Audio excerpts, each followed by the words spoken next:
and it ended up being Boise State finding that victory. I think it was Woozy who found that last goal and got themselves that ticket to the grand finals, continuing to defend their title. But, you know, the question that you and I were asking ourselves earlier is, did they use all their energy beating Syracuse? Because now they have to play Baylor.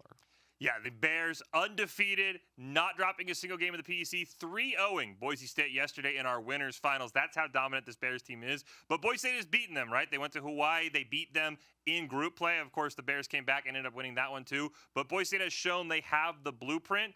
Can they figure it out? Maybe they asked Syracuse, right? The Orange took them to 5 multiple times. So maybe the enemy of my enemy is my friend kind of deal right there, because Syracuse seems to have the blueprint to get the Bears to max. Boise State now needs to turn that into a win. Of course, they're going to start down a game, right? If you missed it yesterday, since it is double elimination, the team from the lower bracket will just start 0-1 down. And so Baylor with an extra game up, Ryan, that's a tough ask.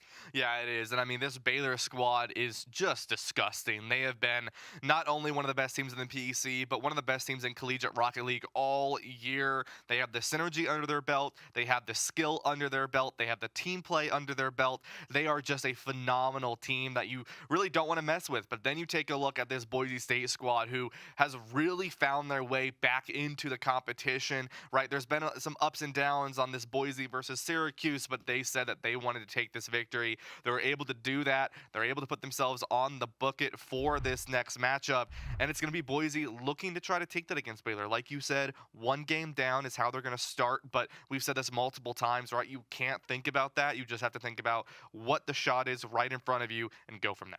Yeah, we talked about it. Start 0-0, and maybe it'll work out. Of course, we've got 3 other titles here as well. Overwatch going to be our second one up. We take a look at this bracket. Boise State, the defending champ, they just kind of ran it when we played this, right? 3-1 Utah, 3-0 Syracuse. They were in the grand final with ease on Friday, but Utah making an incredible run through that lower bracket, 3-0 Ohio State, 3-0 Syracuse. That is going to be a matchup. We talked about it on Friday, that I think a lot of people were like, this is maybe the 2 best teams in the PEC. They're going to get a chance to prove that in a great series.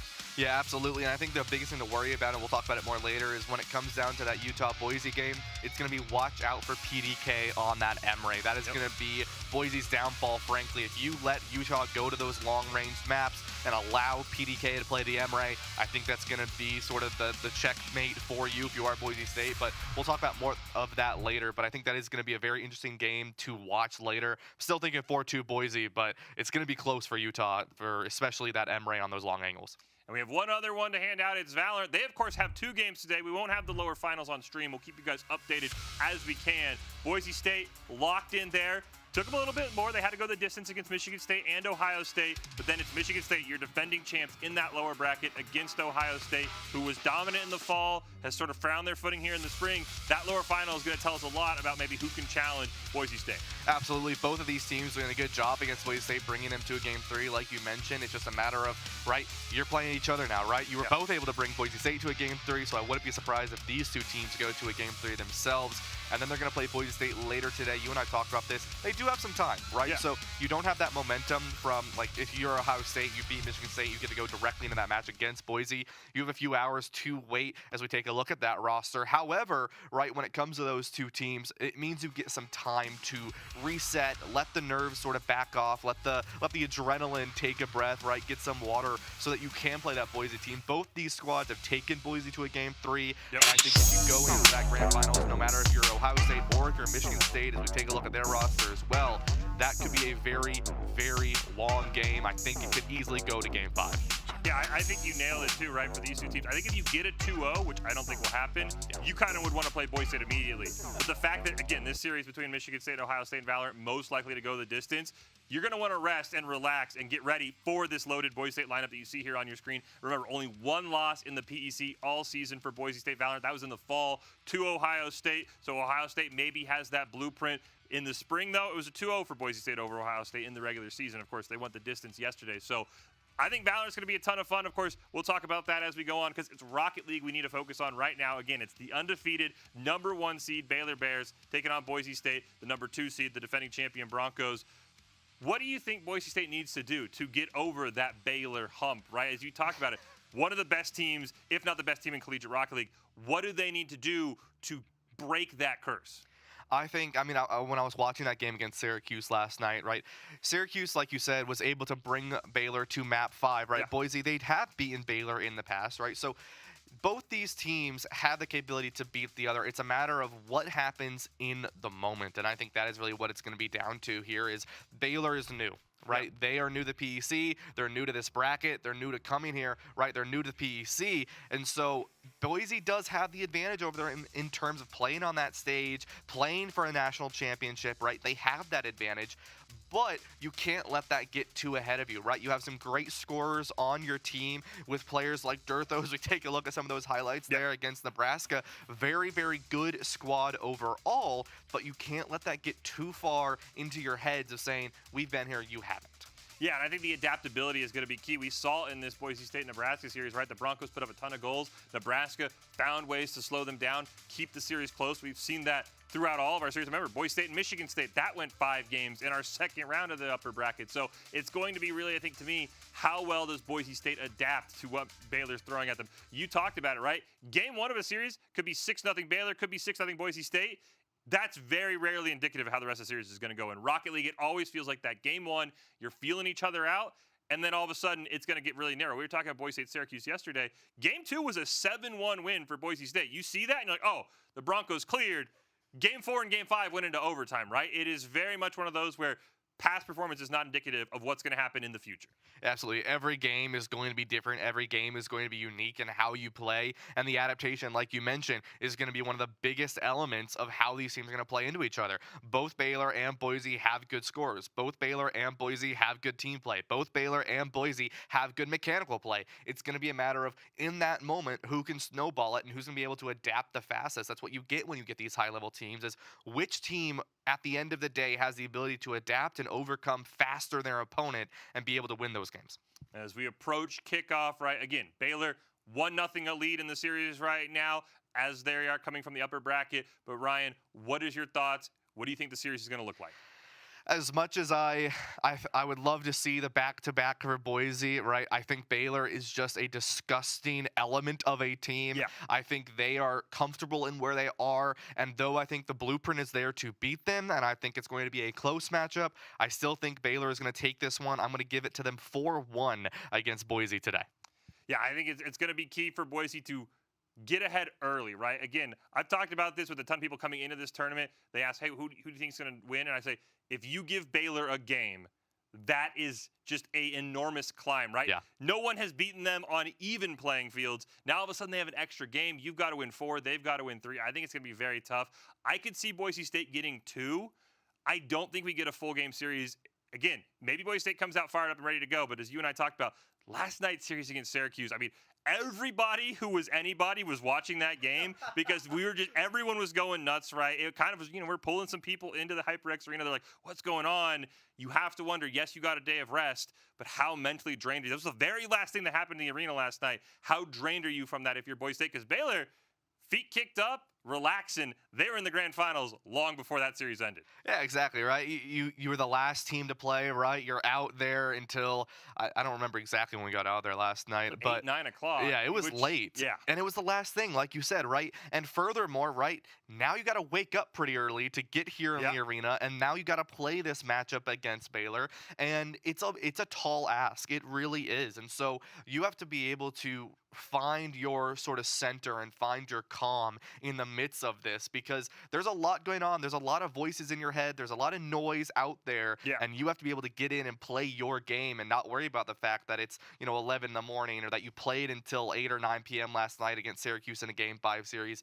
You have to be able to just get in here, sit in the chair, sit in that gaming chair, and play Baylor and play the game that you want to play. That's the only way Boise is going to be able to take anything off of Baylor today. And we've talked about this with other teams, right? This is Baylor's last shot. If Baylor loses, the program is eliminated from the PEC. Yep. Boise State, again, different programs, right? But they have 3 teams in the grand finals, right? You have to wonder if Baylor comes in a little bit more hungry, like, this is for all of us, right? Like, we have to do this for all of our programs. Again, as you said, first year in the PEC, they came in as the heavy favorites, which you rarely see in any sort of sport where a team joins a conference and everyone's like, that's the team to beat. Baylor has done it. I'll be very excited to see if they can hold on to it, because right now these Bears, they just look so strong, Ryan. And again, if they get out to a lead and they're playing their game, as we were talking, I think with one of the either the Boise State coaches or one of their players, they just play fundamentally sound Rocket League, right? It's not like they go flashy. It's not like they're doing crazy musty flicks. They are just always where they need to be at all times.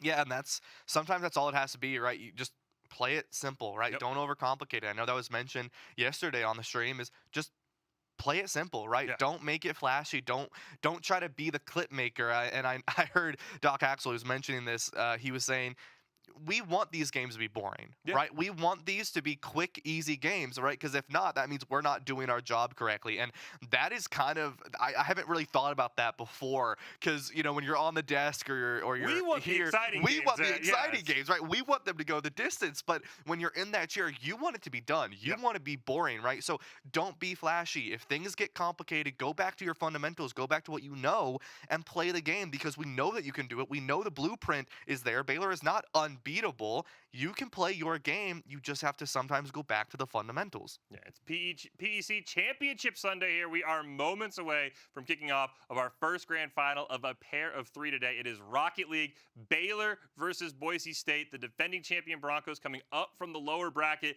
An epic 5-game series last night against Syracuse in those lower finals to take on Baylor, who has not had a blemish on their record. Cannot wait to see exactly how that one is going to go down. We're very, very close. And then we've got more, Ryan, right? We've got Overwatch. We've got Boise State and Utah. We've got Valorant with Boise State locked in. The Broncos have a chance to go for 3, right? Last year, them and Michigan State, they both split it 2 each. Boise State could kind of announce, hey, this is maybe our conference if they take home 3 national titles today. Yeah, exactly. And, you know, that's interesting to bring that up, right? It was split 2-2 last year with Michigan State and Boise State. That is almost possible, right? Michigan State, they already have 1 title. They could take the title for Valorant. That is possible. Boise are probably the favorites here for Overwatch. And like I said, we'll bring that up later. But, right, that's a title for them. But they could technically not be 2-2 this year. This Rocket League game is going to mean a lot for this program. You say Baylor, right? This is their last chance, right, to get a win under their belt for the program, for the PEC.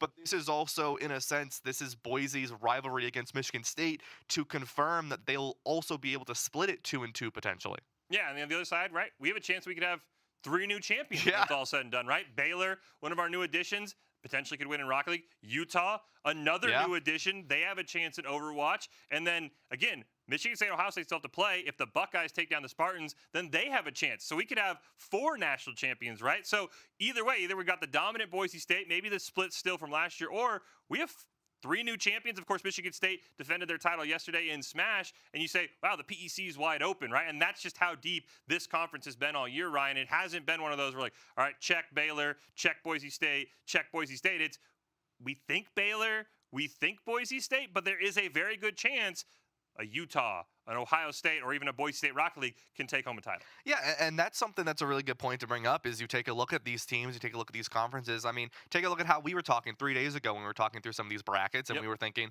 all right, who's going to make it to the end? Who do we predict to go far, right? I don't think anyone thought Ohio State was going to go out early in Overwatch. No. Right? I mean, I think almost everyone had them going at least to the grand finals, if not winning it, right? So already that's a change up, right? For Valorant, you expect Boise to make it, right? And they have, but now it's between Ohio State or Michigan State. Michigan State was a team that was kind of right there in the middle. You didn't know if they were going to be able to make it or not, and now they are in contention for that final spot. For Rocket League, a lot of people thought Syracuse is going to be able to make it, and they're not, right? It's going to be Boise and Baylor in that final smash. Michigan State they did end up winning, but you can't ignore some of those bracket runs that were done last night, right?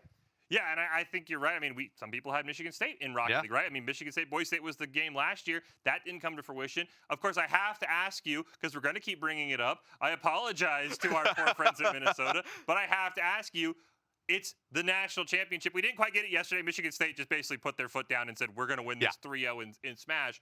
Do we have a hype hashtag or a moment in our grand finals? And if so, what title do you think it's going to be in?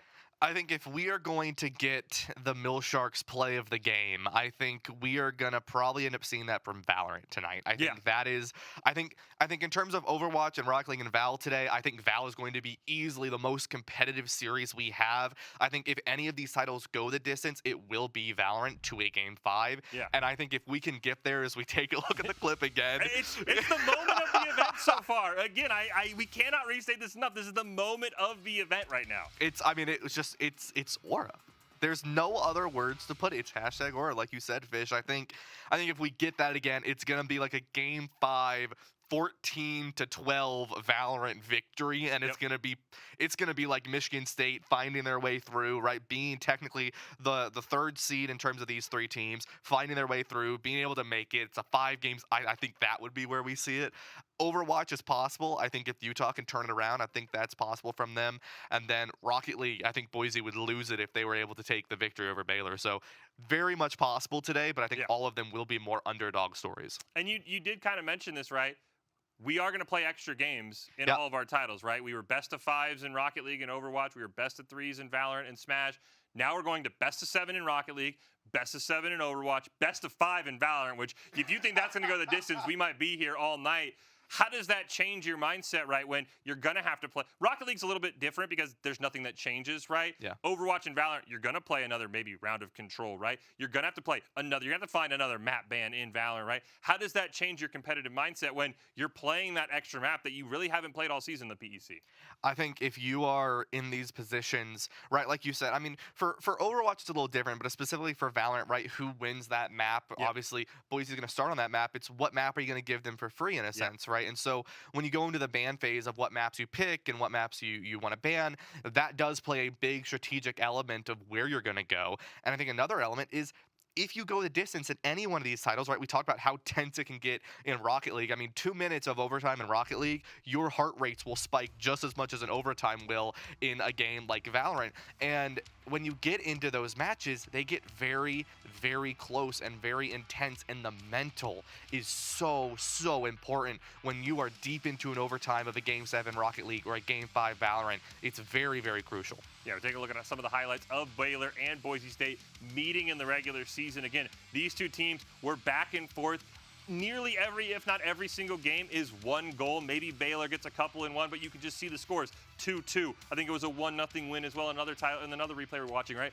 These two teams, they are just so neck and neck, and Baylor has kind of found that way, and it's almost like you and I were talking about yesterday with Syracuse, right? That mind control that Syracuse felt that Boise State had over them, that maybe was the difference yesterday, right? It's Boise State's got to break that spell, right? They've come so close. It's a 3-1 loss, but every single goal is one game. So it really is going to be a Boise State. If you can maybe blow them out in game 1, right? Technically game 2, 3-0, 4-0, I think that'll go a long way for Boise State. The more one-goal games you get, I think the more it kind of goes back to this feels like we've been here before, and Baylor has always sort of found that way to finish. Yeah, and you talk about that sort of mind control element. It's like, you know, unfortunately, I think it did play an element against Syracuse last night when Boise won that. It's a little similar here, right, when you take a look at Boise and Baylor. And if you're Boise, right, I mean, 2-3 in that game that we just take a look at. And it's a 3-0, but it's so close, right? And you're thinking to yourself, if you can come out of the gate swinging and it's not a situation of a very close series, right? You say, hey, we're going to come out of the gates and we're going to win 2-0, 3-0, 4-1, 4-0, right? That's going to be a really good sign for Boise State to potentially take the entire series over Baylor. Because if you keep it close, I think in Baylor's minds, that's, okay, this is fine. All we have to do is get one goal on you, and you're going to be sort of playing the back foot the entire time. No, 100% agree with you, right? This is the classic. If you're a box score watcher, you open up the PEC website, go, oh, Baylor 3-0'd them. Yeah, we thought that, right? But then you look at it, right? As you said, 3-2, 1-0. I mean, you see right there, they're tied, right? It is one of those where Boise State, again, I think if the game 2, game 3 of the series, really the first 2 games that they're playing are crucial. Again, 3-1, 4-2. Get that little bit extra, right? Get that little bit extra lead. I think Boise State is going to have a really good chance. Again, we're just moments away from our first grand final today, and second national championship here in the PEC to be handed out. Will it be the defending champion Broncos? Will it be the upstart #1 seed, brand new competitors, but they were the favorites all along, Baylor Bears? That's what myself and Ryan here are waiting to see. Because, again, it's just one of those where anytime the defending champ comes in, it feels like there's almost more pressure on them.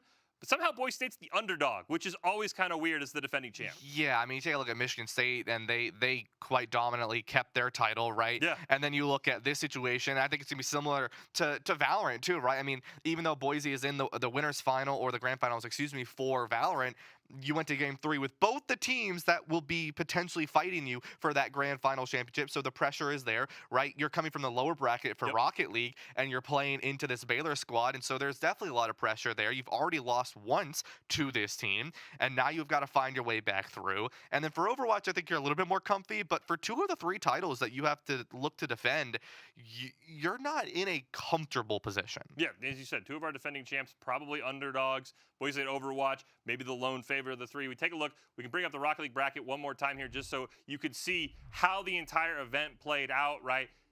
Again, you could have easily put Baylor, Syracuse, Michigan State, and Boise State all in here together, but give props to teams like Kansas who are making runs in the lower bracket. Yeah, exactly, right. And I do want to sort of bring up some of these teams that, right, we aren't seeing them anymore, but you got to give major credit to how they competed. And we've talked a lot about, right, Baylor, Boise, Syracuse, Michigan State, right? We've talked a lot about these top 4 squads, but I also want to give some love to all the other teams that didn't quite make it as far, because once again, just because you weren't able to take on arguably the best team in Collegiate Rocket League doesn't mean that you're sort of out of the competition for future years to come. And that's really important for teams like Ohio State, for teams like Kansas that really did a very good job this Rocket League season and really showed themselves up this season. They weren't able to obviously take on some of these larger dogs of the tournament, but it gives them a good sort of starting spot for going into year 3 of the PEC.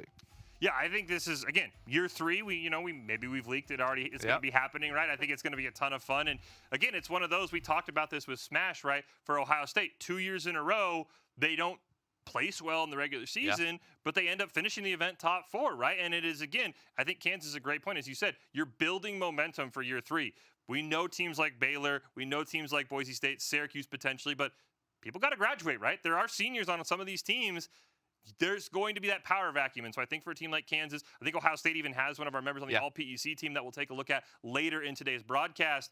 There is room to take today's finish and apply it to next year, even if you're not the national champ. Absolutely, and I think that's an element of where some of that grind comes in and where that sort of grit comes in, is you're thinking to yourself, all right, you know, we were about middle of the pack for 2 years in a row. Like, you take a look at Ohio State, right? They're right there in the middle. Yep. It's like, eventually you're like, all right, I don't want that to happen anymore. I'm going to look for a victory. I'm looking for a podium next year.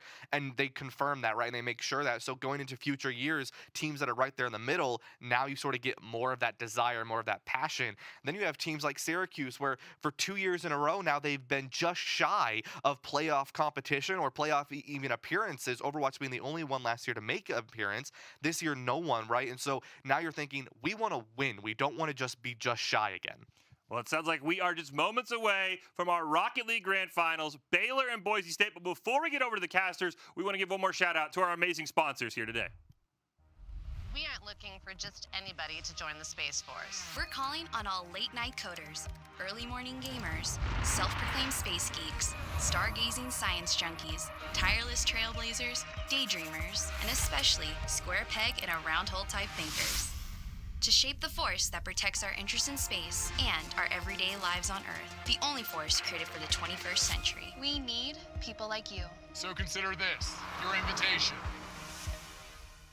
GG Circuit is proud to support the Power Esports Conference, showcasing some of the best collegiate esports programs in the country. Behind every great team is the right infrastructure. That's where we come in. From player management and secure labs to tournament operations and remote support, we simplify the technology so schools can focus on what matters most. Let coaches coach. Let players compete. If you are building or scaling your esports program, let's connect. GG Circuit is ready when you are. In today's digital age, esports is more than just gaming. It's a gateway to a future filled with diverse career opportunities. At Esports Integration and Edge, we've developed a curriculum that does more than just teach. It prepares learners for real-world careers in the ever-expanding esports industry. Our curriculum is aligned with career and technical education, ensuring that students not only gain knowledge, but also practical skills that align with industry demands. From budgeting and financial planning to project management and marketing, we cover it all. Students explore various fields such as business, economics, broadcast, film, software development, and even cybersecurity. Whether you're looking for more information about our curriculum or want to explore the possibilities with Platform One, visit us at esportsintegration.com. It is time for the Rocket League Grand Finals. Starting off from the bracket, your defending PEC national champions, the Boise State Broncos, Preston, Dirtho, and Woozy. Let's do it.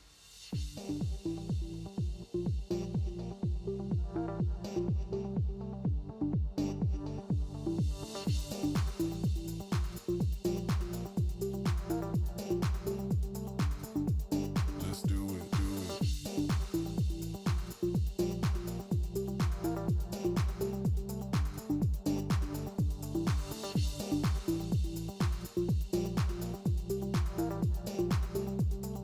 The newcomers from the upper bracket, undefeated all season, the Baylor Bears, Zanil, Andy, Hoxer.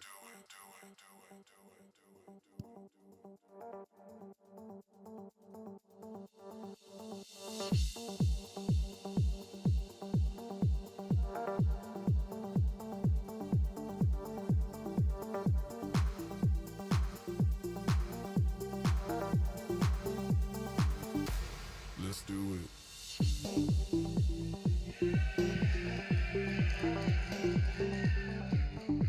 Las Vegas, are you ready for the PEC Grand Final between Baylor and Boise State? Let me hear you. There it is. The crowd is ready, and so are we, Lemon. It is the conclusion of a weekend full of action for Rocket League. Like we just said, it is Baylor versus Boise State. It is the defending champions versus one of the hottest teams in collegiate Rocket League. And it's also a rematch from yesterday's upper final, where I will state, Boise, maybe not the result they were hoping for. 3-0 for Baylor goes to show that this team really has shown what they have and can put it together in the moments that matter most, but can they do it now here in a grand final, a best of 7 with a 1-game advantage? Yeah, all eyes have been on these two teams as the favorites coming into Rocket League, as stacked as ever. And you saw in the walkouts, Andy, Hoxer, Zanil, as accomplished as ever. The accolades, I mean, can go down a list for the Baylor kids, and Boise State, Dirtho, Woozy, Preston have fought long and hard through the lower bracket to get this rematch and to get their revenge. This is going to be a good battle between the two of them. I know both teams have been studying, they've been practicing, they've been preparing for exactly this matchup. We actually got to talk to Doc, one of the coaches for Boise State, a little earlier today, and he was talking about, like, they've got plans drawn up for every scenario imaginable against this Baylor team. And it makes sense. These guys have talked about each other in almost a rivalry sort of sense throughout the entire year. They have faced each other multiple times. They've played against each other in multiple competitions, and they know what they're going to face against. The question is, how do you counter that? How do you prepare off of kickoffs, off of mid-game, off of offense, defense, every little detail of Rocket League that matters the most? And this is the competition that matters the most. Right here and now in a best of 7, this is when you've got to pull out all the stops. Every ace you have up your sleeve, it is time to reveal them. And it's important to mention that Baylor are going to start with a Game 1 advantage in this grand final, but who will go on to the end to lift the trophy for their school and for Rocket League? We have a big championship Sunday ready to go, and let's hit the field for Game 1. Game number 1 here of our PEC Championship. Like we said, this is winner take all. This is our grand finals for Rocket League. And honestly, Lemon, I could see this going either way. Obviously, we've talked about the abilities of Baylor, the dominance that they have shown throughout the regular season. But again, this is a Boise team that is not only prepared, but has continually gotten better as time has gone on. We've talked to the team about this. This is the competition that matters to them. This is the event that matters to them. While they play in many other leagues and many other spaces, PEC is the one that they want to take home. They know they are capable of it against Baylor. They know that they have those abilities, but simultaneously, I mean, Baylor, for the new version of this team, the inaugural one with Zanil now, imagine how good it would feel to get a championship in their first run. Let's see if they can do a game number 1 here between Baylor and Boise State. Excited to see how this one goes. Baylor have really only dropped games to Syracuse, while Boise State have gone the distance against quite a few opponents. But this is looking like a more level playing field, and we've casted a lot of the Baylor guys when it comes to CRL and all the endeavors they've gone across. And both these teams have been throwing punches throughout the year, but who will be the one to knock the other out? Right now, Baylor on defense, now surging ahead. A good touch from Preston as Baylor is swinging for the fences. Couple of touches there from Andy to set Baylor forward. Durtho, veteran for this team. We talked about this yesterday. This is the guy that the program was more or less built around. The addition of Boosie and Preston took this team from a very hotly contending team in the West for Collegiate Rocket League to one of the best in the entire nation, the entirety of North America. And honestly, that probably should have been their first goal. Pass out center from Durtho, a little miscoordinated with Woozy, and on the other end, Zanil looking for a reset, denied on the line.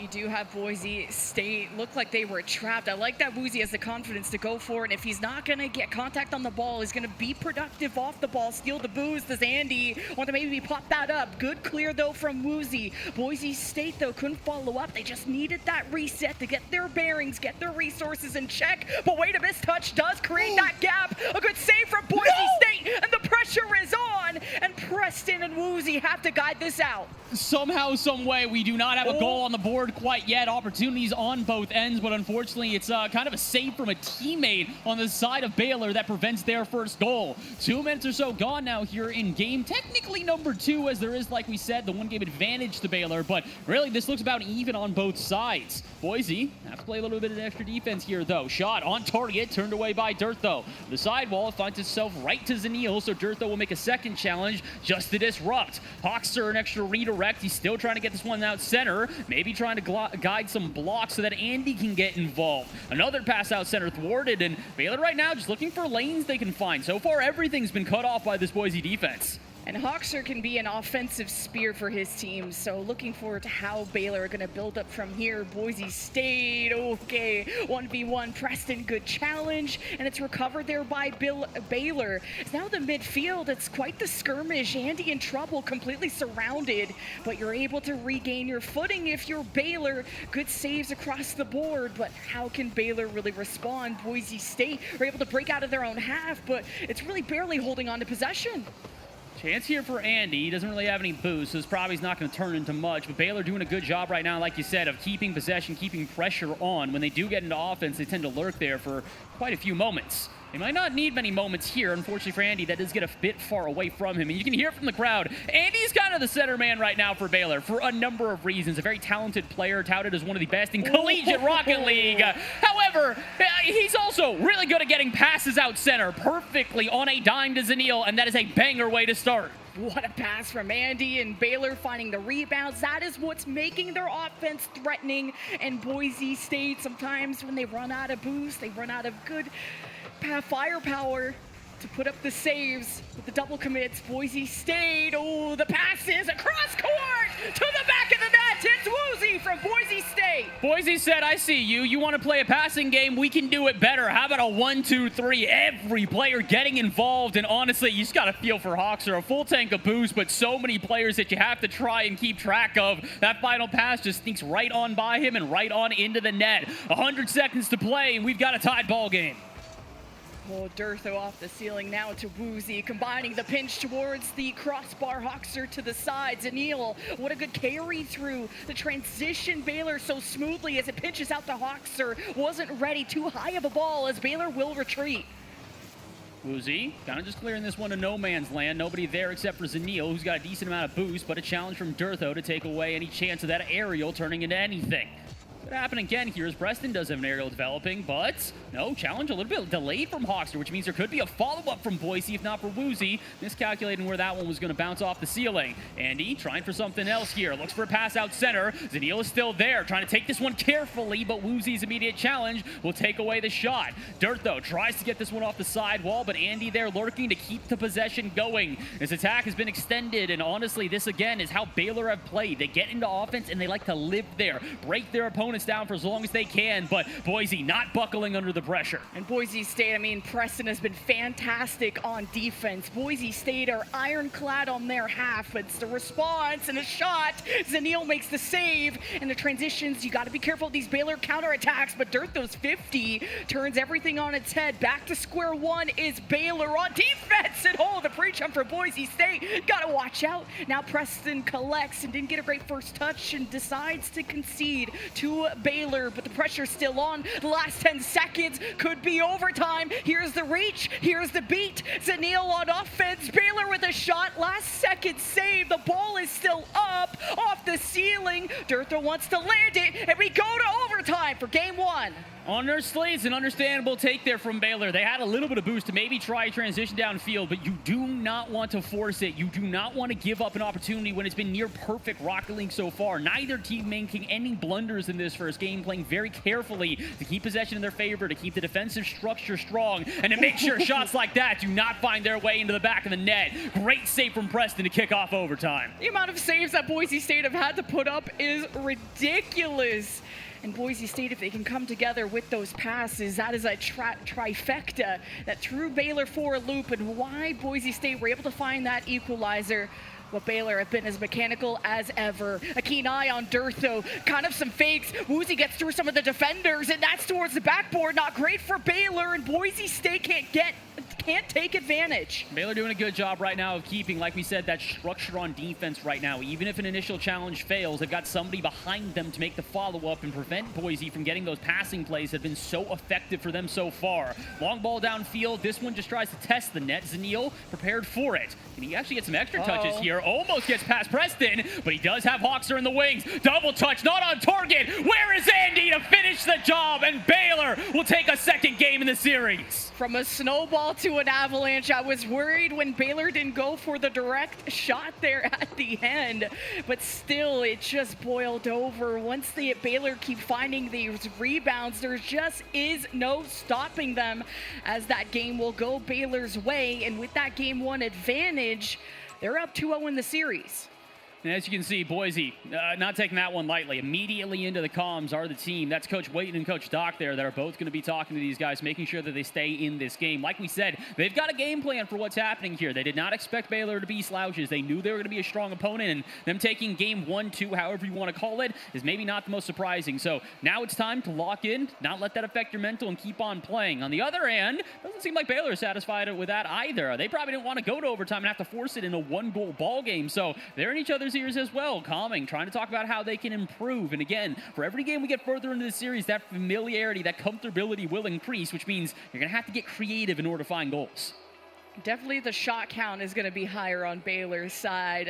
From even the regular game to overtime, it felt like Baylor really controlled the field, and there were some good 50s, some amazing saves coming out of Boise State. This is as close of a grand final as you could ask for. The first game going to an overtime like this, so neck and neck. And Boise State, though, once they do break out of their half, once they do go on a counterattack, they all go together. I love the synergy from this Boise State team, because that counterattack turned into like a 3-man passing play, which hit Baylor in the head, and why we were all tied up, as we'll go into game 2 shortly with Baylor ahead in the series. This is going to be up to Boise to keep that type of structure, to keep those type of passing plays through. I agree with you wholeheartedly that is going to be their key to success in a series like this. For Baylor, there could be a number of different ways that they find that success. We've seen passing plays be effective, but we've also seen a lot of good mechanics from them as well. That's a little more confusing. Woozy going to take that one away from Dirtho, maybe just low boost total, so he's hoping to keep possession rather than just throw it away and give Baylor yet another possession that we've seen them hold on to for extended periods of time. Hawks are up for this one. It's a little awkward as it comes off the ceiling, but it'll actually work out. And now Andy, extra airspace and a reset, looking for the lead block, can't find it, but that's 2 from Boise up, which means this should be at least a shot on target, if not for Dirtho. And every touch that you get on defense from Boise State has to be clean, and it's a good beat there. And Boise State, they bring the speed. As soon as they sense blood in the water, they will retaliate and all redirect towards the crossbar, and no finish from Baylor. Boise State bailed themselves themselves out. Again, it's the mechanics of Baylor that are going to be a problem for Boise State. They have the good timing on their challenges. They're doing a good job of making sure they have a second man there to back each other up if that challenge does fail. But unfortunately, the mechanics can just kind of throw a wrench in things. If you get a flip reset over one, you've pulled out a defender out of position, you found extra space that you can work with, and you're wasting boost away from a team that really needs to hold on to their resources. Low boost totals for everybody on Boise, and that demo is not going to help.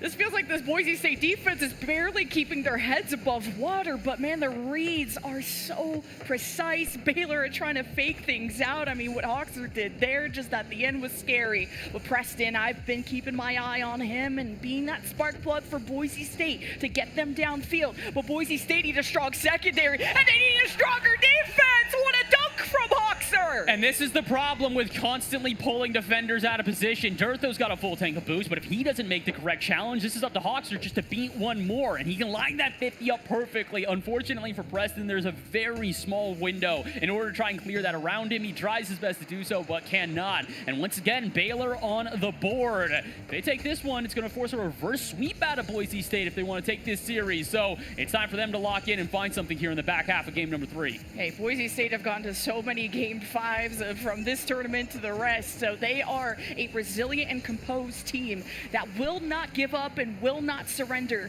until the series is fully complete. But Baylor able to start out ahead, just like in the previous game. The demos will keep Baylor rooted on offense, but Boise State, they occupy in front of the net. Traffic is hard for Baylor to try and get through, but Durtho needs stronger touches to clear them out of this half, because Boise State needs space to work with. Woozy Preston up the sidewall. He gets bumped. He's going to follow through. Baylor can't stop it. Boise State have a response. Durtho said, hey, that's a pretty cool way you scored on us last time. What if I did the exact same thing? Knew exactly where Andy had to clear that one out of the net, cut off the angle perfectly, and gets the dunk of a lifetime in order to shut this down and tie up the game. Like we said, important for Boise to take this one to stay in the series. They might go for another. Off the kickoff immediately, it is into the Baylor half. You just do not want to go to overtime, though. That's when your whole style has to change. You have to be flawless and avoid any errors. As Boise State, they're getting confident, they're getting hype, and pressure makes diamonds. I like that catch from Zanil. Baylor's going to go forward, and kind of with the help of the team, they go towards the back wall, but not with enough power and not a ball they could really play with. But Baylor will make the opportunities happen. Preston makes sure the ball is not centered out, as Baylor now have trouble not only collecting their boost, but maintaining momentum. Only problem is Boise, again, every time that they waste a little bit of boost, it is resources they cannot afford. At many times they've been caught low on boost or in weird positions due to a double commit. And it kind of feels like Baylor is just kind of letting them send the ball to them. They're not sending that third man aggressively. They're holding them out at midfield to keep that possession and just keep the pressure on until eventually Boise makes a mistake. So far, Boise, they have made very few mistakes and have played phenomenal defense, especially on the backboard. Dirt, though, another good clear, but just notice, everybody boosted up for Baylor. Even if they do break out of their half, Baylor is extraordinarily comfortable.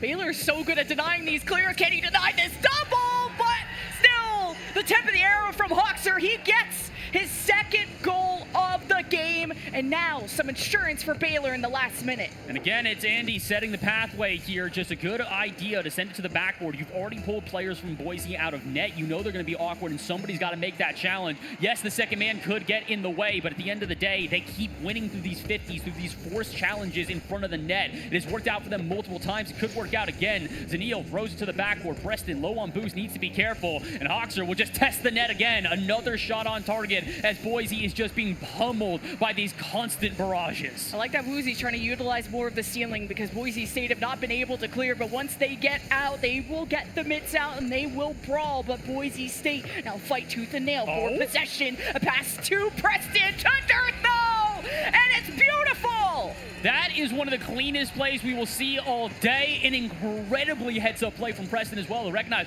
Hoxer's right behind him. I can't go for the shot. I can't try to clear this anywhere else. I just need to give it immediately back to Durtho and give him another shot. Durtho now finds 2 goals. We got 2 apiece on either side. 2 for Hoxer, 2 for Durtho. It's a battle between the 2 of them, so who's going to be the one to get that final goal to put the nail in the coffin? Could it be Hoxer for a hat trick here? No, not enough boost to follow up the aerial.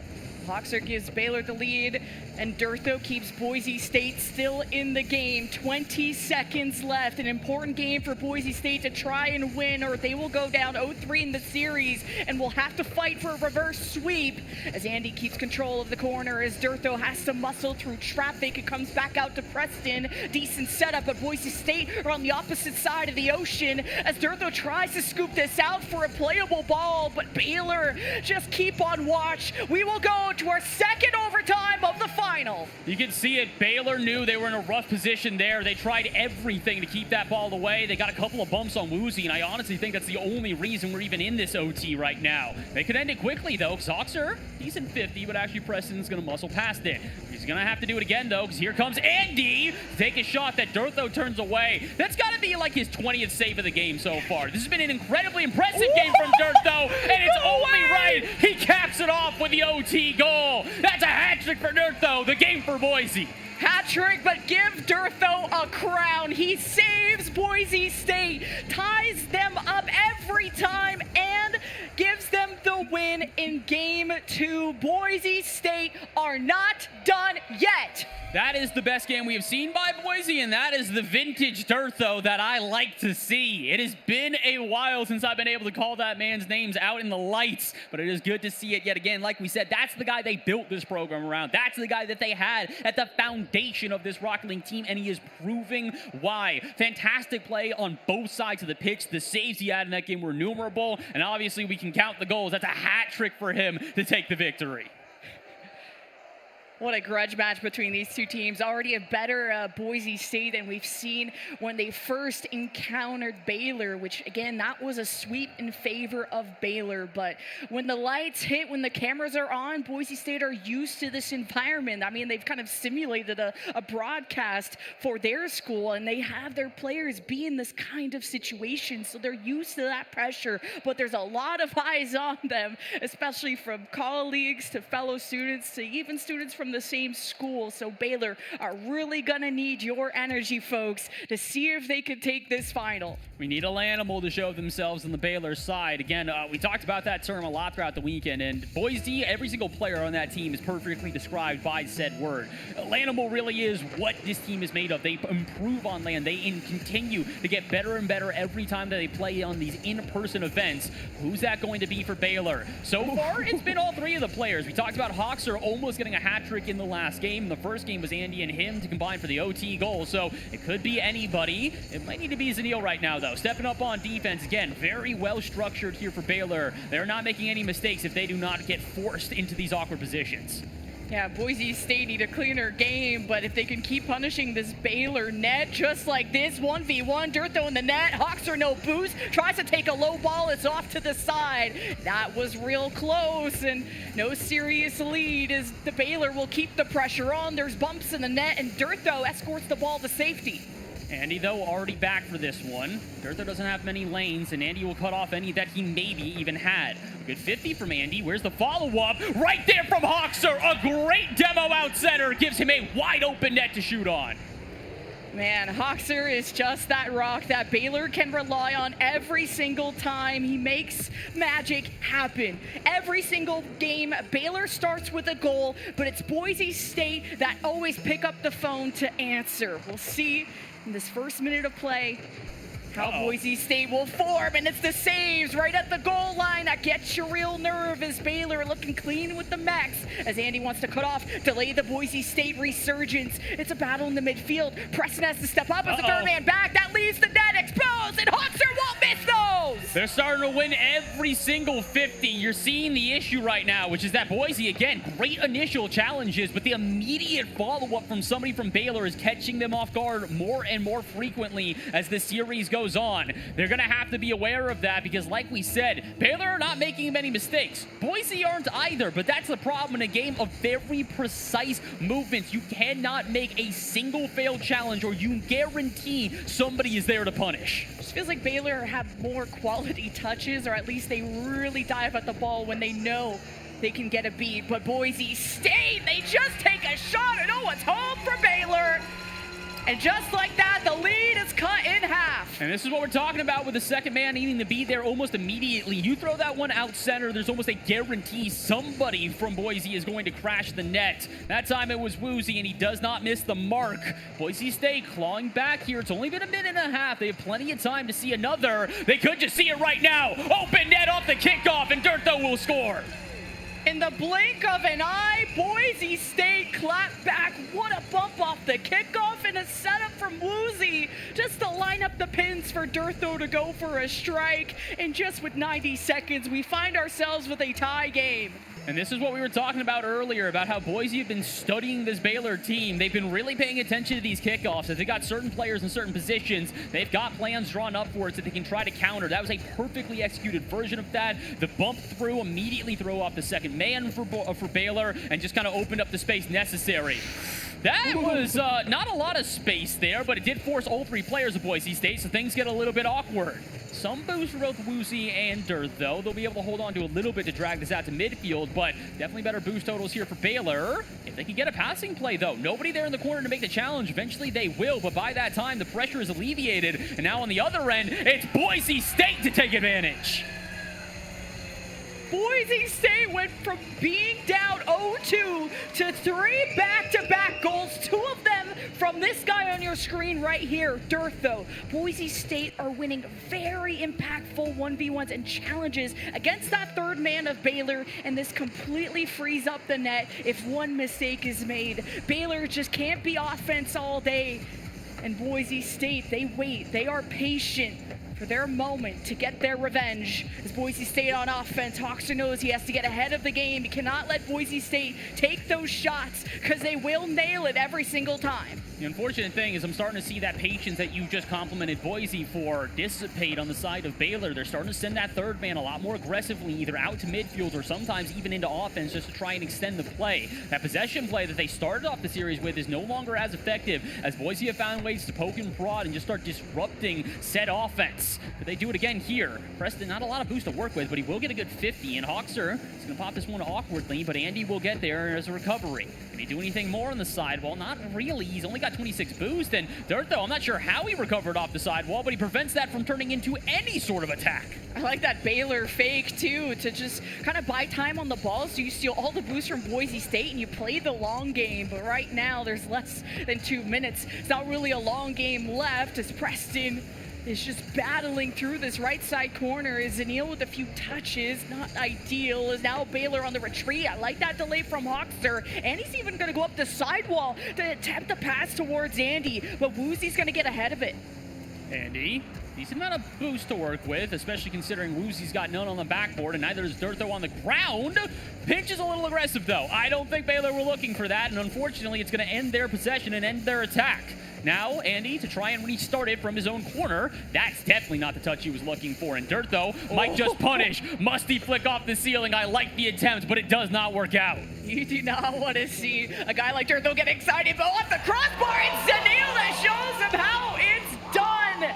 And oh my God, we have ourselves a 3-3 ball game, folks. This is a little weird, though, because it kind of feels like Preston jumps early. I was questioning it initially, but now realizing he has no boost. Yeah, you're stuck between a rock and a hard place. You know Zanil's coming through for the passing play. You have to make an attempt at the save somewhere. You might as well pre-jump, because if not, it's probably going past you due to, again, no boost total. Let's see if now Boise can respond in kind with underneath a minute to go. They do have an offense here, but Andy to cut that one out. The passing play will not come to fruition.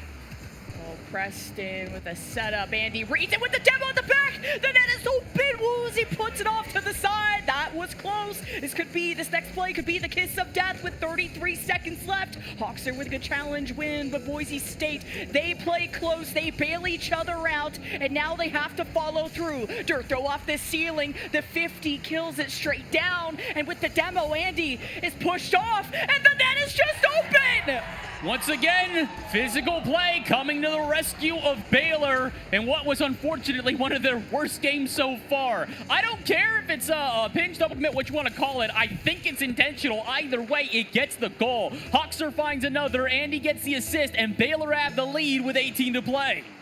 Was this another hat trick for Hoxer at this point? We're getting real close. 13 seconds. Boise State, you do not want to go to match point, and it almost floats above the orange net. They can't afford that. Preston has to go coast to coast, but just couldn't get a most powerful touch on it to make the job easy. Woozy wins the 50, needs to keep the ball up, and they cannot. Baylor to match point. Baylor somehow survived that game, and I think somehow is the very, very key word. Again, start off the game 0-2, concede 3, and then find 2 in response to close it out 4-3 here. I think both teams are probably not thrilled with the way that game went. Baylor, again, did not want to give up the lead that easily, and I think on the other side, for Boise, all that effort, all that comeback, and they can't hold on. And now, they're on the verge of the series going away from them as well. Series point to Baylor. All they need is one more to be PEC champions.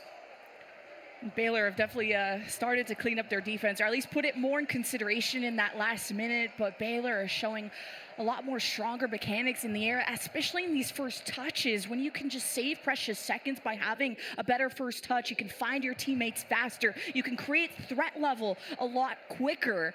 It gets Boise State in a nervous state and more in a defending state, more than one that wants to jump up and challenge. And Baylor, they're able to fight back despite how Game 3 started, which was 2-0 in Baylor's favor, that Boise State stole back the lead, and look how we ended up. This has been a back-and-forth series, and again, it's been a very close series. 2 overtime games in a row. Then we get a 1-goal ball game here. So, unfortunately, it doesn't exactly paint the full picture. This is a 3-1 scoreline, but considering how close it has been, this feels like a series that is destined for Game 7. The only way we get there, though, is on the backs of Boise. They need to play 3 more games perfectly if they want to see this series. Otherwise, this is going to be the end. This one floats above the net, and already it is Baylor immediately into offense as we start the game. It was a good kickoff from Baylor, too. It took Boise State having to demo, but hold up. That was almost a free ball as Preston wants that second touch, and great interference from Andy, and even gets to reset off the sidewall to get Baylor transition to an offense as Hoxer flicks above. The defenders nervous as they watch. Zanil in position, but a pass his teammate is secondary too far away as Baylor's third man is getting bumped and gets Baylor to retreat. Midfield, though, clearly in Baylor's favor as Andy climbs high, but Preston won't let him use the backboard. Getting a little bit nervous for Boise, though. They're having to make these challenges constantly, and it's leaving them with less and less boost on every approach. They might not need it, though, if the counterattack had been on target. The shot barely off the mark, and a huge opportunity for Boise early will be left at the table. Here's Preston trying to get a good launch on this, and he's bumped. Where's the midfield? Woozy too scared to move forward, so Baylor, they keep dominating this midfield. They're gonna put on those double-digit shots yet again. As Hoxer with pass to Andy, and now Durtho's gonna try and build that wall, put up the sidewall and the ceiling, a pass to Zanil, the backboard. Durtho with a chance to get a hand up to interfere anything Baylor is trying to develop. Unfortunately, though, again, boost total still a problem here for Boise. They're making every challenge, but most of those corners are being stolen. Finally, Woozy picks up something, which means he's probably gonna have to be the one to make the challenge here. No, instead it is Durtho, a little extra aggressive, but it does work out. And it pinches now back into the Baylor half. A little bit of time of reprieve now for Boise, and they'll still make challenges to work it out. Off the ceiling was Durtho. Off the sidewall is Woozy. Where is Preston? They'll make the follow-up challenge as well. That's all 3 players, though, committed, which means this defense could be a little shaky. That's only if they're forced to play defense, though. Durtho immediately back into the attack, and Boise just stay in the face of Baylor right now. Good 1v1 from Andy. That's a lot of these opportunities how Boise State like to score, but how about this one? Woozy, what a shot, and what a goal for Boise State. This is a brilliant pass from Durtho as well. They're thinking, oh, let's give it back to Preston or take a shot. They don't realize Woozy is just crashing across the net, and that is a perfectly placed pass, perfectly placed shot. Again, there's moments in this series, we've seen it many a times, where Baylor just kind of gets left on an island with their final defender, and they have to go, all right, I don't know where the shot's coming from, but I hope I can maybe save it. I like to see Woozy play farther forward, but that had some power behind it. Andy will test this defense as Boise are stretched thin, just trying to keep up, and Hoxer front and center! A setup for Andy! And Baylor catch up!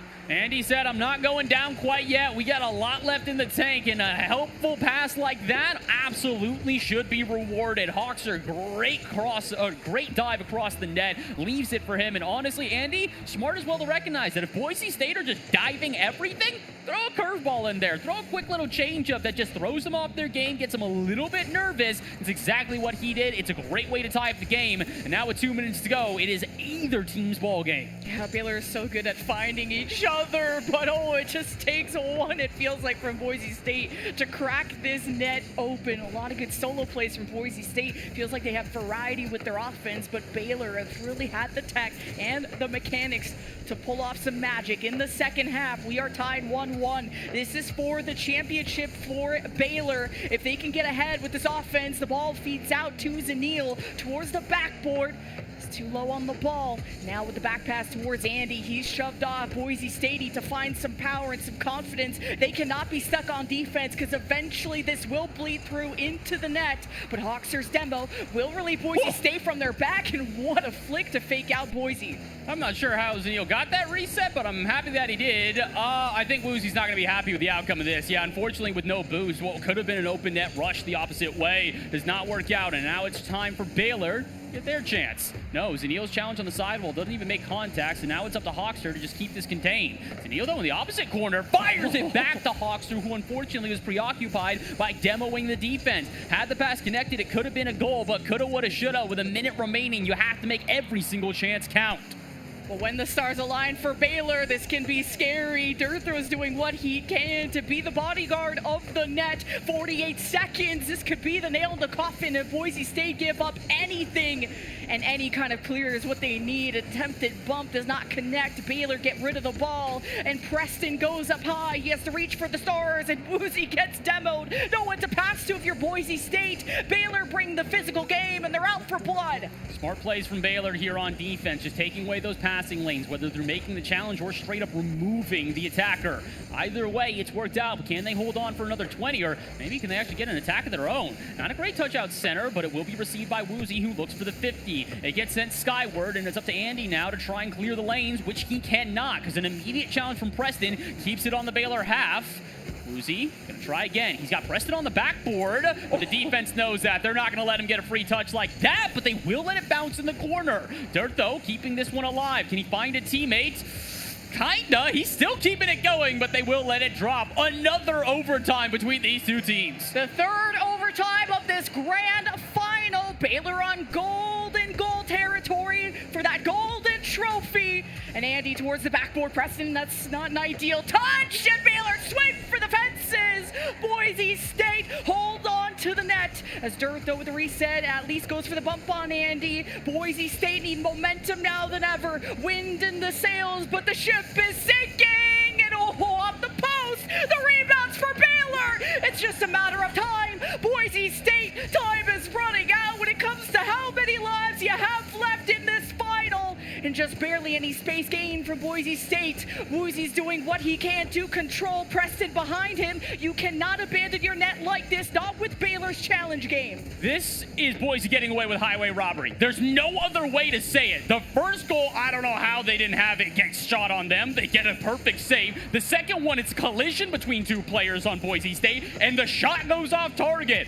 Baylor probably could have silenced this one and ended this game, but Boise, they're just holding on. But for how long? Not long enough. Overtime ended by Zanil, and Baylor are your PEC champions. You have to kneel to Zanil. The pressure mounted.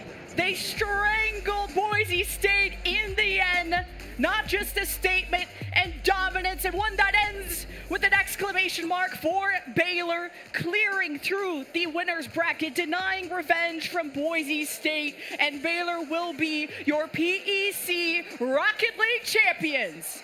Congratulations to Baylor. Well played to Boise. Both teams put up a heck of a performance there, and it does feel just so, I think unfair is the only word I can think of there. That is a final score line of 4-1, which makes you think that was a dominant performance from Baylor. But Baylor got a 1-game advantage. So technically you look at it 3-1. And then you look at the 3 games that they won, and it's all 1-goal ball games. 2 of them are overtimes. 1 of them is a 4-3 game. The other overtime goes to Boise. So it was neck and neck the entire time, which feels so brutal for Boise, who put up a performance like that. But at the end of the day, history repeats itself. Another 3-game advantage to Baylor. The same thing they did in the upper bracket, even if they give up 1. Just such a suffocating offense to try and get through, and Hoxer, who joins this school, was such a huge part of all the scoring from the Baylor side. I don't even know how many hat tricks he ended up with at the end, but it felt like such a warrior match between him and Durtho on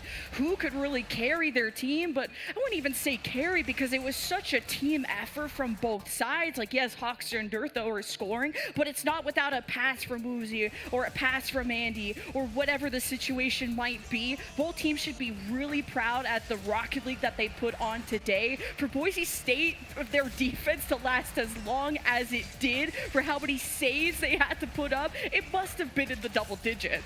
Yeah, that was one of those moments where you could see Boise's defense improved as the series went on. They found more and more opportunities to just kind of make these well-structured defenses that were either on the backboard, in the corner, cutting out lanes, cutting out these mechanics that Baylor just constantly tried to flex. The problem became is that as that went on, Baylor went, all right, you know what? I've had enough of this. It's time for me to just bump you and to remove you, because when they are back, they're getting saves like that somehow. But simultaneously, double bump from Hoxer. My guy, Hoxer, that's got to be the greatest physical play I've seen in the history of Collegiate Rocket League. That's ridiculous.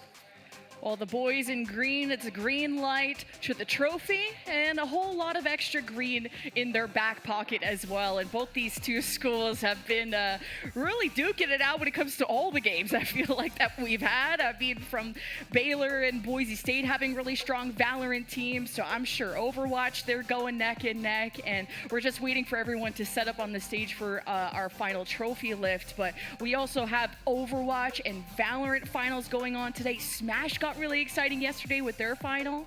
I believe that was Michigan State taking that one, so congratulations to Michigan State on that. We have 2 different champions so far. We got one for Michigan, we got one here now for Boise State. The question becomes, do we get other champions and other titles at this point? Because again, this is a new one as well. I believe the defending champions are Boise State here, so we get a switch up in Rocket League. You never know what could happen in the rest of the esports here at the PEC 2026 Championship. But Lemon, this has been a blast. A heck of a weekend for the 2 of us here. The Rocket League action has been incredible. I'm glad that we got to finish it off with such a close series. Again, it just feels brutal that unfortunately for Boise, on paper, it's a 4-1 in favor of Baylor. Of course, and let's give it up one more time to Baylor as your Rocket League champions as we send it over to the stage for the trophy lift.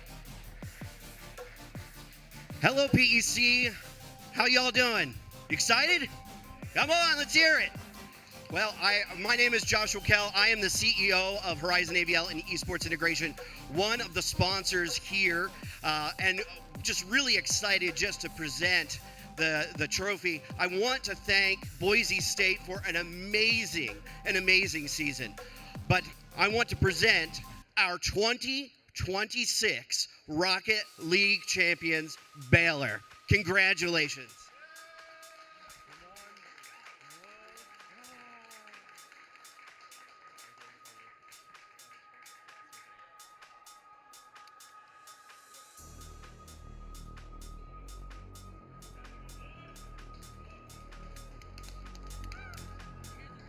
And a big congratulations to Baylor Rocket League claiming our first national championship on PEC Championship Sunday. Fish and Ryan here. You called it right, a 4-1 victory, but we talked about this every single game by 1 goal, 3 overtime games. I mean, Bass mentioned it on the desk, right? You look at the score, you think this might have been a blowout. This series could not have been closer. Baylor just found a way when it mattered to get that final goal. Yeah, exactly. I mean, every single time it was just that 1 goal, and I know Lemon mentioned it too. It's like, don't bring Baylor to overtime. Yeah. Out of the 3 overtimes played, 2 of them went in the favor of Baylor. They're just so calm under the pressure of that overtime, even as it ticks up, and they're able to win that one. I mean, Baylor, they're just such a good squad. They're so strong. But you look at these scores, right? It's 2-1, 3-2, 4-3, 3-2, right? It's never 0. which No. which implies, right, every single time Boise was able to find goals on Baylor, but at the end of the day, there's a reason they're the seed 1 in the PEC. There's a reason they're one of the best teams in Collegiate Rocket League, and arguably the best, and they ended up winning that national championship. And they're a new team to the PEC as well, so even more of a congratulations, Baylor taking on that championship title.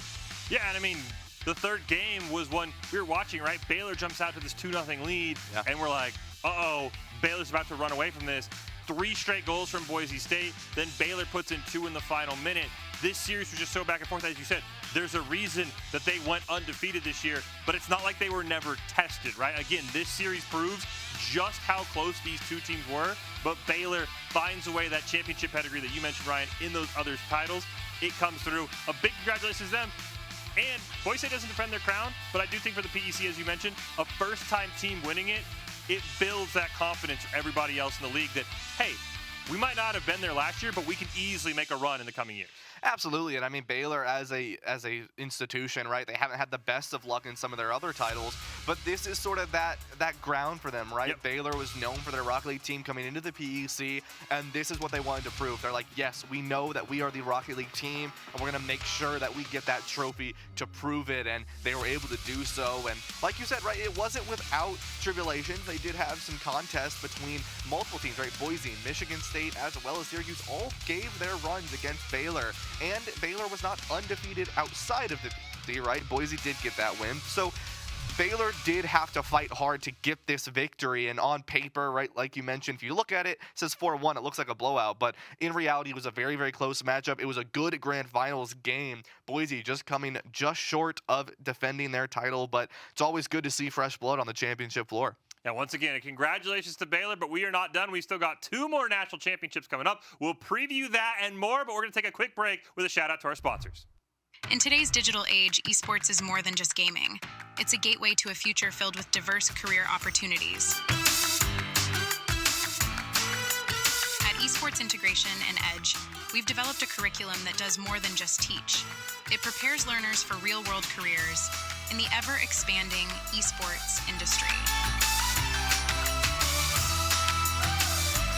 Our curriculum is aligned with career and technical education, ensuring that students not only gain knowledge, but also practical skills that align with industry demands.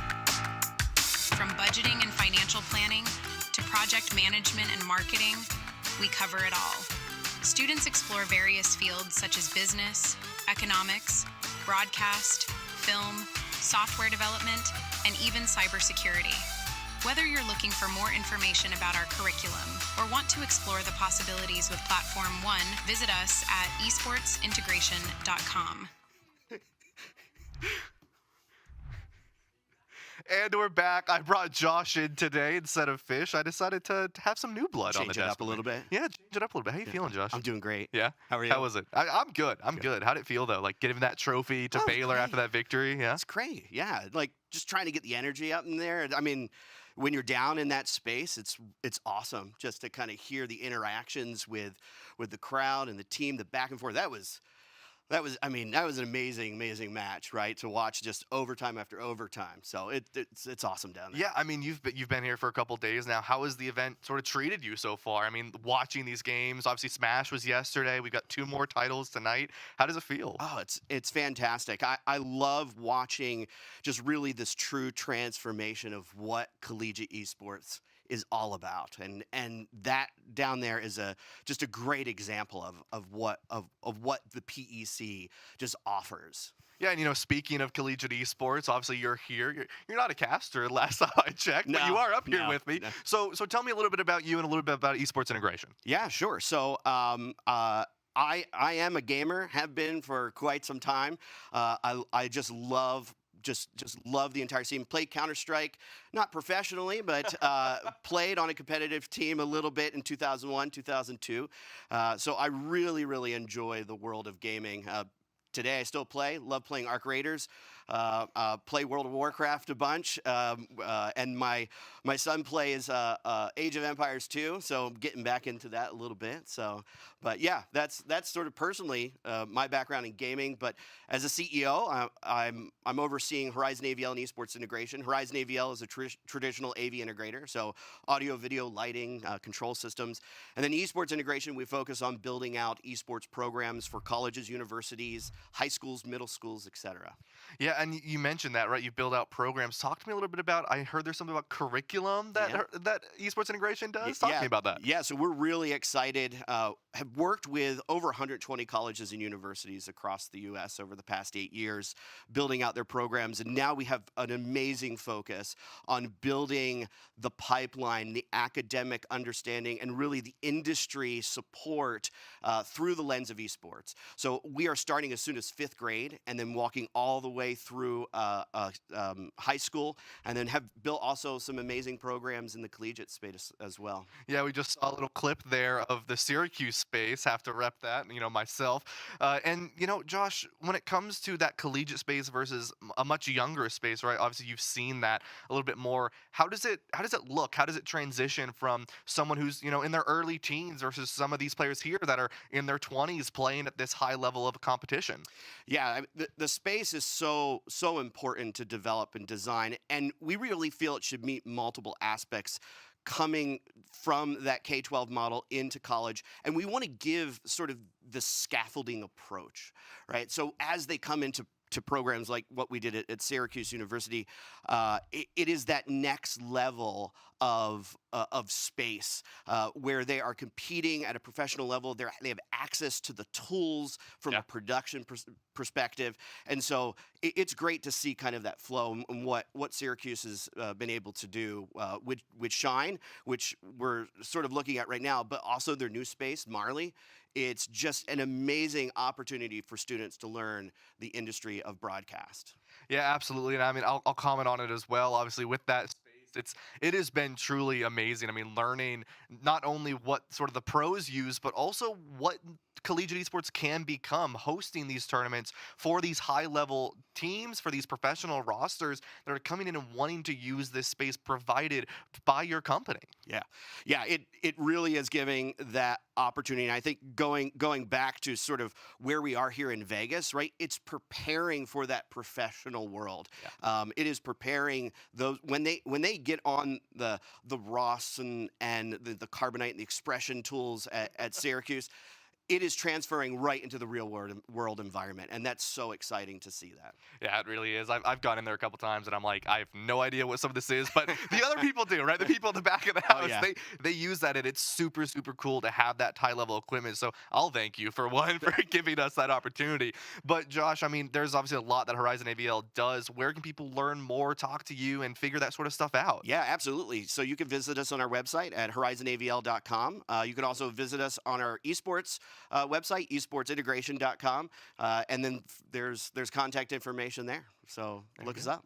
There you go. Well, Josh, it was good talking to you, man. We've known each other for a couple of years now, so it was good seeing you, man. But otherwise, we're going to go ahead and take a look at the next upcoming brackets here. I know Overwatch is coming up next, and it's going to be interesting to see what happens there. A big thank you once again to Josh for giving us that insight into esports integration. Boise State and Utah going to be the grand final for Overwatch. We talked about it a little bit. Boise, the defending champs for this Overwatch team, and they're looking to make it a second championship title. Yeah, and they played Utah already. We saw that a couple days ago, right? A 3-1 victory for Boise State. I'll be curious to see, again, when you go to that best of 7, how that is going to be. I do have an update while you're doing your interview. Did get a quick peek. Ohio State took game 1 in our Valorant lower finals, right? So Boise State's in the grand finals for Valorant. Ohio State and Michigan State, your defending champion Spartans, are playing right now in the lower finals here in the HyperX Arena. 1-0 Ohio State after map 1. So potentially, we talked about at the start of the show, right? All 4 defending champs were alive, right? Michigan State defended last night. Boise State, a crushing loss to Baylor in Rocket League. Michigan State, they're the only ones that haven't punched their ticket yet, and right now they've got to win 2 in a row. Yeah, they do. I mean, I'm not going to lie. I expected Michigan State to win this. I still think they should. But at the end of the day, it's going to be a close matchup between those two teams. And I really am curious to see which team ends up making it out of that lower final, because whoever plays Boise, they're already gonna be feeling good about winning that game. Whether you're Michigan State beating Ohio State or Ohio State beating Michigan State, you're gonna feel good after that game. And then you gotta play Boise, and I think either way, you've played a team that has taken the soon to be, or the not the soon to be, the current reigning champion there to competition. And so I'm curious to see who's gonna win that. But getting back into Overwatch here, Fish, Utah and Boise. Yeah, this is going to be an interesting one, right? You and I were talking about it, right? Boise State, they come in as the defending title. You've mentioned it on the shows the last few days here, right? A very senior-heavy roster, right? They want to go out as those back-to-back champs. But what is the key? You were given some of it backstage. What is the key you think Utah needs to do when it comes to hero picks, when it comes to map picks, if the Utes want to extend this series? I think the biggest thing is, first off, in Overwatch, a lot of times you get that first map sort of jitters, the first map victory. I think Utah could do that, right? I think they can get a victory and even up the series 1-1, right? Remember, Boise gets that free win starting off because they advance from the winner's side of the bracket. So they'll start off. I think Utah can get that. I think they can get that out of the way fast. I do think Boise will end up winning that next matchup, but it's going to come down to Utah taking the victory on these long maps. You take a look at this one here, right? As we take a look at last time Utah and Boise played on this map specifically, Runasapi, when you have this map, right, and there's a long ranges and long angles, long pushes for a player like PDK to take, that's where a lot of the strength for Utah can come in. Yeah, Boise State, they took this yesterday. Or a couple days ago, winter semifinals. It was a 3-1 win. They sent Utah down to the lower bracket, but honestly, they kind of activated the Utes, right? They 3-0 Ohio State, who was the #1 seed. They 3-0 Syracuse, who had a great run as well. And now they're here and set up. And again, they took down Baylor. Utah did. It was our very first game on stage at the PEC. This is a brand new team, much like Baylor. They've kind of just gotten that blueprint from Baylor, right? It's not one of those where, hey, you're going to come in, you're going to need a year to develop. You're going to watch the Boise States, the Ohio States kind of run this. Baylor just proved you can come in year one and you can win a national title, and I think Utah can maybe draw from that. Yeah, absolutely. And once again, we talk about these two teams, right? 11th seed and 16th seed in the country in terms of the Overwatch Collegiate Ranking Association, and I think both these teams have the capability to swap those spots, right? They played very, very well. I mean, Utah, right? They made their way through that lower bracket run, right? Getting rid of Ohio State, getting rid of getting rid of Syracuse, and now they get to play into Boise, right? This is a matchup that is going to be close, and I think once again, if Utah can really play with PDK on this Emre and take really good advantage of these long angles, that I don't remember that clip, that is where you are going to see the most success from Utah. Otherwise, Boise, especially on this wrecking ball, Strider on that wrecking ball is going to be someone that is going to be very, very annoying for PDK, but this Echo and Sojourn could be interesting. Yeah, it is going to be very interesting to see exactly what happens between these two teams. Again, we've talked about, I mean, the other thing, right, when Utah played Boise State, I think they got a win, right? It was kind of where do you ban that ball, right? Yeah. Because Strider, very, very good on that. You know you can take it away for one map. And we talked about this yesterday with some of the hero bans. Do you take it away at the very end if you get that far as Utah, or is it, hey, we're down 3-1, we have to take ball away to extend the series? I think managing that ban in particular is going to be where Utah kind of makes or breaks this series. I absolutely agree, right? Depending on where you put that ban. And, you know, we've seen this Midtown game, right, for Boise State where they ended up winning that against Utah. It's Midtown is, or this is going to be an interesting map for Utah, I mean, in and of itself, because almost every time we see Utah play, it is on this map compared to like a Kings Row or an Eichenwald. They like Midtown, and it gives them a little bit of an edge, right? So I'm curious to see, you know, what you ban, because when it comes into these maps, you have maps that you have a better opportunity to win on, so maybe you don't worry about banning that wrecking ball early on, right, on a map that you've picked that you feel comfortable on. You wait to do that on maybe a map that, right, you win. Now Boise picks a map and you know they're going to play ball. That's where you wait in it, because now you give Boise a disadvantageous position on a map they would otherwise have the advantage on. And of course, as we talked about in Rocket League, right, we're going to play potentially an extra game, right? It is a best-of-7 series, right? Of course, there are only certain game types we can play, Ryan, right? Because we don't want Game 7 to end in a tie. That would be a disaster. So for those maybe unfamiliar who've just been following the PEC, they use those best-of-5s. What are those extra game types that we're going to be potentially seeing if Utah can kind of make some noise? Yeah, if we can get ourselves up to that Game 7, it's going to be those controls, those flashpoints, right? Those maps that are quite literally impossible to tie on otherwise, right? If you have Hybrid, the most tieable map, right? So you're not going to see that being the last map. Otherwise, we'd be here for potentially a very, very long time, which would be fun for us. Maybe not for the players, but it'd be very fun for us. It is also possible to tie on push and on payload. It's just improbable. But you don't want the improbable to happen, right? Yeah, so you won't likely see that. You will likely see that control or that flashpoint moving into that Game 7. And that's where things really start to heat up, right? Those King of the Hill game modes where you have players where you just win one game or you win 2 games and it starts to move back and forth, and that momentum shift is a really, really important game like push where you start winning. You can start to snowball that really, really fast. Payload and Hybrid's a little similar as well. It's control and flashpoint where things are a little bit more difficult to find that snowball, because you win 1 point, you reset, you have to find a brand new position and a brand new way to play, and then you go to that next point.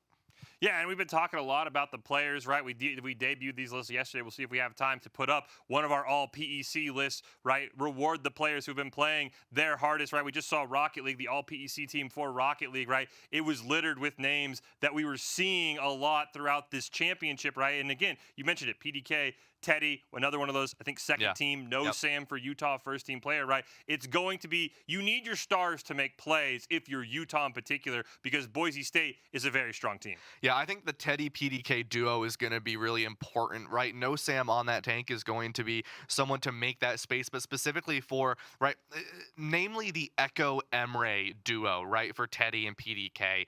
I think that is where you're going to see a lot of success for this roster. I mean, Teddy was playing that Echo against Baylor, and they were using the Echo to scout, right, to make sure that they weren't going to run into someone that was going to get a good flank, like the Reaper that Baylor was running, right? And so it gives the Emre, gives PDK a little bit more versatility to play wherever that they want to play.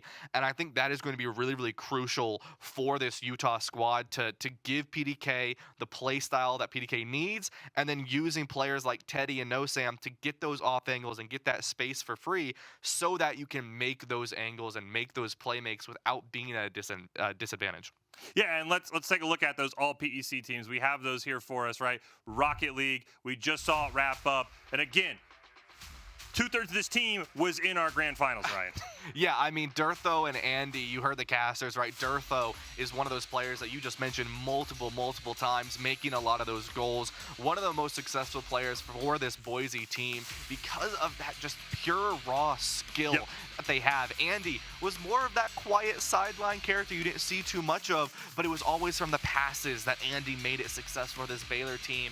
Off-bomb has been someone that has always been commented on. We obviously didn't see them in the grand finals, but Michigan State's off-bomb has always been one of the most incredible players and one of the most playmaking players in the entirety of the PEC. And speaking of playmakers, we have the second team here as well for the all PEC Rocket League, right? And it is, again, you're going to see a lot of names you recognize, right? There's Hoxer, who maybe just could get elevated to the first team after what we saw in the grand finals.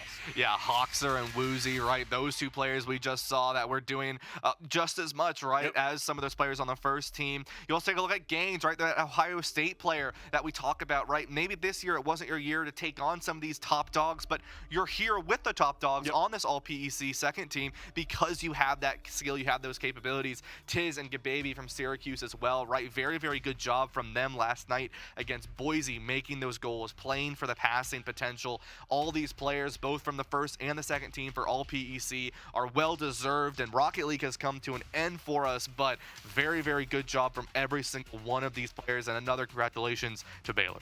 Yeah, big shout out to Baylor. They are your national champs in Rocket League. Speaking of national champions, we had Michigan State winning Smash last night. We could take a look at the all PEC for Smash here as well. This was a very talented list of players. And again, like we saw in Rocket League, 4 of the 5 here were in last night's grand finals. Yeah, I mean, this was just insane from some of these players. I mean, you heard the casters mentioning how they were playing and the compositions that they were playing into, right? Running certain characters versus other characters, and the coaches. We always make, comments on how the coaches are using paper to go back and forth in such a digitized world, but it brings a level of sort of personality to the game, and I really do like it. And these players are the personalities that you want to look out for, right? right, that were doing such a good job last night. They were putting up their best, and they're putting up the competition. Syrup also there, right, from the Syracuse team. Wasn't able to make it to that grand finals, but did a lot against both the Michigan State and the Minnesota teams. Speaking of Michigan State, you're going to see the rest of their roster on our All-PEC second team, right? That's just how dominant. 4 Spartans on your All-PEC team. Incredible job. You also got Nebraska represented there. And much like we talked about with Gaines, your team might not all be there, but there are players on these teams that are finishing 4th, 5th in the standings that can be that foundation. Exactly, yeah, right. I mean, Minnesota and Michigan State, it makes sense that they're on that second team, right, and first team. But Nebraska, similar to, like you said, with Gaines on Ohio State for that Rocket League second team. These are the players that they may not have been up there this year, right? Yeah. But they are the players that are really going to be playmakers going into future years of the PEC, and players that could really make a difference and be on those first teams and be championship level players moving on into the future. Yeah, we heard the casters talk about it with Dirtho, right? It's someone Boise State built their program around, right? First team All-PEC, the team makes it to the grand finals. Who knows, right? If one of these players here, speaking of, we have our All-Valorant, right? That's going to end the night. Valorant, right? We have Boise State in the grand finals. Ohio State leading Michigan State 1-0 right now in our lower final. We take a look here at our All-PEC Valorant first team. And this one, maybe the most balanced because of just how deep PEC Valorant was. Yeah, I mean, every one of these players, you have Onstage from Utah, Pretz from Syracuse, Waldy from Ohio State, Lemur from Michigan State, both Master and Skies from Boise State. All of these players in this past weekend have been on the leaderboard as one of the top fraggers because of how well they perform. I mean, you take a look at the sort of the 4 players on the right side here, Waldy, Lemur, Master, and Skies. These are the players that are competing right now. Well, not competing right now, but the middle two, right? Michigan State and Ohio State are competing right now to go up against 2 of these players from this All-PEC Valorant first team. And it's going to be dangerous. It's going to be chaotic. I mean, Lemur, one of those players that I've been following for a very long time this PEC season, always such a menace on the chamber, on that operator, such a good player. And the second team, much like we saw with Michigan State, right? That All-PEC Valorant second team, you're going to see a lot of blue, and that's why Boise State only had 1 loss all season. Yeah, Prestige and Koss over there for this Boise State roster. Just really, really good players overall. Some coming out from Minnesota, and then a logical on that Michigan State team. I mean, you know, we talk about, once again, right, you see the players from Boise, you see the players from Michigan State, you see the players from Ohio State, but it's always those other players. There's one on each team so far that we've seen. Minnesota here, right? Such a good team, but they're right there at the cusp of what they could be compared to what they were this year, right? And it's moving that momentum into next year and into what you could be and into that potential of your team long term. And moments away from our Overwatch Grand Finals, excuse me. So what better way than to wrap up our All-PEC than with our All-PEC Overwatch first team. Again, it'll be Boise State and Utah just moments away here. The Boise State Broncos, they will start with that 1-game lead, but both those teams all over that first team list like we talked about. Yeah, absolutely. I mean, these are just incredible players here. 2 players from Utah, 2 players from Boise. Then you have King Donut that right there, right, for Ohio State. Yeah. Very, very good player for that Ohio State team. They did a really good job in the regular season. Didn't quite have what they were looking for during this bracket play, but that's kind of what happens at LANs, right? Sometimes things happen that you're not always ready for, but then you take a look at some of these other players that are sitting there, right? Strider and Clear, that duo of doom, right? Yeah. That is, you do not want to see those two combining on a dive against you because it is scary. You have No Sam, right? PD, we talked about just a little bit about them, right? PDK, that hit scan player, No Sam on that tank, just doing a really good job to give PDK that ability to really play the hit scan role like they're meant to play. And all of these players, these 5 players here, very, very good overall team. Obviously, there's no support players here. I want to say, like, man, how would this team do it? Like, wait, somebody's getting flex and support. I don't know if they'd like that. I think PDK did flex to Ana at one point during the PEC season, but I think you'd want to keep PDK on hit scan there. But very, very good players from this first team. And for the second team as well, you're going to see maybe those X factors, the 2 DPS for our 2 teams, Boise State and Utah. Maybe those are the ones that are difference makers. But again, like we've talked about, we've got players from other teams that could be building blocks if you see Kansas there. Yeah, right. I mean, you have Kansas in there. You also have, I believe that's Minnesota, right? Also in there, very good players that, right, maybe they just didn't do what you sort of expected or not expected, what you wanted them to do this season if you are one of their fans, right? Syracuse, Utah, Boise expected to Top do. 3, right? Exactly, right? That's what you kind of expect from them. But it's that Kansas team, that Minnesota team that are right there in the middle. And once again, that potential to move on to what they can be next year in competition. And you really want to look out for those players and those teams. Yeah, congratulations to all our recipients on the all PEC teams for all 4 titles. A very fantastic job. It's just proof of that culmination of hard work, right? There's so many times, right, we talk about the team, and yes, at the end of the day, it's a team sport, right? Baylor's your national champion. Michigan State's your national champion. But it's the individual players that make those teams work, and so it's great to recognize some of those players. And again, you see a lot of the top teams, but every single title, there was a player in a 5th place, a 6th place team that you can be a building block going forward in the PEC. Exactly, right? And that's the thing. And when you take a look at these, the first team, it makes sense, right? Those all PEC teams, there's typically your rank 1, your rank 2, maybe your rank 3 teams that are going to be fighting for that championship. That's where they're going to be. But then you have those second teams, which are typically your players that maybe are not the most vocal, right? They're not always in the kill feed, but they're always there. They're always helping out, right? They're always making sure that those first team players can make it in the kill feed. And then you also have those players that, maybe they haven't done quite as much yet this season, but they're sort of those breakout players, those bubble players that could really make a difference for their rosters moving into future years of competition. Yeah, and again, we talked about this yesterday with Smash when we were looking at it, right? Like, okay, Minnesota and Michigan State, they both have 2 on the first team. They're going to cancel each other out. We have that here in Overwatch, right? Tanks on both sides, first team. DPS on both sides, first team. DPS on both sides, second team. How are those other players? How are those supports in particular? I guess we just hate supports when it comes to all PEC voting. But how are those supports going to make they're the X factor in this Boise State-Utah game in Overwatch. Again, Boise State, they come in as the defending champ. Wasn't an easy road. Didn't get the #1 seed. It was a 3-way tie with Boise State, Ohio State, and Utah. The Broncos end up in that middle there. But they've kind of turned it on, right? And it's a term we always talk about. The Lanimals, right? And then for Utah, you're going up against that Lanimal that is Boise State Overwatch. Yeah, exactly. I mean, Utah, their players have experience competing at such a high level, but it's different when you're at that LAN, right? You're competing against that team that is above you, and you've been fighting them all season in the PEC and in so many other tournaments just to get yourself higher than them in that ranking, and you just can't quite do it. And you can feel that passion and that sort of desire to do better against that team. And I think we're going to see that tonight against Boise State. I think Utah is really going to give it all they can to prove that they can take on these Broncos. But I do think Boise is just such a good team, very well coordinated, and they just have such a long history. This is their last year, right? Yeah. They've played for 4 years together. They know what they want to play. They know how they like to play. They're very good players, and I think because of that passion, because of that drive, I do think they're going to take it. But Utah's not going to let them take it easily.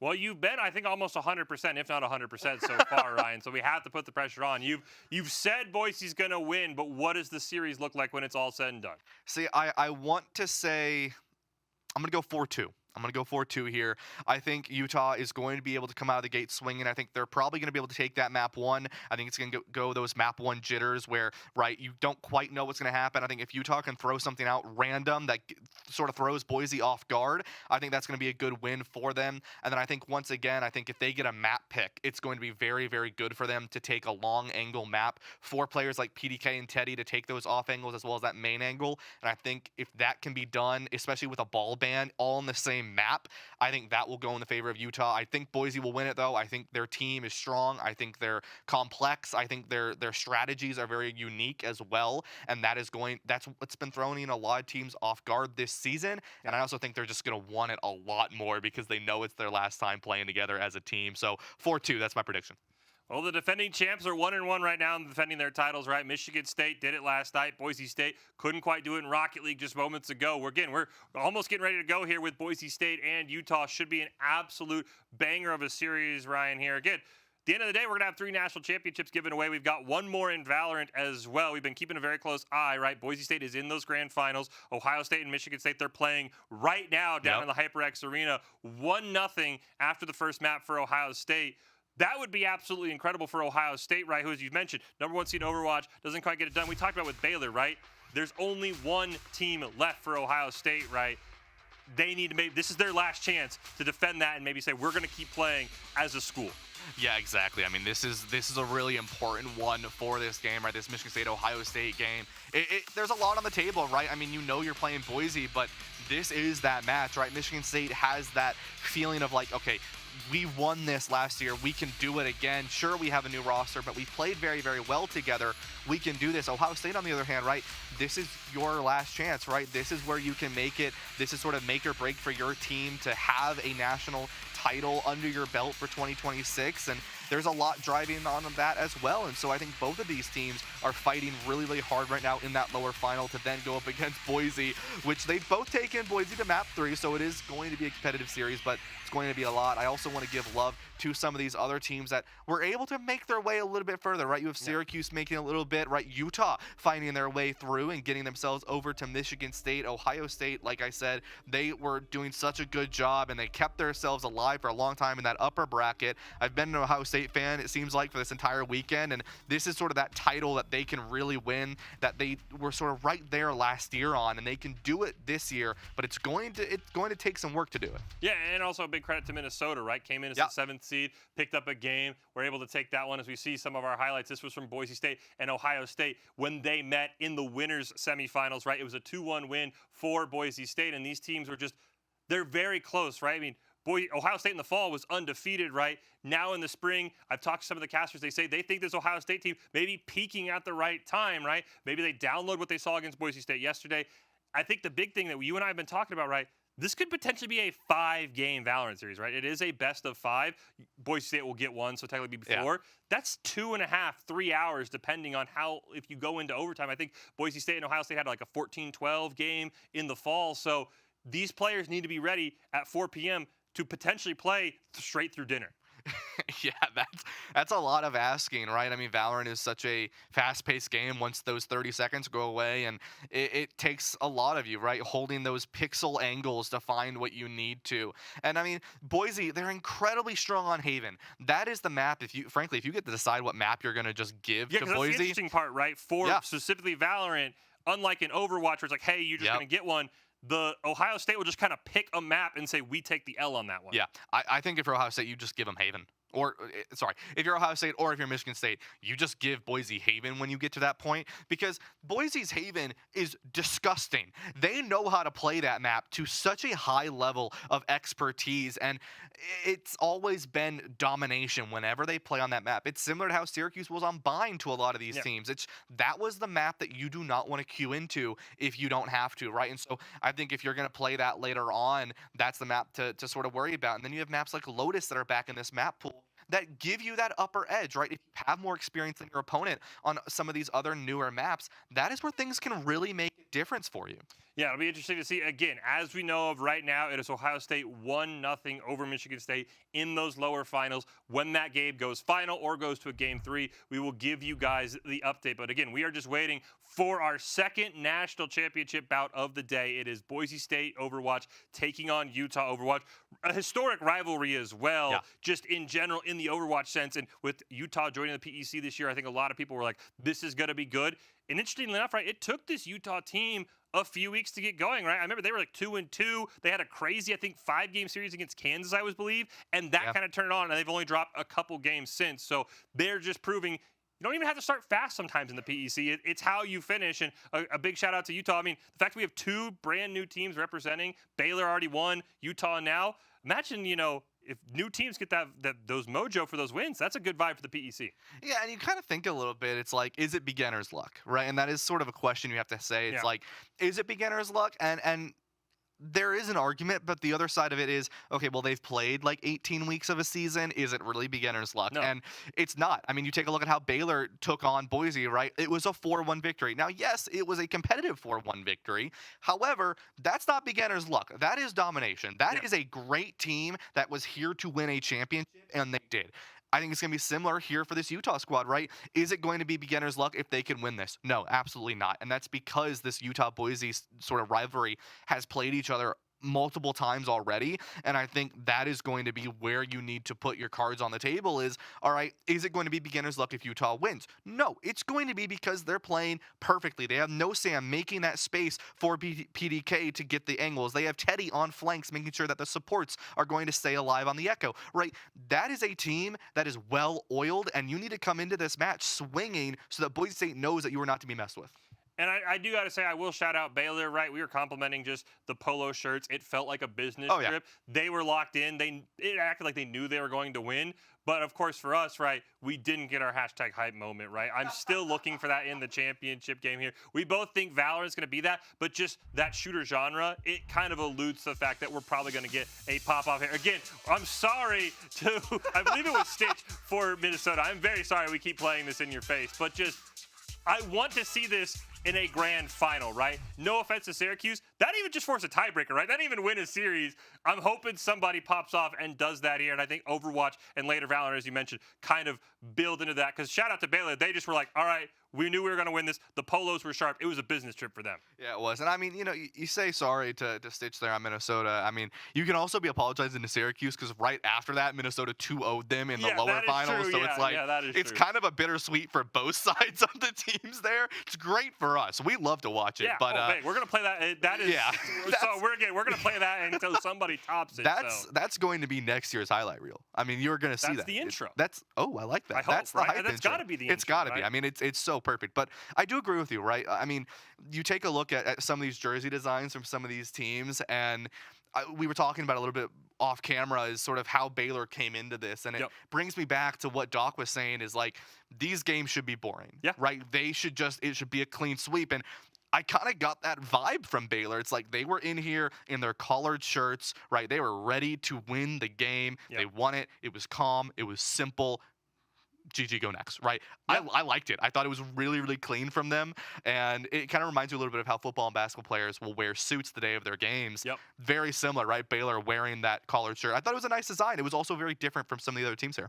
I will say the jerseys have been electric, though, right? No, I mean, Minnesota, one of my favorites, have kind of got that hockey tie, which makes sense for Minnesota, right? Again, you love to just see the team spirit, right? And how these teams can kind of take this event to the next level. Again, we're just moments away from the grand finals. Boise State taking on Utah in Overwatch. Can Boise State defend this national title? They fell just short in Rocket League with Baylor claiming their first PEC national championship. It is going to be an absolute blast. And as we've talked about, you'll recognize a lot of these names, Ryan, because they are on the all-PEC team as we take a look at Boise State's roster.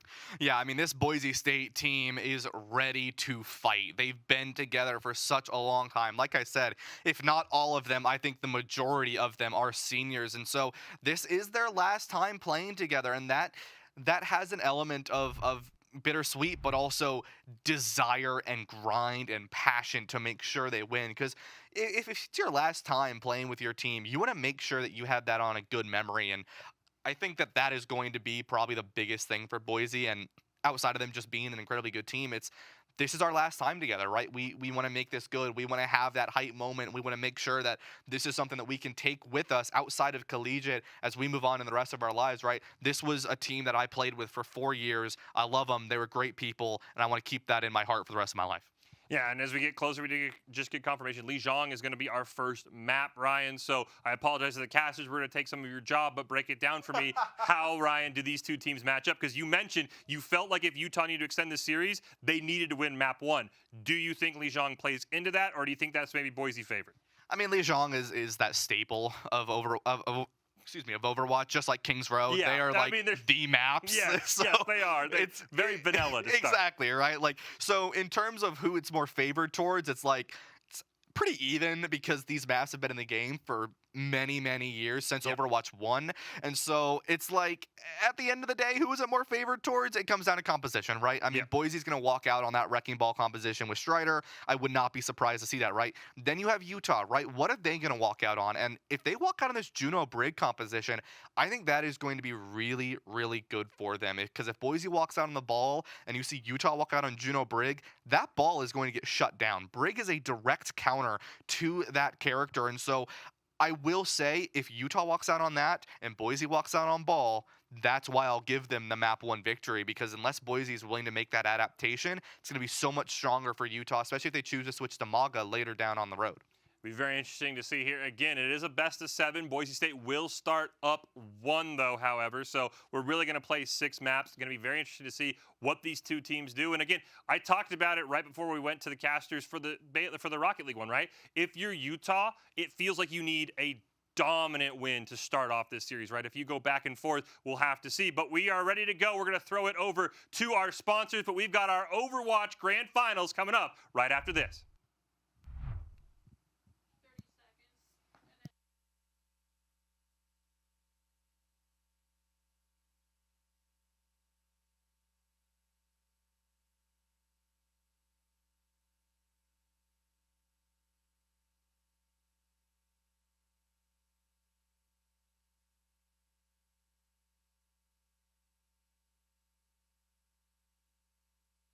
You are. It is time for our Overwatch Grand Finals from the lower bracket. First year in the PEC, it is Utah, No Sam, Teddy Apaya, PDK, Ray, and Sonic.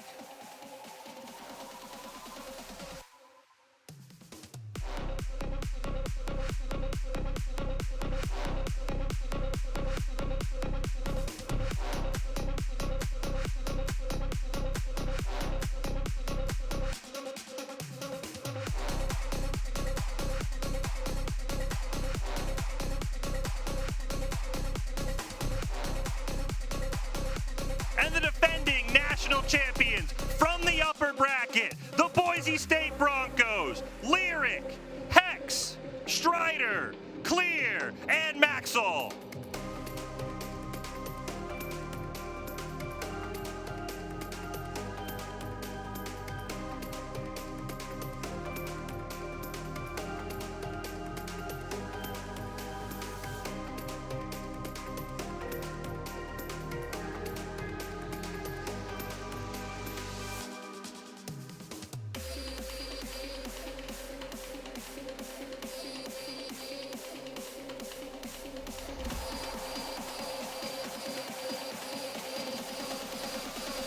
Hello and welcome, Overwatch fans. We are here and we are live, folks. The PEC Championship Sunday is upon us. I'm FBI Tugboat here with me, HyperX. How are we feeling, my man? I am pumped. I am excited.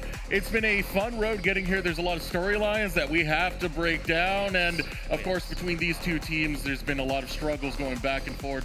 One team takes it, the other team takes it the next step. So it's going to be a great finals. A back and forth here, a back and forth. Tell me, folks, if you sense a theme here. National champions, Boise State from last year, coming in here to take on Utah, right? The only loss that Boise State takes during this most recent semester is a 3-2 barn burner against this Utah squad, right? Utah obviously 7-0, Boise State 6-1. How exciting! How exciting! And it doesn't just stop there. We got to look at the bracket itself, right? Yeah. Boise did not drop a single map to any team other than Utah. So Utah's the only one that's been able to really pressure them, be able to take them down. So I think this is a proper finals. Absolutely. Baylor Esports has taken a victory down in Rocket League. Big shout out Michigan State taking down that victory in Super Smash Brothers. We will have a national championship for Overwatch after this best of 7 series. Number 2 seed Boise State coming on in from the top side of this bracket, taking on 7-0 throughout the regular season, Utah. Very, very excited for this. I want to give a big shout out to Chris and Fish. They did a fantastic job of breaking down a lot of what we can expect to see here, HyperX. Anything else that you really want to highlight before we hop into this one in Lee Jong Tower first? Man, I do want to take some time to talk about the teams. Starting with Utah, I think their journey and their growth has been amazing to watch. Like, it's what you really do want in collegiate. Considering you go to their regular season back in fall, they only fell to Ohio State, Boise State, and Syracuse. 3 losses. To recover from that and immediately go into spring and have the perfect season with the same roster, it shows a lot of growth. It shows that these players are getting used to what their identity is and how to really take it to these top teams. Because, again, one of the things I said the last time we were on camera was the conversation was, is it going to be Ohio State? Is it going to be Boise? Utah say, put us in the conversation too. Mountain West squad coming out on on top of that one. Indeed, have to agree with you.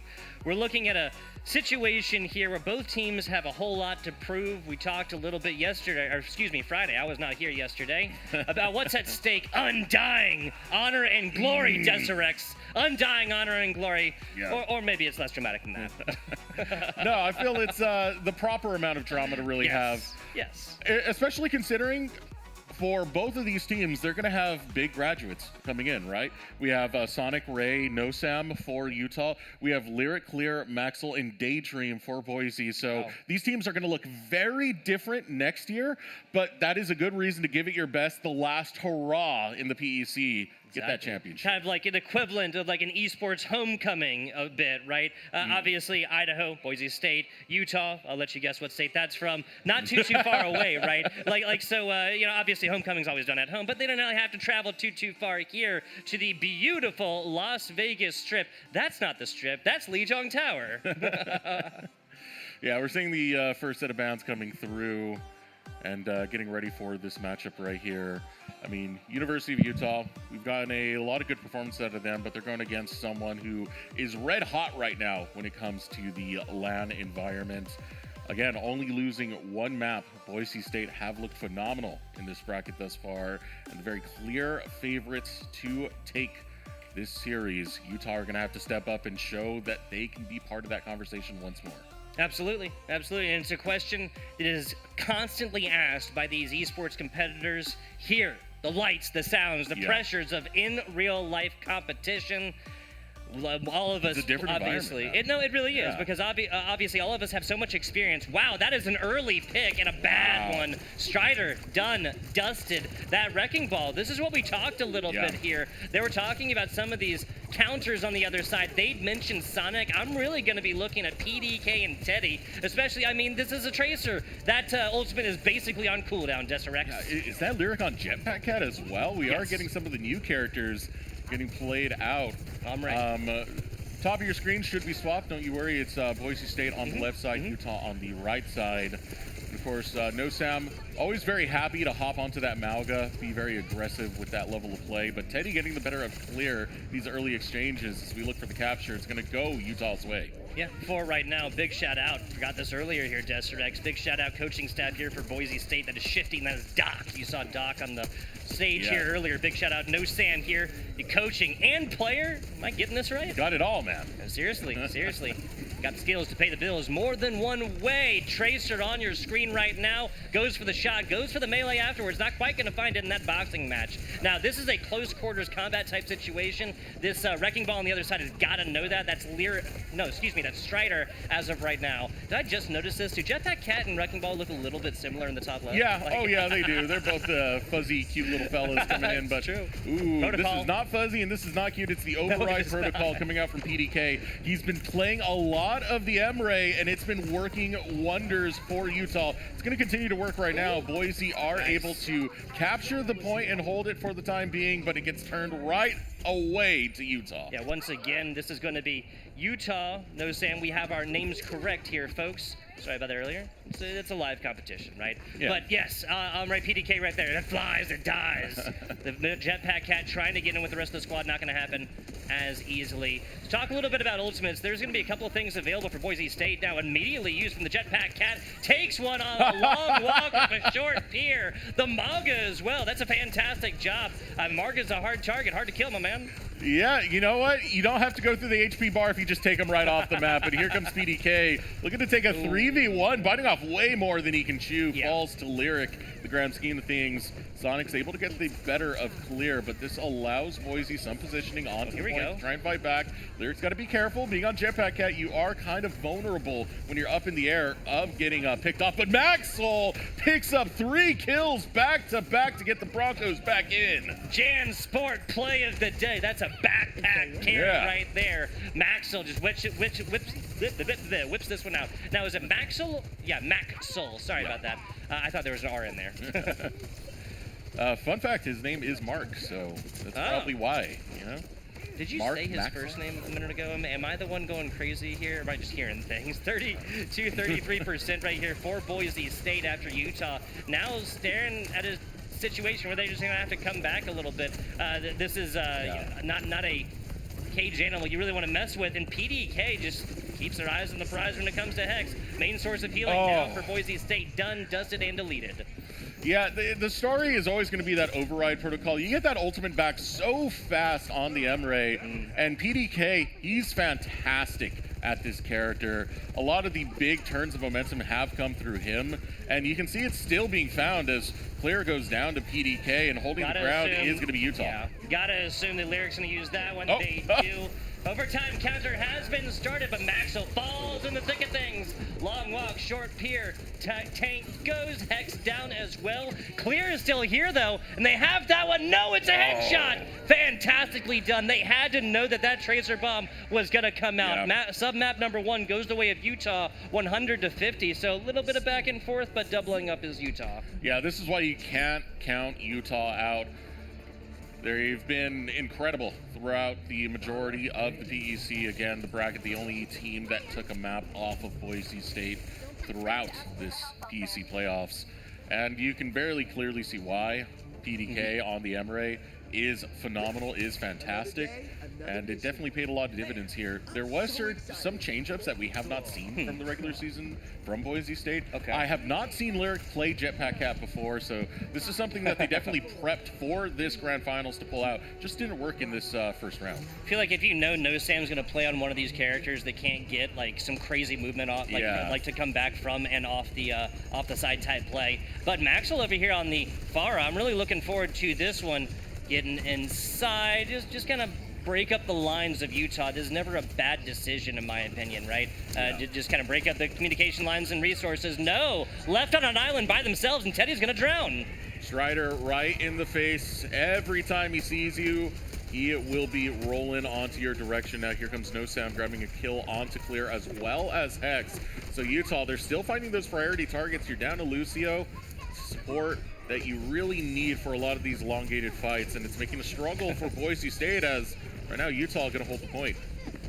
Look at Sonic, right? Just kind of locked on. Well, as soon as you hear that ball and whip to it, just the reticle goes right on top of it. That is the easiest way to start that. Yeah. I mean, it's only 15 healing a second, but it's also area of effect, and that goes to everybody. Taking a look on the inside. Nasty purple, and PDK cannot keep it alive from there. Dive inside. Lyrics gonna fall for their aggression previously, and it's a pinstripe kill feed yet again. Ooh, Strider's doing a lot of work, but so is No Sam. This is the battle of the tanks now coming through as No Sam getting into the face, tank on tank combat. Now running into the fray will be No Sam. He's getting low, but still heals up each and every time. Now looking to target No Sam down. Maxwell will grab that kill and put a stop to that barrage from the Mauga. He's a fat one there, trying to get up to the corner. They do. I think that anti actually hit onto the... Yes, it did, onto the wrecking ball here, so we're going to stare down the barrel of Maga for a couple of seconds, move on over, and PDK, we get in time just to see them find their ultimate demise. Can't quite get out, Strider can't. Fast as all heck. Can't quite get out, though. Yeah. Teddy on this Tracer is always going to be a threat to your back line. He knows how to maneuver well with this Tracer. Doesn't really need too much time. He's found Hex multiple times, and not having that Lucio, it definitely does hurt the chances of Boise State. And now this is where things get a little bit tricky, right? Utah's composition, it's about marching forward. That's what I think every time I see Juno and Brig. Paired along with the Mauga, it's very hard to break that front line advance, that march that Utah brings. Perhaps an idea, just sectioning out, CCing Sonic away. That's as best as I got right now. Those armor packs can still get there, and Maxwell once again. Teddy was left on an island earlier. It's going to be Maxwell's time now. Here comes a Juno ultimate, nasty purple. No Sam going to be able to get out the rest of that. Here comes Nano. Got to make something happen, and got to make it happen now. And Sound Barrier drops throughout the thick of things. A lot of players needing a lot of help, but PDK protocols there. Should have saved it. They do not. Utah takes this one down 2-0 fashion. Did both of those go 100-50? Did I count that right? I can't count. Oh, fair enough. Fair enough. Your winners here. Daventry, believe that's there for Utah in the back as well. Shout out there to the coaching staff and support. We always love that here for our collegiate esports teams. I don't think anyone saw this game going just as a clean sweep for Boise. again, the battles that both of these teams have been pretty tremendous so far, and this was a great display coming out of Utah. First foot out of the gate. They start off strong, bringing No Sam in. That aggressive front line, that Brig Juno combo that you get that just always wants to go forward. And it really was too much for the Broncos to take in this map number 1. Yeah, it is tough when all of your composition is kind of based on like more on this dive, right? Yeah. Either sectioning stuff out, wrecking ball, splitting a team in half, and dealing with either half, right? You know, a divide and conquer type situation. Obviously, we'll be going on to a different game mode next, but definitely something they're going to have to monitor coming into the next, because perhaps a more brawly type composition, something with a shield for your tank, maybe something that that'll change here instead of just a pure DPS output that Maga provides.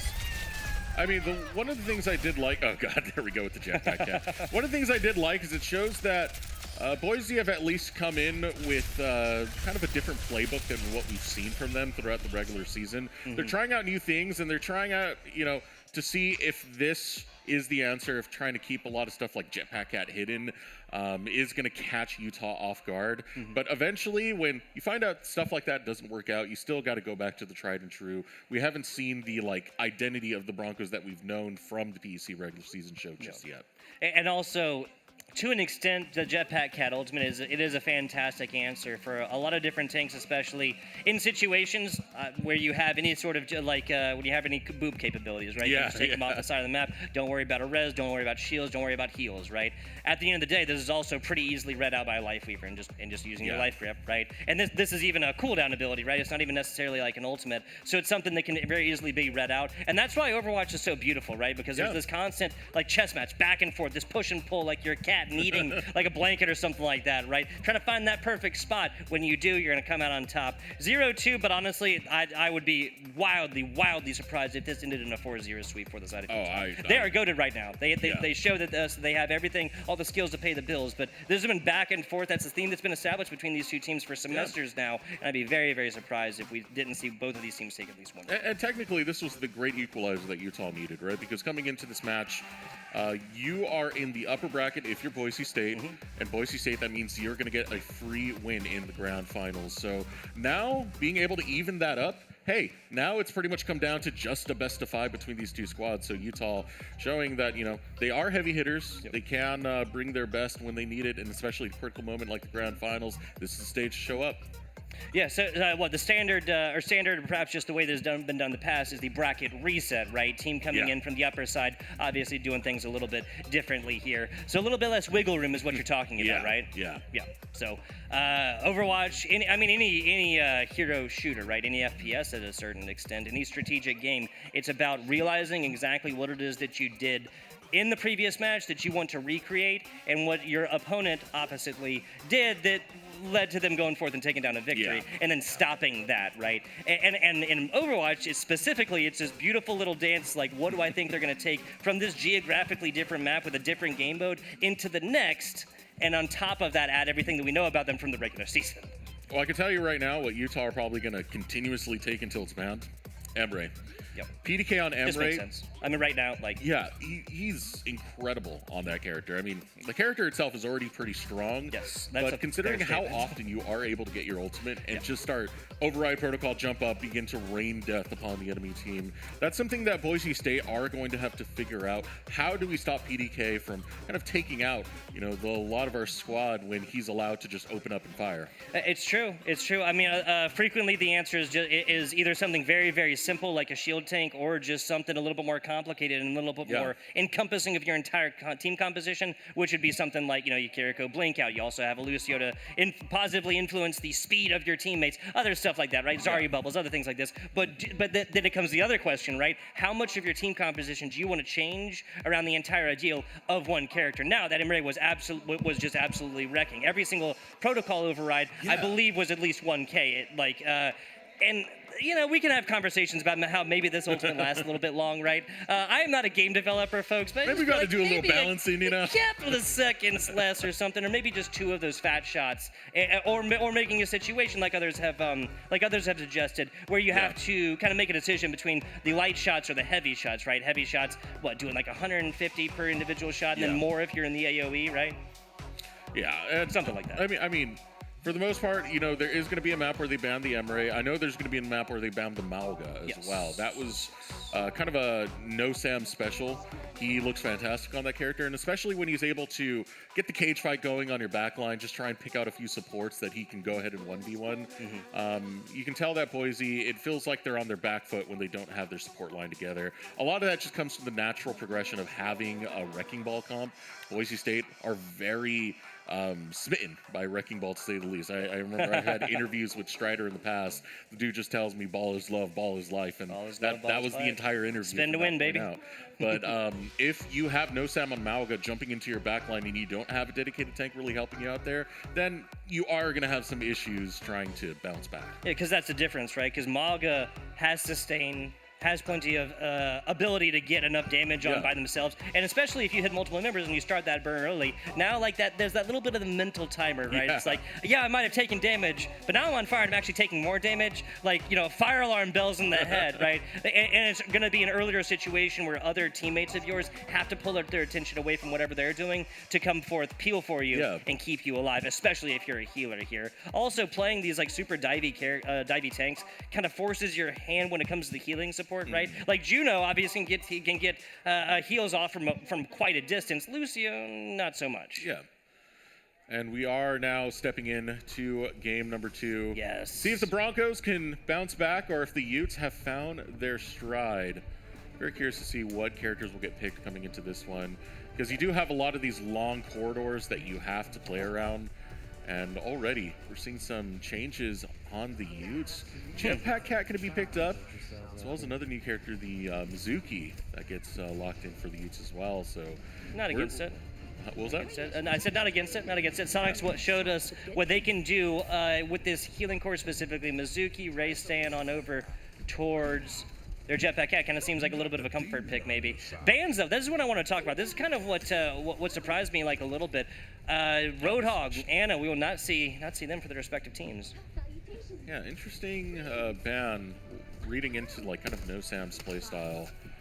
I can completely understand the Roadhog. The interesting one that stands out for me is going to be the Ash. I'm assuming for the Wrecking Ball more than anything else. Could be an issue going forward here, but I do want to say the supports were swapped by the Utes. They're not going for the new supports. They're going to go for their kind of dive duo that they've been locking in with the Brig Juno combo. But here we go, first round now underway. Big rotation here. Nobody really likes coming from up top there. People say whatever they want to. Nobody actually likes coming through there. Now, did they get him off the side? They did not. Spin to win remains alive there. Strider. No! Oh. There you go, Sonic. Give them a taste of their own medicine. I don't boop you. You don't boop me. I boop you, sir. Yeah, unfortunate for Strider right there. Kind of hitting a home run. Sonic knocking it right out of the park, quite literally to that extent. Now the Broncos looking to march forward. They have to get through the defense of the Utes, and that's where things are tricky. Hex is already taken out by No Sam. You can see No Sam chasing onto the ball, pumping in damage onto the Broncos and making it hard to capture the site. Spin to win, thing for a reason. Strider got down to actual one.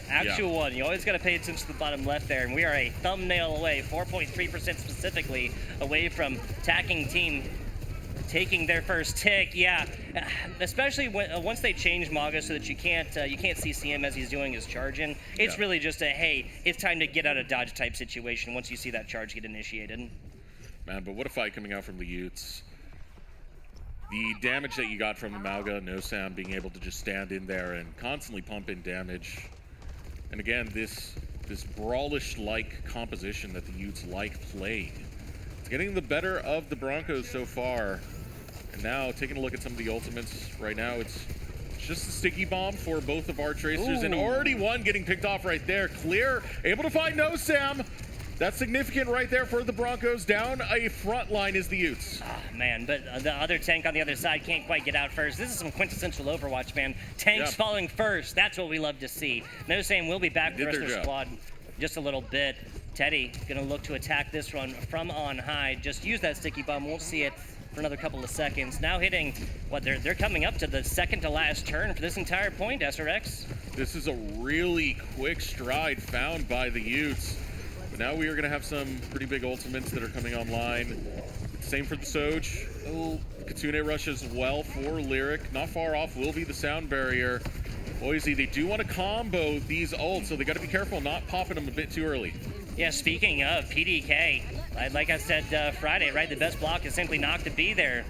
Mr. Miyagi said it best. They just PDK pulls that, they get away from it immediately. 91% here from the Mogul to have that cage fight coming up here soon. Strider looking to get back involved. There's a minefield, there's a couple of Ks. Clear. Hex, we'll see you back in spawn room. And that's that support power that the Utes have. They're able to put down the orbital ray alongside the rally, and it's so much that the Broncos have to get through. They're just crumbling at this next fight. Lyric finally takes down Teddy, so the Tracer gonna have that Mosquito swatted out of the way. But what do the Broncos have left? Because this push, it's not slowing down. Ooh, back and forth they went. Lyric not going to be able to take it. Teddy gives him the no. Yeah. My friend, I'm a DPS, you're a healer. Learn your role, play it best. 4 minutes and 20 seconds coming up here as we're getting again to the next last turn on the last point. Sound barrier is going to be available here for Hex and the rest of Boise State. Wow. We'll have a couple of DPS ultimates available as well. No Tracer bomb for this one. Decides not to. Does get it? No. Right behind the back. Here comes. Okay. That's, yep. Here's one. Maxwell Sojourn took the words out of my mouth. It's weird when the character says what you're about to commentate and say, right?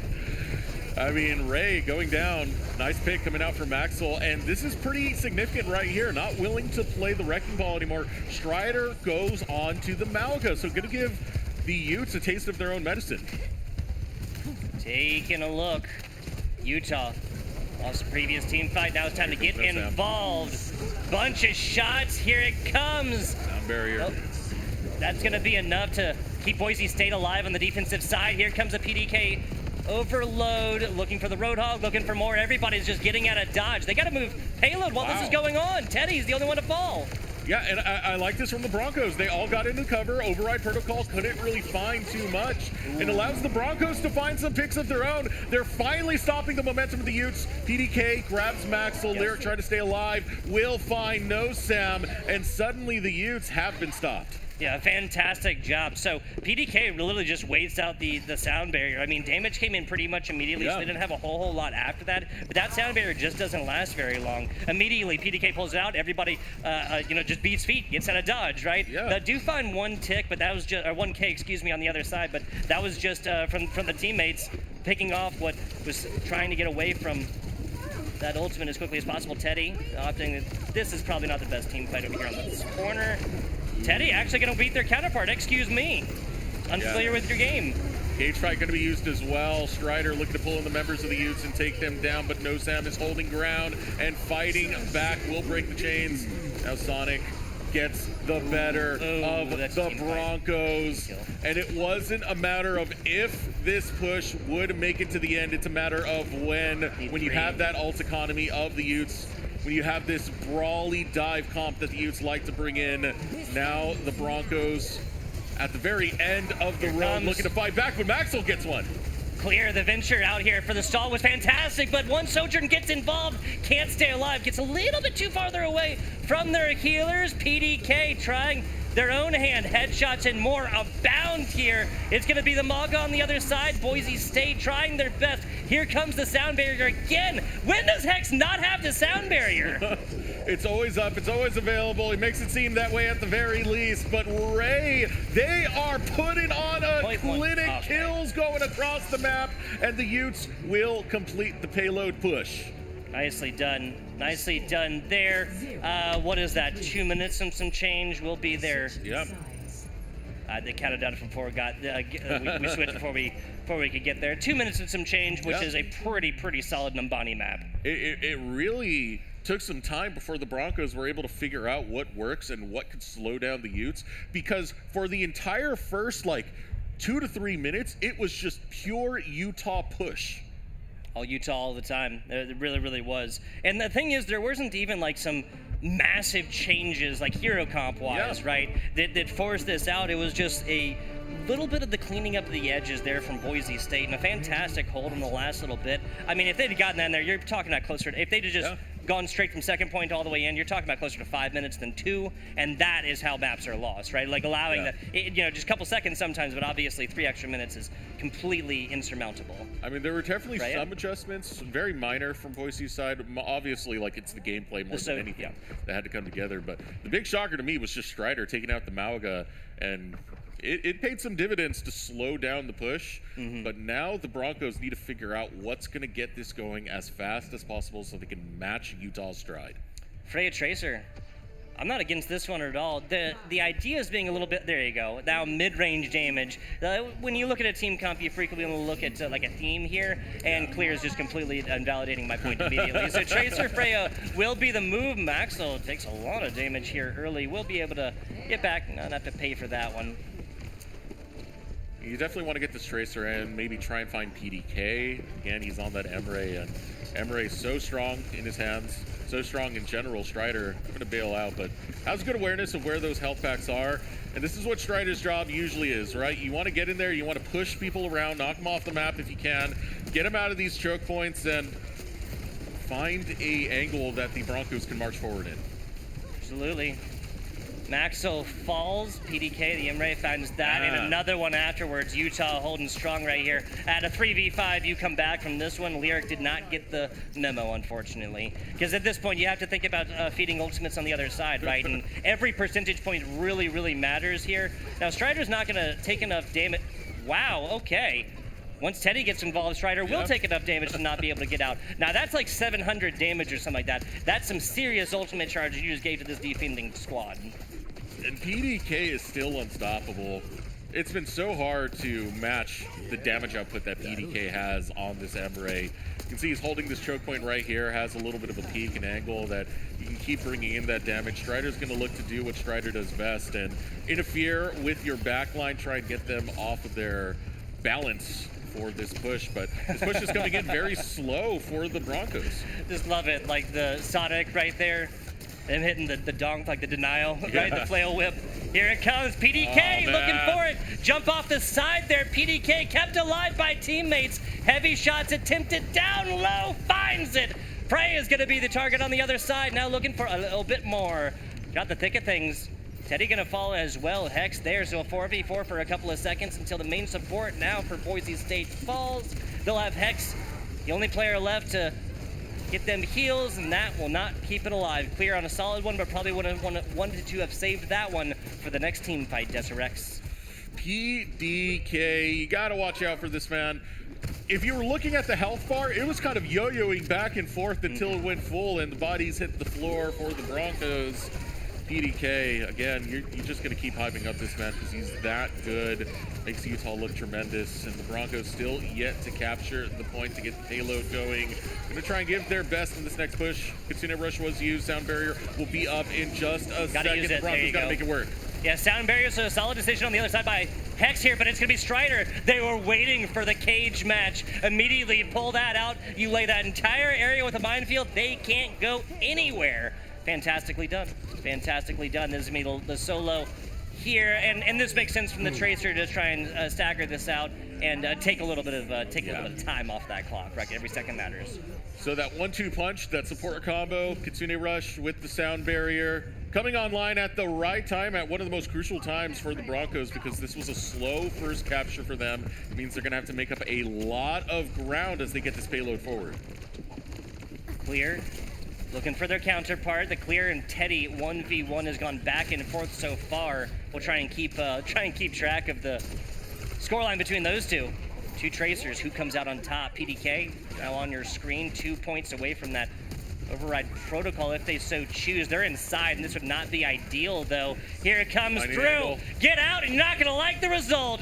Fat shots, light shots, we'll take them all here as Maxwell falls a little bit of damage there. Try to find the last, not going to. Hey, 2 is still going to be a solid K. Defense comes out on top. Ooh, and the stick goes out. Right on to Strider. Strider, a lot of punishment. He will be able to bail out just in time, though, getting pinched by Teddy right there. Teddy's Tracer, another deadly factor for Utah. Strider's going to jump in. He's going to go deep, but his health is running on the low side. He's got to be careful. Does have the minefield available to try and cut out some of the positioning from Utah, but this is a struggle right now. Looking for the stick. Can't find it. Clear has to bail out. Yeah, and that was the minefield laid down by Strider as well. The only issue with this is, once payload moves through this area, you have to do this at a time when you know that payload's going to be actually held steady, because they're willing to give up, 10 meters or something like that just to get out from there. It'll roll back afterwards. Here it comes. The Frey ultimate. Not finding anything quite yet. And again, Utah just realizing the best idea is just to back up, wait for a couple of seconds. We'll be right back to this and back in the lead. Post haste. Here we go. Kitsune rush. Headshots and more going to be their reward after pulling that one. Turning the attention on high. This Juno is not going to get out. Clear finds him. Clear finds a second. Clear looking for a third. Clear is on fire right now. Finds the 3K. He's hunting down the Utes. Wants to pick up one more and will be able to do just that. No, can't finish down. Does get the auto. It's Lyric. Will get the kill credit. But again, that was off the back of the Kitsune rush. Every time that's up, it's a big push for Boise. Fantastically done here. Some Tracer play for the ages, my friends. Maxwell doing some fantastic jobs on the Sojourn as well. Try to put the MA grenades out here and kind of just spam this area, make it so that it's not going to be as easy to try and get that poke damage from the outside. No flankers here. Here it comes. Oh, man. Clear again. Your worst nightmare. Can't tell me you're surprised, SRX. Oh, no, not surprised at all. Override protocol so deadly. Drops down from the heavens and gets the shot still. PDK is a menace. Fighting through those, Strider will find the pick on the no Sam, but he's caught in a bad spot. He will find his way out through brute force. The Broncos keep going. You ever seen a wrecking ball used to play pinball? That's what we just watched. Tracer on the other side. She's going to one going down the gutter. Strider on point. Boise State, they will not be able to take this with more time, given that they're at 135 or so, and there's 131 on the other, even if they ran all the way through with 3. But getting to the end of this, it's looking more and more possible every second. Hex Soundbeer coming out right here now. Looking at the Juno ultimate, Ray keeping the squad alive. Sonic is going to have their hands full with this diving tank on the other side, and Maxwell does find out another DPS counterpart. Sonic's got to get back with the rest of their squad. Barely does. That ultimate may be online here soon. No! Clear, clear, and clear. Yeah, and he's just clearing a house as Clear stepping up on this Tracer when the Broncos need it most. As you said earlier, it's still not going to be in time to beat what Utah did, but we will have another round for that one as Maxwell cleans it out at the very end with 2 picks. Yeah, so getting this with time is ideal. Once you hit past that 131, and especially after you hit sub 60, doesn't really matter. You're going to get a full minute, right? So a 31-second advantage will be Utah's coming into the second part of this map, number 2 of Numbani. Got the play sheet out there. I love it. I love it. Doc Haskell, shout out to the man. Yeah, shout out to Doc Haskell. Has done his best to bring this team together and instill a culture within them to try and find success. Kind of seen that through the seasons that we've had for Boise State, this team coming together. They've definitely had their struggles. They've had their ups. They've had their downs. I know in fall, Clear was doing a lot of tryouts for a lot of professional circuit teams. So, nice. They had to try and make do without them every now and then, but when they are together as a cohesive unit, man, they really can come together. And they need that right now, especially after the way this game went. It's time to kind of put the pedal to the metal. And we're seeing that right now as the metal's going to be locked in for Maxwell. Going to take that Bastion on this next move, but now swapping it out.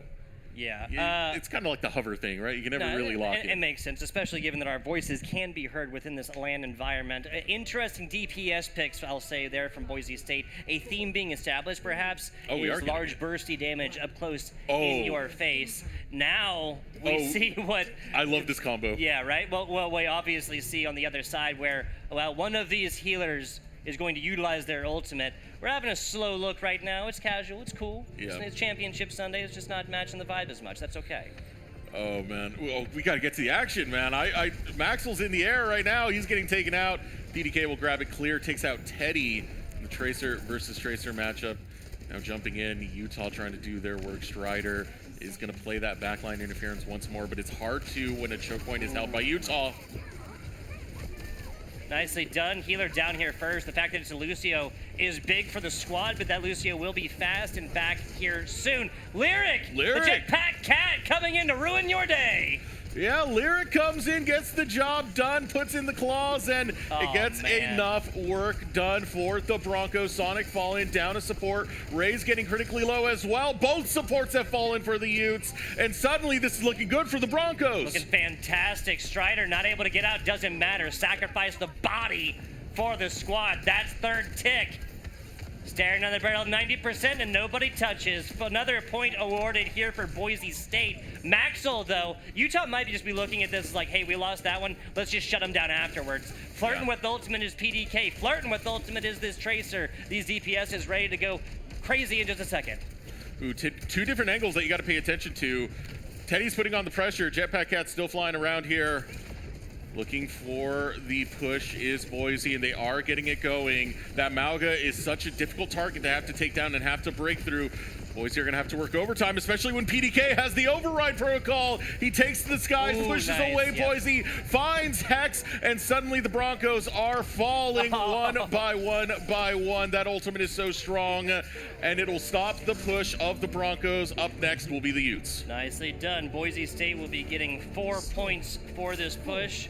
Barring the absolutely apocalyptically unlikely situation that they take the exact same distance and then come off a point. It is possible. It's just incredibly unlikely. Temporary pause here for just a second. 4 total points going the way of Boise State. Utah will have their work cut out for him a little bit, right? Yeah. Sub 60 seconds means we're going to get some progress on the point, but probably not open it up and really definitely not get it past that first little elbow again. This is a huge... The thing about Numbani is once you actually open up this payload, there's a huge choke point right there under that little walkway, under that little bridge right there, Desert X. Yeah, for the Broncos, they're going to have to put on the best defense that they absolutely can to try and hold what is essentially going to be 2 onslaughts coming out from the Utes. And that's going to be tricky for them. We'll see what kind of strategy they'll go for, what kind of lock-ins they'll go for, if they still want to take the Wrecking Ball and kind of play onto that back line that they've been doing, or if they want to maybe change it up, try and find something that can hunker down a little bit more, or maybe even do what Strider did in the previous game where he decided to match him Mauga versus Mauga. You're going to have some pretty good calls here. Now you're cooking, Desperex. Now you're cooking. We have not really seen... Yeah, I mean, we've seen mobile dive characters, but basically it's been Wrecking Ball on the one side, right? Yeah, and then the Mauga on the other side. It would be very, very interesting, right? We've seen plenty of DPS head-to-heads, right? We've seen some Tracer on Tracer. That's been one of the more electrifying parts of this matchup thus far, but Boise State put a real solid foot forward here to go ahead and tie up this series 1-1 early, right? Or no, excuse me. It is now tied 1-1, correct? Because Boise State came in with the advantage, the 1-point advantage, given that this was, they were coming in from the other side of the bracket, correct? Yeah. Gotcha. Yeah, but for this, I don't know. It's still kind of scary for me if you are Boise State, because you know that PDK is coming in on the Emre, and you know that Emre charges ult incredibly fast. That works so well for what Utah want to do, because even if the first push doesn't work, by the time you get to the second push, ult's available. You're going to be bringing in that override protocol. That's something the Broncos have to watch out for. It is. We've talked a little bit about it before. I mean, dude, even a Sigma with his grasp, obviously the projected barrier. I mean, there are plenty of opportunities tank-wise to commit to that, but it kind of seems like, and that's what we're seeing right now again, that what this is really is this is just a faith in your healing core and in your DPS core. It's basically a statement saying, I have faith in your abilities to either communicate with us and so we can peel back for you, or just to stun, CC, damage, by any means necessary, take out that tank and just stay alive. So Strider is going to stay on the Wrecking Ball for this one. This is a little bit of a Maxwell special. He enjoys playing the Torbjorn in critical moments like this. Okay. And so, you can put down the turret and try and have that be part of your defense. Probably teleport first and then change. Yeah. And yeah, that's going to be the case right to there. The Tracer, almost certainly. Yep, they'll be back out here. And it makes sense. You save your team a couple of precious seconds that only can't matter more outside of this now. quick rotation. They put a little bit of pressure on, but that's mostly just like a, hey guys, look what we're doing, right? There's an invitation. Step into my parlor for the spider to the fly. Oh man, I'm looking at the ult cooldowns. I'm just looking at PDK. How quickly can he get that override protocol? Strider kind of hanging off on the side. PDK will find the turret for the Torbjorn, but now looking to hold control of the point is Utah. It is contested right now, so no one's gone down just yet. That's when things are gonna look to explode. Strider's too low, and he will fall to Ray. You see, this is exactly, HyperX, what I'm talking about. But Maxel, the Maxel special coming out and singing Supreme. Clear finds another one as well. And no Sam. No, you got to get back. You got to get back at this one. Don't try and take this 1v4. You have 30 seconds or so. That's this huge. Utah squad does. And because they only took it to 61% HyperX, you're going to have to get that entire second tick. Yeah, this is not working in the favor of Utah now. I'm still going to look for that override protocol to be the clutch for Utah. Yeah. But right now, if you take PDK down early, you can win this as the Broncos. That's going to be a big target. Broncos, one more defense if they want to win this map. Flying in at this one. You can't lose your main support first. Clear turns their attention to the skies. Anti-aircraft cut in the form of a tracer. Overtime now triggered. No Sam can't get out. We have an ultimate available for Torbjorn. Teddy's down. Not no even Sam's down. Use it. No need. Sonic's no need. down. They're all going down. The defense was found by the Broncos.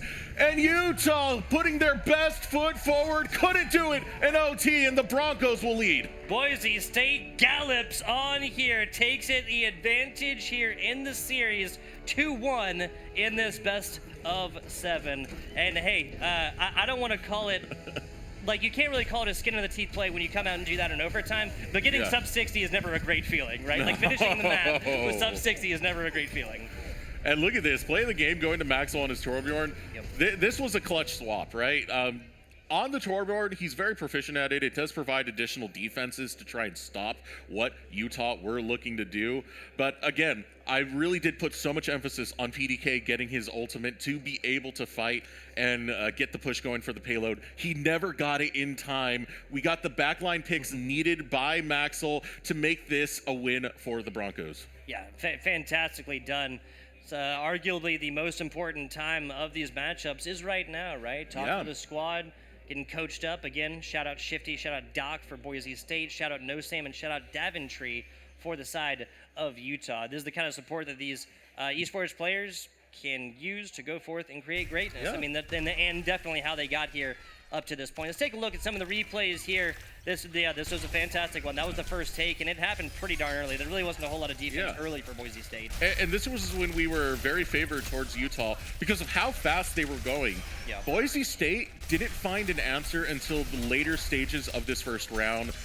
Some of that coming from Strider swapping onto the Malaga. Once they were able to slow it down, then it was Boise State's turn to try and get the push going, and that was a bit of a struggle. It was indeed. This was a clutch Kitsune rush as well. This has opened up a whole lot for the squad. Lyric did. And then once again, another override protocol ultimate here on the replays. Yeah. Tell me if you've seen this one before. I'm going to tell you right now, we're going to see a lot more of it as this series does go on. But yeah, I really did like the fact that the Broncos... Oh, by the way, that was such a beautiful shot coming down from the heavens like that. Pixel shot. I got him in the side of the ankle. I really did like that the Broncos were able to kind of keep the mental... That was a fantastic shot. Pretty much locked in for what is a pretty tough situation when kind of at the disadvantage from your push being a little bit slower. And it did show, man. That was a good display by Boise State. The whole team really did come together. I think Clear was running great interference on the back line, but Maxwell, of course, on this Torbjorn, being able to swap it out, kind of have that pocket pick ready when you're least expecting it. It looks great for the Broncos. That thing on me, always ready as the Torbjorn, especially, right? Always ready. Yeah, and Maxwell, this is such like, it's so interesting when you have like otherwise like hardcore DPS characters or people who play DPS. I should say DPS players come forth and always have like one of these picks in the back back pocket, right? And especially like an old school original Overwatch character like Torbjorn, they just changed just categorically since the game came out, right?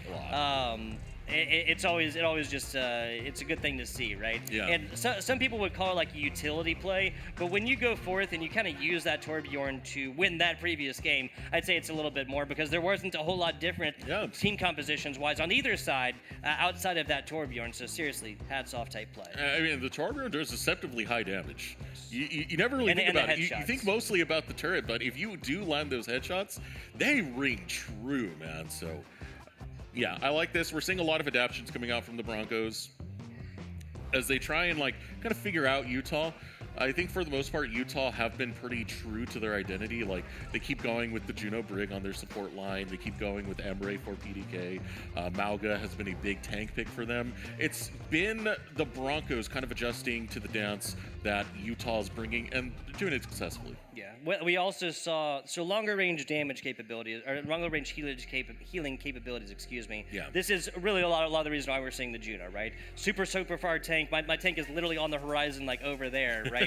Your Zenyatas aren't going to be able to get them if they're super far away, and obviously that healing isn't a whole lot, right? Your Juno obviously will be able to hit, Ana won't, and other characters just don't have that same kind of juice. That's also why we saw the ban from Ana for the side of Boise State earlier, because that Ana does two things, right? First, it allows healing at very far distances. Second, and then, kind of 1B there, once they get those perks involved, now you can headshot as the Ana with some serious damage over time, and now you're talking about DPS capabilities. What it also does, obviously, is it shuts down the dive on the other side. This anti-healing, unless you're specifically running a Kiriko on the other side to get rid of use the cleanse and get rid of the anti-healing, so you're really getting this 2-for-1, where the only drawback, maybe feasibly, is the fact that Ana is really slow and has no movement capabilities, right? But moving on along here to map number 3. Again, advantage Boise State 2-1. What else did you have on the previous? Did you have anything else on the previous map? Sorry. No, pretty much did cover it. I like the call out for the Ash ban. As you've seen from Utah, they like diving, they like brawling. Yeah. That is what I think when I think Utah. So I'm curious to see what bans are coming up next. I know this is going to be the area where you're going to start looking at some of those power picks that we're talking about. Mauga and Emre especially are incredibly strong in Utah's hands, and taking those away, forcing NoSam to get a little bit uncomfortable, try and find a different way to dive in, could be a good answer for Boise, but it's Utah who will be looking to try and temper this aggression from the Broncos. You have to assume this would be, and especially if one of these teams goes down, you have to, it's the definition of insanity, right? Trying the same thing over and over again, same result, blah, blah, blah. All commentators love quoting that one on the broadcast, right? But at a certain point, I do have to wonder which of these teams will switch away from this mega divey, kind of constant standard meta that, as we've seen recently, really dominate some higher level Overwatch, and go on over towards more of this death volley kind of comp, this rolling comp that has a shield in front and a lot of damage coming through it. I know one thing we haven't seen from the Broncos just yet, they used it a lot in the PC regular season, was the Wrecking Ball Vendetta combo. Huge. It is pretty deadly because already Wrecking Ball is a different type of tank who's trying to get onto your backline. When you give Wrecking Ball a buddy who likes to do that, then you're going to have a good time if you're a Broncos fan. Vendetta been super strong recently, hasn't she? Yeah. Well, ever since release. Yeah, so Overwatch releases 5 characters. You heard me, 5 of them. 1, 2, 3, it's crazy, right? 4, 5. What? It was the Emre, it was the Anran, their brother and sister, right? Mizuki, Jetpack Cat, and Domina the tank. We have not seen Domina literally at all. Yeah, I know this is something that the Broncos were practicing, but I'm not sure how much success they really got off with There's that. There's the Orisa. I love this. Love this as an answer right here. Maxwell staying onto that comfort pick that they found a lot of value on earlier. Kind of surprised we haven't seen the Symmetra out of Maxwell just yet. I feel like it's not a bad answer to Mauga just being able. He's running in your face like the car anyway. wash. Yeah, I get it. Yeah. Open for business all the time, and especially given now that slows people down as well. Maxwell's doing a great job of holding this angle. They're occupying both of these angles. This is going to allow this team to go forth and pinch in. Here's the call. There's only three players on the other side right there. You gotta have to go forth, and they allowed this team to now get back together. This is one of those kind of coverage yardage matters more than anything, right? Just a simple space and occupying it. Ooh, the fight's all over the place. It's going to be a 1-for-1 trade to start it off. No Sam for Maxwell. The push still not really decided. Strider's doing a lot of work on the Orisa to kind of hold ground and make sure he's staying by the robot, so the push will be at least Boise favored, but Definitely got to be careful right here because Control the Bridge goes over to Utah, and they are raining some death down. Spin to win, that's with the Javelin, though. No Wrecking Ball here after Utah does ban it out. Nicely done. Damage in there. No Sam realizes this is no place for me. Boise State about to start taking meters on their other side. Why is Utah in love with this corner so much? That this should really be a much like closer play, and especially, yeah, this is just kind of free real estate, I have to admit. Utah, maybe better job needs to be done of realizing the space that you need to take and that you can't give up, and then realizing the space that just doesn't matter. Yeah, we didn't get to really talk about the bans, but they did take away Ray's Juno. They've been a fantastic Juno player throughout this tournament, and it's also strongly towards the identity of Utah to have that combo that allows you to push forward. You know, the Hyper Ring gives you a lot of speed. That Orbital Ray is great for forward positioning for a squad. And on a map like this, it makes a lot of sense. Yeah, it is crazy value here.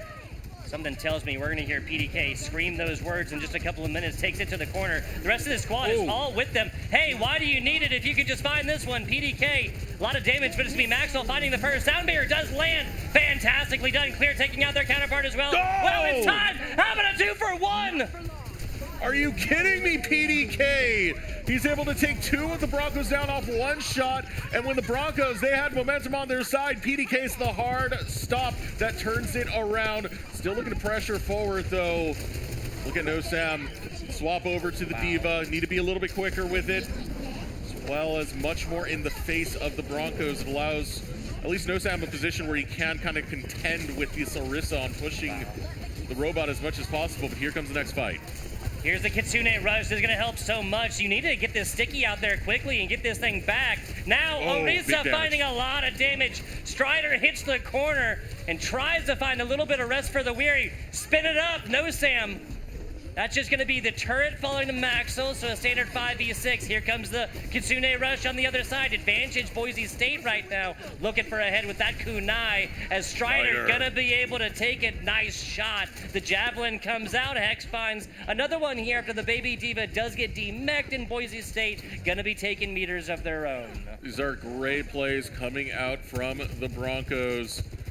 Find those critical members, and suddenly things are looking smooth. But speaking of critical, it's PDK who finds Maxwell. Spear comes out from Strider, has to pull back just a little bit. You still down Maxwell. That's one of your main DPSs that the Broncos like to play around, so they're waiting for him to respawn.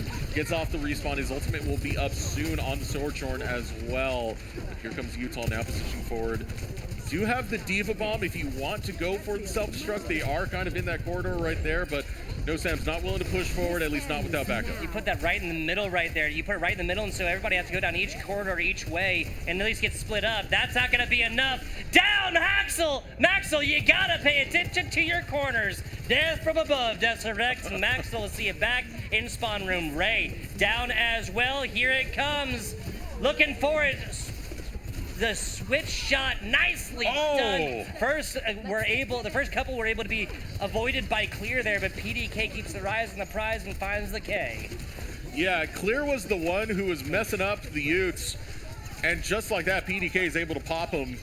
Big pick right there is going to give a lot of ground back over to Utah as they begin getting past the halfway point. Still in favor by 13 meters for the Broncos. The Broncos now looking to regroup. Try and push this right on back. Utah is in their face, and now standing Ray not too far off, playing the Kiriko. Sound barrier available for the Broncos. All the meanwhile, we'll probably have 2 Kitsune rushes going off at the same time, and yeah, they're both popped. Called it. Hex down. No sound barrier for you, my friend. Here comes the Nemesis form. Strider, Clear, pair for a couple of them, but there's no Lucios in this team fight. No speed for you, my friend, and No Sam cannot get out with the life. Looking for it. Sojourn on the other side. The Javelin tries to find that bottom left pixel right before wall, cannot. Boise State to push him. Just over 4 minutes left on the clock, and that lead is growing for the Broncos. PDK now taking this window to try and peek in and find an angle. You can play around this building if you are Utah. You have ways to try and manipulate the flow of battle into the Broncos. PDK standing right behind his tank. in No Sam. Teddy has swapped over Teddy. to the Echo and finds Clear. Big pick. With the melee as well. Teddy coming down from the top. This Echo is so good at finishing out low health characters, Deserex. You have to assume this is going to be started by PDK, and it's going to be Teddy, the last face you see before you hit back to spawn room. Speed for the squad. Speed kills. If you're on the other side, sound barrier down. This might have been a little bit premature. Hex gets it done against Teddy as well, so a huge source of damage on the other side. Eliminated early. Here it comes, Sojourn. No sound barrier to have to deal with as well, as Strider hits the corner and gets away from the source of danger. Lyric falls. Yeah, Sonic picking up that kill. It's nice right now for the Utes as they still continue. They got to make sure No Sam doesn't fall in this. PDK's doing a lot of work. PDK takes out Strider, takes out Hex. Sonic's able to get the better of the Tracer. And now the Utes, they have finally found momentum on their side. They're getting the push over to Bronco territory, but they got a lot of ground they need to make up. As Collegiate will point out mistakes when we do see them. Strider held onto the ultimate for about a half a second too long. Teammates should have used their CC abilities to push them back in within that circumference right there to have actually taken damage from the Orisa ultimate. That mistake is going to cost them a lot of yardage here in this push map. Utah flirting with opening up their first offensive checkpoint. All right. Every one of these corridors is where things always get tricky. There's a lot of play that you can have around them, and you're fighting into the Broncos if you want to get this push going. Broncos happily to try and oblige this. Maxwell's finally swapped over to Symmetra, so that will be locked in as Rewind now coming out from Clear, looking for a pick off the bridge, but can't find it. Great job. Once again, Boise State says, hey, this yardage doesn't matter. We'll give it up. Your ultimate will be over in just a couple of seconds. The healers falling everywhere. Man. Now the tank. Strider fell. Utah fighting this one with their tank, and most of this alive. PDK slides on down to the corner and is going to be able to get out with their lives. Utah pushing away. And that's a rough loss for the Broncos. They lost that with Kitsune Rush active. The Utes got the better of it, so not going to have that cooldown for the next big fight. Sound barrier soon to come up. You also have the photon barrier available for Maxwell that you can play around, try and cut the map with. Good point. You have to assume you bring this one out as the ultimates fall on the other side. No, they pull this one out early. Maxwell doesn't put it near them, and the chess move is very simple after it's that, going the other right? way. I mean, it comes out, now I don't need to use my ultimate to take it because you have no backside pressure relief, right? Yeah. Okay. Couple of mistakes coming out. Gotta call them like we see them. And this might give Utah the lead. They're so close. It is contested.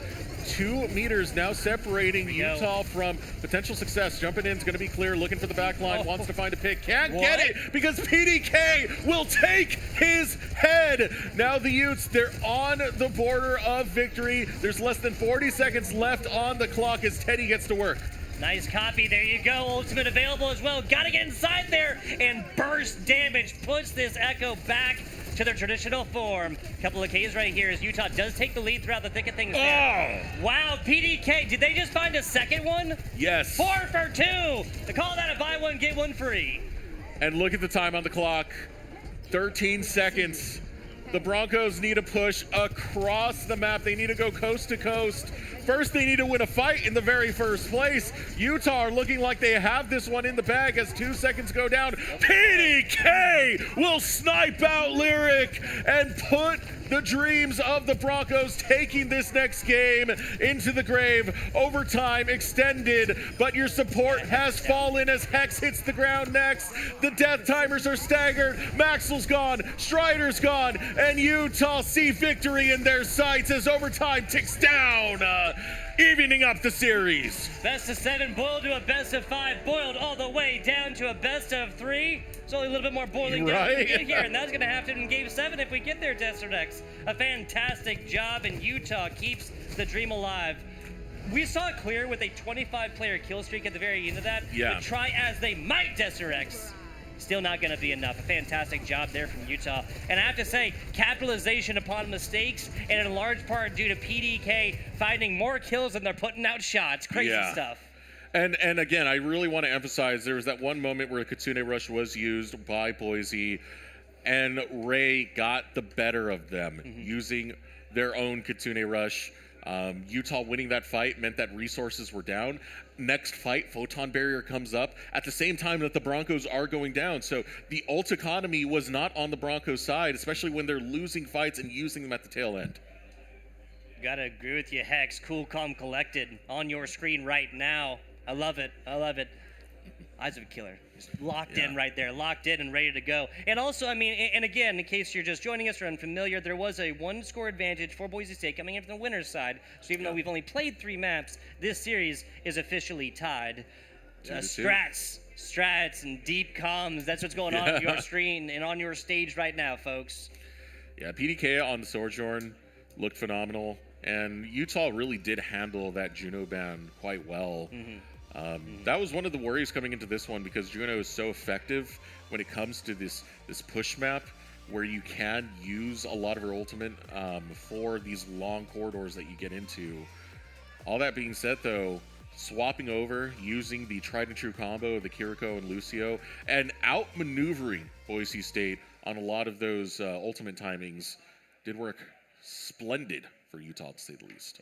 Yeah. There are a couple of different, I mean, I'd hate to sound like I'm railing on mistakes, but this was a turning point within the previous match, right? Yeah. Strider, again, man, it's so indicative of high-level competitive Overwatch when you see tiny, I mean milliseconds difference going forth to matter so much. Strider hits that ultimate and pulls that, concludes it about a half a second sooner or something like this.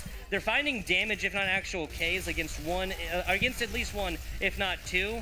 I think they're slowing this one down so we can see the double shot. Yes! Yeah. 2 headshots right there. Big shout out to our production staff here in beautiful Las Vegas, Nevada at the HyperX Arena. This is just a PDK montage, right? Absolutely. Pretty much. Absolutely love it. Yeah. FBI Tugboat, Desert X. We've been having an absolute blast bringing all of you this to all of you folks. Obviously, it is not done quite yet. National champion from last year, Boise State taking on Utah. Boise State coming in from the winner's side, comes in with a 1-0 advantage in this best of 7, and Utah has just tied it on up on the previous push map.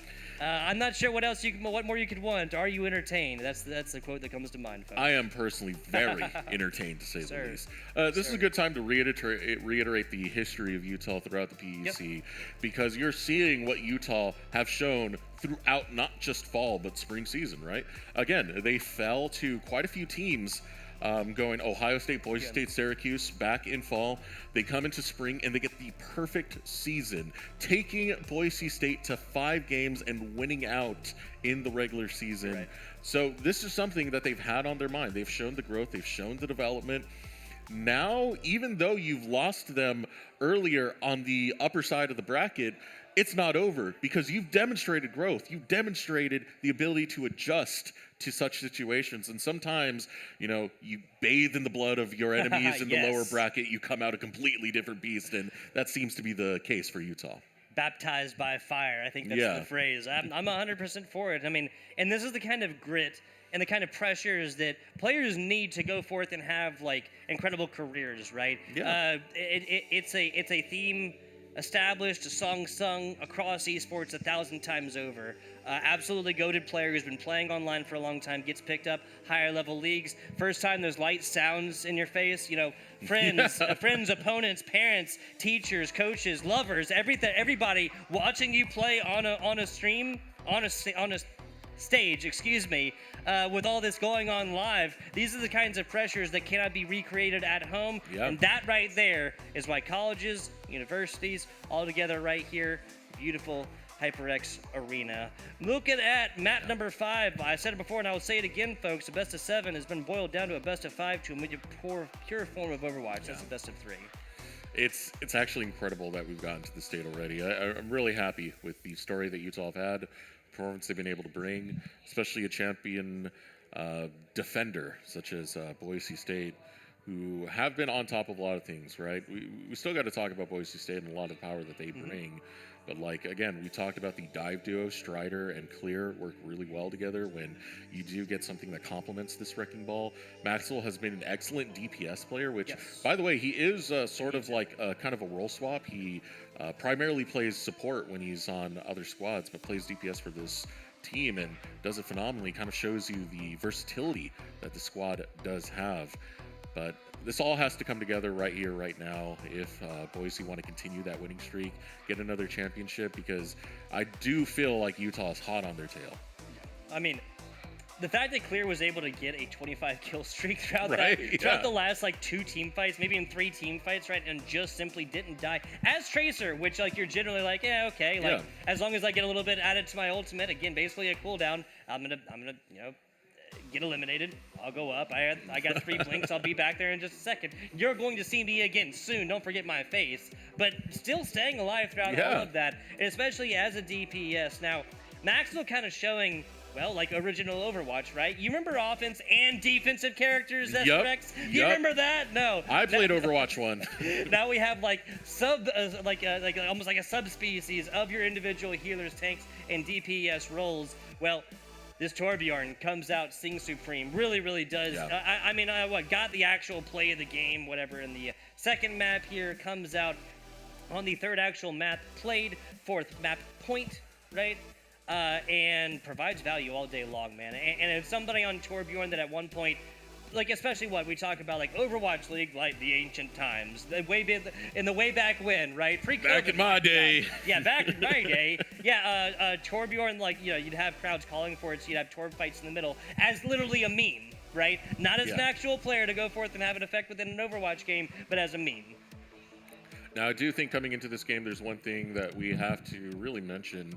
The previous game, Wrecking Ball was banned. So no more ability to really deal with this Wrecking Ball too much. We will get those bans updated because Wrecking Ball is obviously on the map right here. But yeah, this is going to be pretty big for Strider to know that he can stay on his tried and true comfort champion in these upcoming matches. Get that audio back up for you in just a second, guys. Soldier 76 on a Tracer. I can tell you usually how that one ends. Well, everyone else gets involved and just jumbles up the equation, HyperX. Yeah, it doesn't help that you have pure one-on-ones. I hate it. It doesn't help that you have a Brig in your face as well, helping out the situation. But here we go. As tried and true combo, once again, the Juno Brig drafted on Utah side. Now looking to run over and control this on Flashpoint, swinging around Strider, looking for the backline supports. Will be able to take a couple swings at Ray, but nothing too effective just yet. Trying to buy some time for Clear, but not for the rest of the squad as Maxwell and Hex go down to Utah. Yeah, so 2 big sources of damage, one source of healing / speed, one source of damage. Teddy trying to kind of weigh in edgewise, get a little bit of that. They know Lyric got rather slow. Now their passive healing will be back, and Hex is with the squad. Utah about 60%. This is Flashpoint. This goes rather faster than your standard control maps, folks. And it's a great start coming out of Utah. It's very hard to kind of break through their defenses at the current time. But still going to give an attempt as PDK almost goes down. Stays up. Here comes Strider on the opposite end. Gets red out.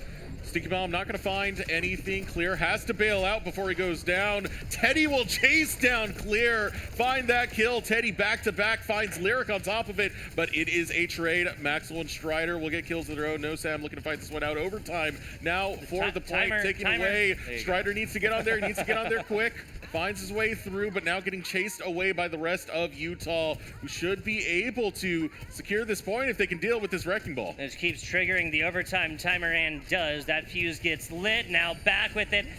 HyperX, that is a perfect way to kite back and forth. You don't have a whole lot of damage. And Teddy finding their counterpart. Clear, now 25 kill streak for you, my friend. Looking for damage through a pixel right there, through an open doorway. Not going to be enough. Utah takes this one after Lyric doth fall. Now, this Flashpoint won't open up for another 30 seconds or so, we will see that healer. We will see Lyric back with the rest of their squad. We'll also see Maxwell, back with the rest of their squad fighting over the next Flashpoint. Yeah, that was a great hold from Utah. They captured the point early and they held it down. A lot of it, you know, we've been hyping up PDK, but we have to hype up Teddy as well, who's playing phenomenally on this Tracer and finding pick after pick on the back. I mean, there's so many different angles you can take as a Tracer, especially on Flashpoint, and Teddy's making the most of it. Hex falling first. Oh, no, Sam. Sam. absolutely tearing up this Flashpoint map as the Orisa. These are generally first pick options that go towards your DPS. Yeah. Maybe, if you're goated, a healer or something like that, but this is frontline responsibilities for No Sam. They're out here taking picks early, Destrex. Yeah. And this was the choice to ban out No Sam in this map. You can see the Mauga was the takeaway from by the Broncos. While Torbjorn was the answer over on Utah, as we do get a quick moment to talk about those bans that are now up and available. But here comes the next exchange now coming through. Kitsune Rush being thrown down by Lyric.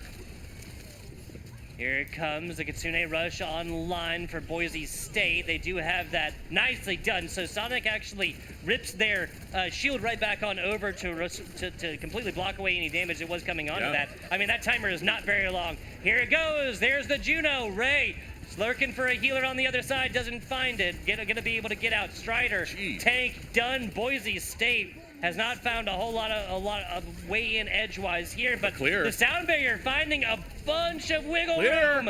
You gotta take care of Clear. 3 kills for Clear, man. He showed up. They did not realize he was on the back line, ripping them asunder, and he's gonna finish it off. A 4K takes out No Sam. And now the Broncos finally capture the point, but not with Clear. He's out yonder, just taking out Teddy. Gotta treat this like TSA, Dextrex. The clear check, right? 20% or so to 99. Doesn't get closer than that for Utah. We'll see one long sustained fight, I'll call it, or maybe 2 quick ones, especially if they're able to get a Strider type situation in there and continuously reset this overtime fuse. Looking for something. That is a completely no. PDK, this ultimate is over. How do they find this elimination? I have no idea, but Maxwell falling. Still the return from Lyric. Gets onto Teddy, but this is where things are going to get tight. Overtime now being called as Utah close to securing this point, close to securing and moving on to match point for this map in specific. Clear gets the stick onto Sonic, so the Brig now going to go down. Still looking to fight this one through. You have to watch out for PDK, because PDK finds Hex. Clear gets No Sam, and PDK, DPS versus DPS. PDK is going to get the better of it. Oh my god, setting them up and knock them down. PDK is at an absolute shooting gallery right now. Wise decision, Strider. So where that overtime fuse was at, there was not enough time to get out, utilize that hook, and then get back in to start this overtime timer again. So a wise decision for Strider, because on the other side is just giving up. I mean, it's a wrecking ball, right? Like 700 damage or something like that. That is a lot of ultimate value that Utah can use coming into this one. They got to be ult tracking right now. You guys can see it as well where they're at. I'm just going to say, PDK's aim is immaculate. There was a headshot he got on Clear. Clear didn't know what was coming to him. And this is the danger of PDK on Sojourn. You know, we talk so much about his Emre, but his Sojourn is fantastic on top of it. Maxwell gonna use the Deadeye this time to try and get them off the point. There's a lot of pressure that's going on to Maxwell, so he's not gonna get much value out of it whatsoever. Kitsune Rush on the table, same thing with Sound Barrier that gets popped over on the side of Boise State as they look to fight for this point. He gets captured by Utah. They got this one. Strider falls first yet again. This is more so a situation that these Utes are just coming forth and realizing, hey, if we just pay attention to this tank, and this is just cleanup, there's no reason Boise State should even be here. Yeah, that is 2 eliminations right now that should never have happened. Boise State just gave over, we're going to call it about, half of No Sam's back, right? They're at 40% right now. Yeah. This would be like 15, maybe 20% once the team actually gets there. Bad decisions, bad tactile decisions. This is going to put the Broncos on their backs. If they don't take this next round, they got to pretty much reverse sweep this map, and it's not looking easy whatsoever. Teddy getting chased away. Will use the rewind clear, looking to find the back line all in the meantime. Tries to get the higher angle, but has to back out, and Teddy will just chase him down. It's just individual 1v1s or the tank falling first for Boise State.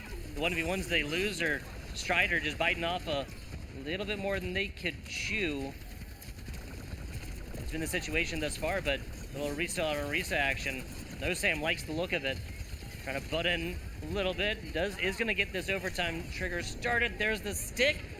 Doesn't get out. Sonic dies though. Kunai to the face. Lyric's gonna have to ask him how that tastes. Okay, the point captured by Boise, but any mistake you make whatsoever and this game will go the way of the Utes.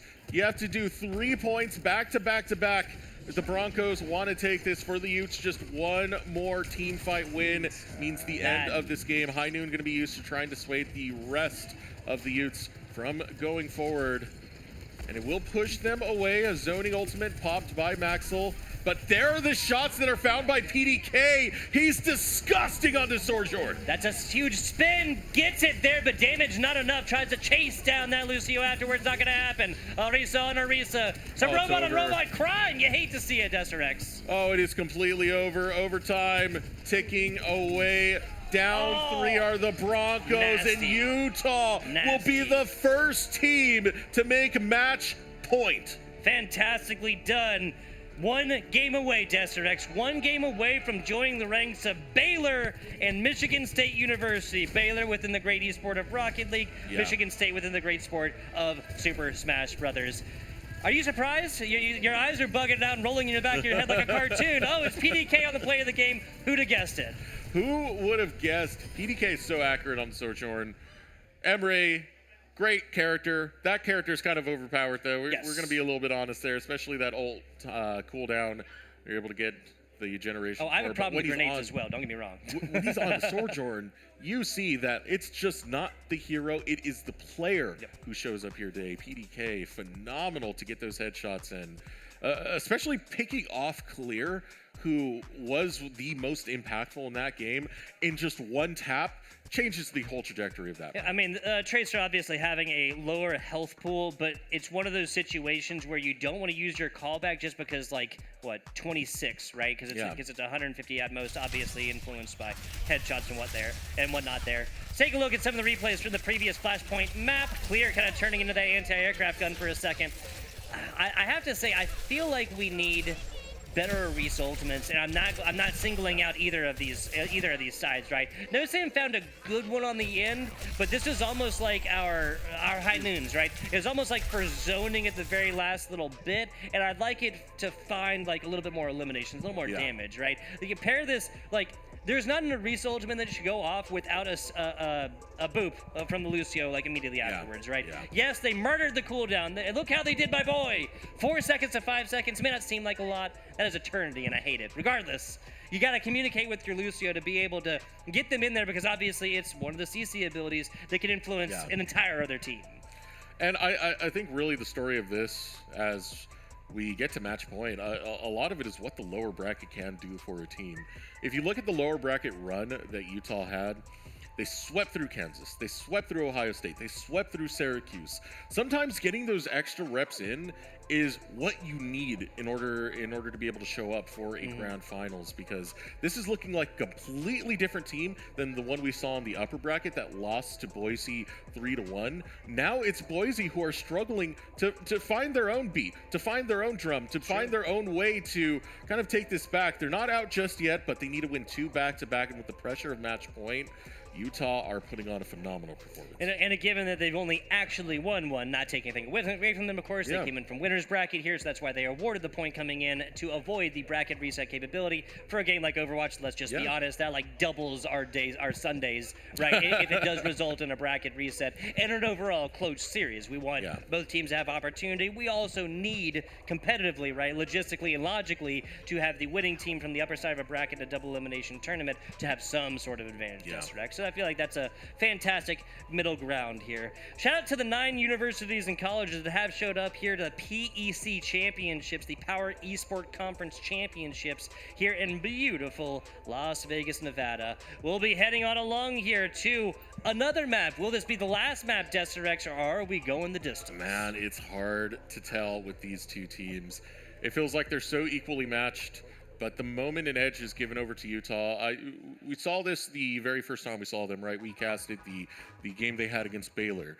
If they find a pick, they will run through. They all know how to march forward. A lot of that comes from their composition. We've emphasized it so many times. The Juno Brig comp wants to go forward. But a lot of that just comes from the communication, the comms. The fact that, hey, we know what we want to do. We know when we have openings. And we will capitalize on those time and time again. Utah, they've showed it all bracket, starting with that Baylor game, now coming down to the Boise one. All comes down to this. Some pure payload, folks. You're familiar with the map. This has been in since day one. Yeah, since day Yep. one right here. Yep. Gotta love it. Gotta in love my it. day. I'm sorry? Back in my day. Back in my day, yes. Oh, we haven't done our soapbox yet. Doc Haskell said we had 15 seconds. Let's do it quickly, okay? Back in my day, these sorts of competitions didn't exist. It's awesome the young people get to be involved in this. Back in my day, there were forces down in the basements of churches and other community centers to play on Xbox, connected by Cat 5 wires. Desrex, go. I'm old. I'm bald. I'm losing all my hair. It's soon to turn gray. And you know what? I remember League of Legends Worlds from Freak's Basement. So I got that. Absolutely. Let's get on into this one. An opportunity to come back from the brink. Oh, jeez. For Boise State. They're going for the Shore 4 play, right? The Great Bamboozle 2019. Obviously, that was on Kings Row, not here, but the same kind of idea. Pretend like you're going to be playing the Widowmaker, take him on top, try and find a head. Not going to happen, you switch. Still looking to hold ground. The Broncos getting a lot of pressure put onto them, especially Strider, who's probably going to go down pretty soon unless he can find an angle out.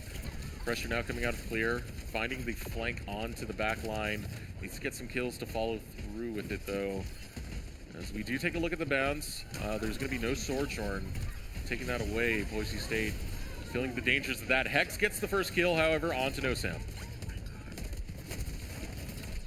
So taking a look at compositions here, right? Utah just trying to kind of honestly stay away from this tank, as one of these is going to have to get back with the rest. Doing a great job of taking different angles. I got to say that Utah is. Boise State will really try and take it any kind of way in edgewise here. We'll look at the first come in, but you'd think this choke point would be where defense wants to drop down upon. Boise State going to dedicate the wrecking ball, and they are going to find a couple of these. No javelin for you, and the rest of Boise State's offense is alive and thriving. Yeah, Strider running a lot of interference, is being able to kind of cut apart Utah and separating their front line from their back line. PDK is still a menace, though. They have to watch out for. Lyric and Strider will get the work done on the back end, but PDK is not done. Override Protocol takes it to the skies. Looking to find another one onto Lyric. Gets exactly that. Going up higher and higher and raining death upon the Broncos. Can we get much higher? The answer is yes. If you're PDK, Utah on the attack and pushing this one. First checkpoint, I'm going to call that about 15 meters away at this point. Here comes the minefield, though. This should be easily deleted away. Most of those mines are going to go non-consequential. Sonic does fall throughout this one. Both Maxwell and Clear are getting things done on the DPS core here for Boise State. Let's look for some more. The Echo getting involved. That is a rather fast Echo. Once you put the Kitsune Rush in there, doesn't matter when Clear has your number. Yeah, and PDK goes down. That's back-to-back kills now coming out for Boise. They push Utah right on back. Strider does the work to take down the enemy tank. And now they hold it before the next major choke point. And they do got some ultimates available on the table. Briggle, you're going to have that rally, as well as the Molten Core for Maxwell. Not too much available for the Utes. We'll have the Echo ultimate coming up soon. But for the most part, this is the Broncos. They should be able to hold for a little bit longer. Now, if you're Echo, do you copy the Wrecking Ball just for the massive healing pool, the self-sustain, and the minefield on the backside? Do you copy Torb for the ultimate and a second turret? A second turret, my friend? Are you serious? Here comes the Torb ultimate. That's going to be answered. Brig on the other side. Nice stick as Brig gets with her tank. Got to help out the rest of the squad. Both Brig ultimates pulled as Teddy. Take a long walk off a short pier. Strider going to be the progenitor of that elimination. Hex, the rest of Boise State completely covering this one. White on rice, paper plate, snowstorm situation. Ooh, a lot of pressure onto PDK, and Clear will grab that kill. Still, the Utes are pushing forward. Now looking for the angle in. The minefield going to be met. And now jumping in, Strider starts to swing around and around and around to get the Utes right off the payload and stop this push. Here comes the copy. That's going to be the Wrecking Ball. Fantastic hit and a great read from Sonic. That just eliminated pretty much everything that copy was actually going to have. No duplicate for you. PDK man. Forced to bring this one out to continue on the pressure here. Finds Hack Maxwell looking for some more. It's going to be Hex finding not one but two down low. And nothing on the backside. Ray dropped, dusted, Teddy done, PDK going the way of the dodo. They defended. That's overtime. The timer ticks down, and just like that, the Broncos come back alive when they need it most. The push attempted by the Utes. They kept finding openings here and there, but the Broncos over that bridge, over that choke point, right at the entrance, were able to finally put a stop to Utah.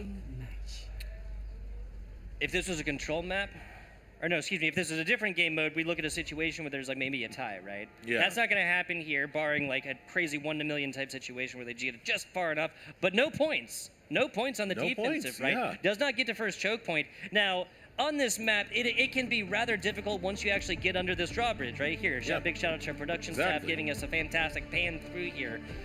Well, we didn't really talk about the ban so much, but I mean, PDK on the Imra, on PDK on the Sojourn, it just doesn't really seem like it matters that much. The rest of Utah, on the other hand, has got to get this together. If they're able to, bro, if Utah comes out with a full hold before, what is that, 82 meters on the very first, this will be an electrifying end. Boise State knows what's at stake, though. Now, in that last game, Strider was a big part of that win condition for Boise State. Time and time again, you talked about that bridge. It was Strider who was cutting off the rest of the Utah front line from back line through utilizing that bridge and utilizing a lot of those choke points. And even if he wasn't getting kills, which for the most part, it wasn't the most highest kill game, he's slowing down Utah. And that's the best you could ask for when it was Utah's push. Now it's the Broncos' turn to make a push happen, and they're getting to work.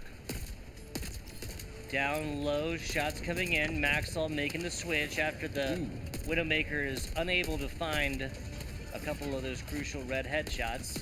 BDK, pressure from on high, now opting to take a different angle here and force damage and force positioning of offenders down low on the opposite side. Kind of the fire coming in from multiple angles, right? Now dropping down here, Utah. Well, there's nobody at this party. Here you go. There's the wrecking ball. So that's kind of where this started at, but where's the rest of Boise State? Oh, they're getting the payload going, though, so they're at least doing something right, even if it's through small pushes here and there. 1-for-1 trade thus far. Clear did find one pick onto Ray. They will not be there to support the team.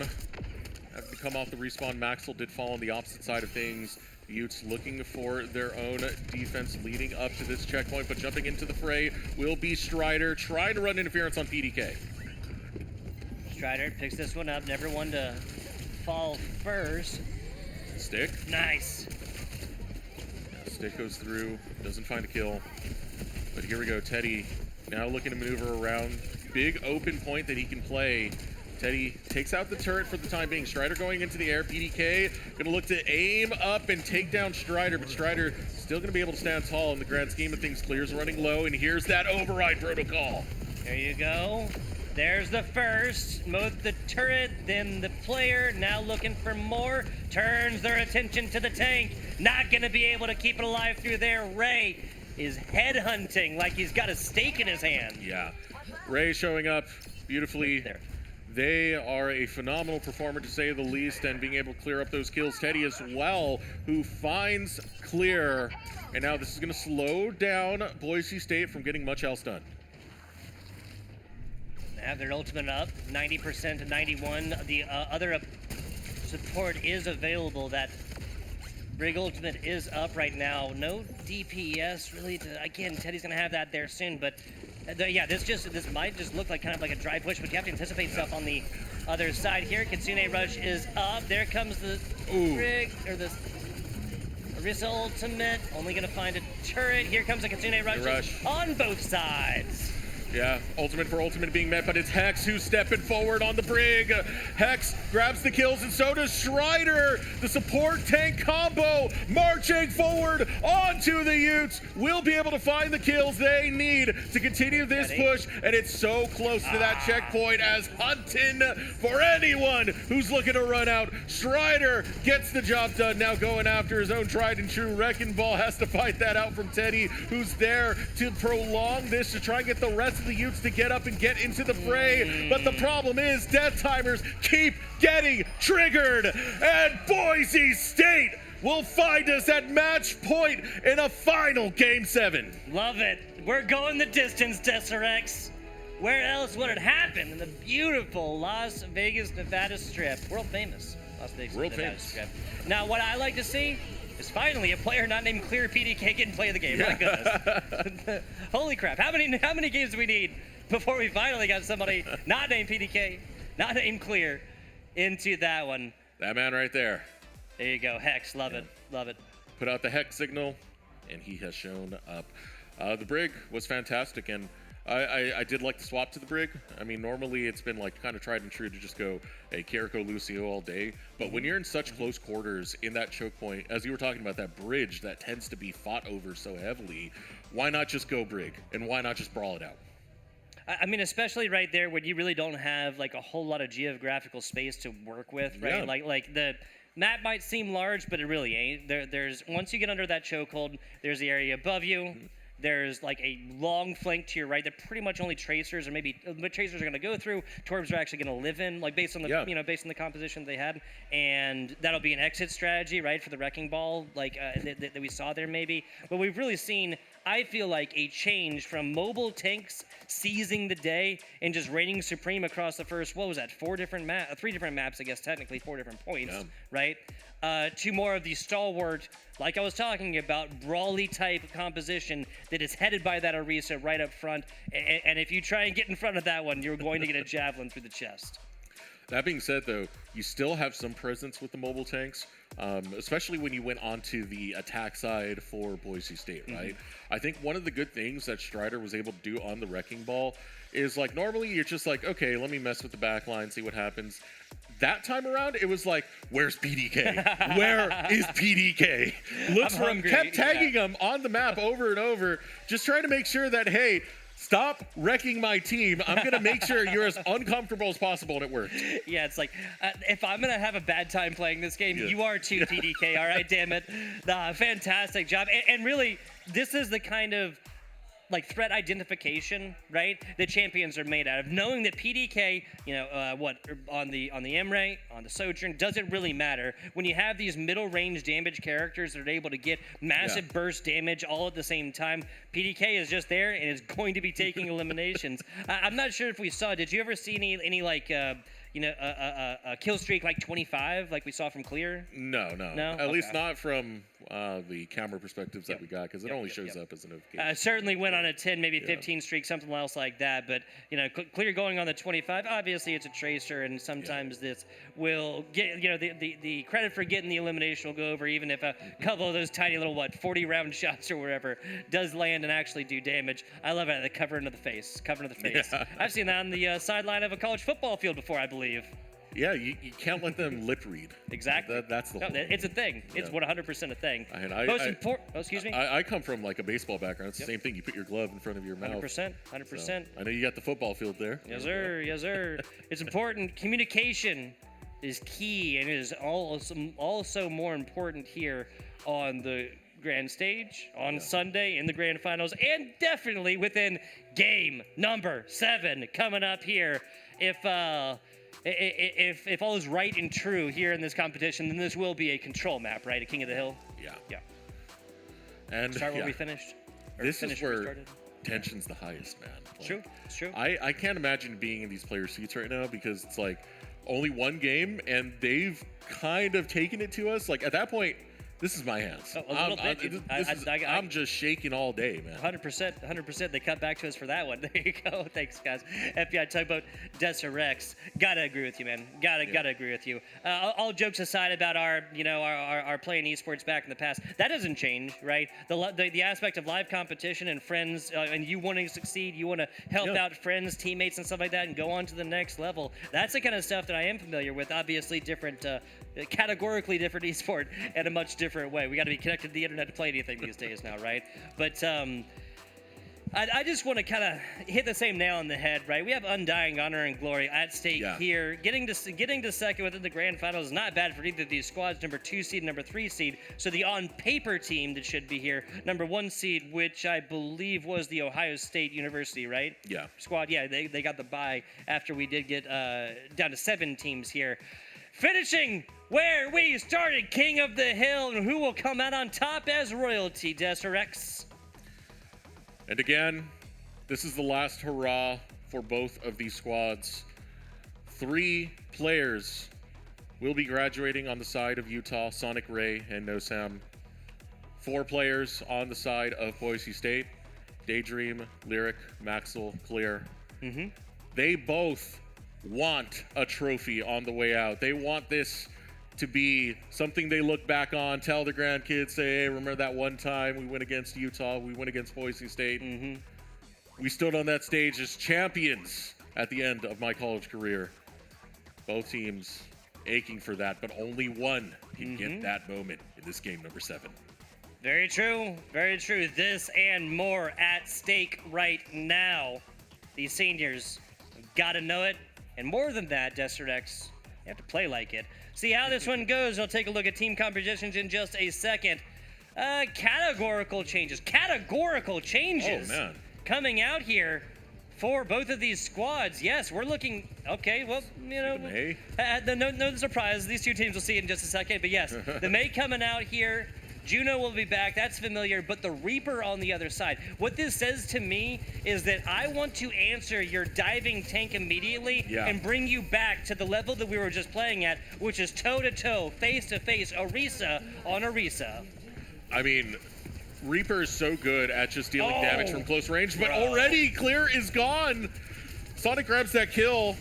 Advantage going over to Utah, but PDK running low at the same time does get healed right back up. Strider looking to hold ground, has to back away to health back.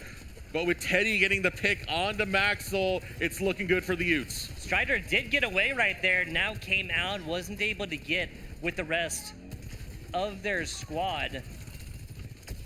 Nicely done. This is what you get for ignoring PDK, right? Yeah.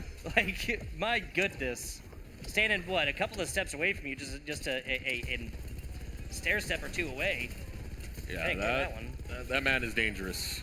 Through and through. PDK now looking to push forward. Now, I will say this is a rather kind of close quarters style of map, so this Reaper can be pretty effective, but not if PDK is picking off your team like that, gets the headshot onto Maxwell and deletes him from the map. So, this is something I wanted to talk about, right? We don't necessarily need an Omre here. Now a switch for one of the DPS of Boise State. But they do have that Alari. And what that Alari ultimate is pretty darn close. About as close as you get to a protocol override here, right? We're going to be flirting with that one here soon as we see a couple of players glowing on your top left and right. Taking a look. Go times. The lady called for it. No, the Genji gets out. You got to finish this one up. Oh, wow. I can't believe we actually have a Genji on here. Clear is going into the wheelhouse to pull out the best he can. But there it is. May ultimate going to go down. But Clear is going to take everyone he can find and make heads roll. Hex gets a kill onto NoSam. Meanwhile, and suddenly the Broncos are in position to try and capture the point. They got to find PDK first, and that's what Lyric does. Nicely done. Yeah, I love Clear, how they've just kind of said, like, oh, there's new characters added to Overwatch? Yeah. No, I'm playing Tracer and I'm playing Genji, and I'm having a friggin' blast, y'all. Man, the Genji, it's always so dangerous to take this character because it feels real feast or famine. Yes. Either you're going to obliterate them or you're going to get obliterated. Yeah, and no nano, right? Yeah. We got to see the best Clear possible if the Broncos are going to put up a fight, but they do have control of the point for the time being as next fight going to break through. NoSam looking to step up. Nicely done. Spin, you put him in the corner. No, you let the Monka get away from this. It's not like Noosing was super low or nothing like that, but you had to pull this better. Strider again. Yeah. A miscue on the ultimate. So close he was to getting NoSam, but he got out of the corner, and it's very unfortunate for Strider. Again, big wrecking ball player, so maybe sometimes it gets a little bit uncomfortable. And speaking of discomfort, it's feeling that way for the Broncos. Maxwell goes down, but he brings back one kill thanks to that Molten Core. Teddy still head hunting at the time. Will find a couple of those towers, so it's not complete disaster for the Broncos just yet, but they do lose Strider. Okay, so this window comes up to try to save Strider. This isn't really close to point either, so nobody is able to get back with the rest of them. PDK, 99. Tell me if you've seen this TV show before. Moving on along here, the next, we got a Tracer ban and a Life Weaver ban. So Life Weaver, this is kind of what I was talking about before, right? How that's just kind of that get out of jail free card. Yeah. I mean, I'll take it. It's an all right band to have. I think the Tracer is definitely a significant one for both teams. Teddy and Clear, very prominent Tracer players. One of the things that's been a little bit off to me is I haven't seen the Broncos really go to some of their other tried and true combos. That oh my god, I thought he was so going to make it close. there. So close. Try it again. Try such it as again, that- Strider. No, could be having such Fair as that Wrecking Ball Fair enough. Vendetta, but I can see why. It's a very dangerous duo to have. Vendetta can be pretty vulnerable. Clear this time instead is gonna hop on the Symmetra. Boise State gets there first with the assistance of the Hex Lucio, right? This just makes sense. Positively influence speed of multiple other characters. One of the only few that's capable to do that outside of Juno and that Junker Queen, of course. This is both teams kind of pensive a little bit to really get involved with each other, right? Trying to feel each other out a little bit and try and get this medium range damage going, whereas both squads were perfectly capable and willing to get this done first. That Lucio gets out Hex, a man after my own heart. I love it. I'm a Lucio main. Okay, Maxwell did fall off the map, but we're still getting some revenge now coming out. Ray, they will take to the skies. Look to hover on through. Hex taking out Teddy in the process. No one yet to capture this point, but Utah having more members on it. The contest now found by the Broncos and Strider getting into the face of No Sam. No Sam looking to fight this one through. Says 1v1 me, bro, but Tank's getting lower and lower. They'll get up right into their face, and immediately having to dive down is Strider, but no one controlling this point just yet.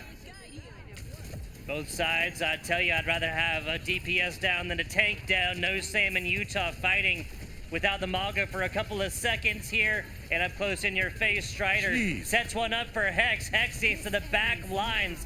Ends a Brig, excuse me, with that one. Nice slide out. Sojourn, you're going to have to be faster than that one, my friend.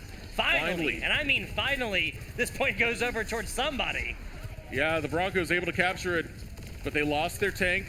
PDK still being an absolute menace into this one. Lyric will take down Ray, but Utah bite back immediately. Finding kills onto Clear, onto Hex. No Sam holding this choke point without effort whatsoever. It pushes the Broncos back. Now the Utes have control. Maxwell, done dusted. A couple of players glowing here for Boise State. They'll have to wait to scream their old lines for this next team fight. About as even as we get. One team takes it for about 16. Now we have Utah taking the lead at 17. Maxwell opting on the perfect corner. This is a perfect utilization of the Symmetra ultimate as well. Oh, Sonic with a cheeky attempt to try and get the environmental kill there, HyperX. Ooh, fighting in. It's the cage fight that is found by No Sam, and it sets up kills for Teddy and Sonic. Look at the Utes go, though. Remember, this is match point. This is big right now, and they're pushing the Broncos all the way back to the respawn. They need a way for Maxwell to get back up before they go for their next attempt, but it needs to be fast because right now, Utah see gold. Clear, taking a solid bit of damage, forced to come back with the squad. Teleporter's still up. They'll be able to use this one to get in and out quickly. Boise State will. Nope, that got deleted, and they allowed it to happen. PDK falling. Wow, so finding a huge source of damage here, and earlier comes the Juno ultimate, and Strider as well. Lyric super low off fall. Healer for the other side, but it's Utah coming out on top. Utah hold their ground, 30% remains on this point, and the Broncos on death's door as they regroup, taking a look at ultimates. Kitsune Rush is available. It's gonna be a nice one. Maybe mid-fight for the next push, you will get that sound barrier. Same thing, Orisa ult, gonna be up a little bit after that as well. But here we go, final attempt now coming out from the Broncos. PDK though. Gotta pay attention to this one. PDK is finding a whole boatload of pressure, and Ray tries to get with it. That's a huge source of healing. Boise State's not gonna have in the back. It doesn't matter, Utah. A trio, the Orisa ultimate and the Andy, you don't even need it. The national champions now a second away. Get the gameplay back on. Thank you, Maxwell. Falling team killed down, and Utah has done it. The Utes coming to Las Vegas and in a jackpot.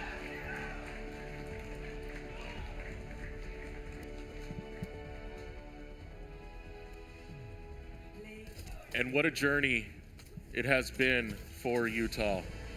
This coming down all the way from the fall season where they weren't even in the question of being champions.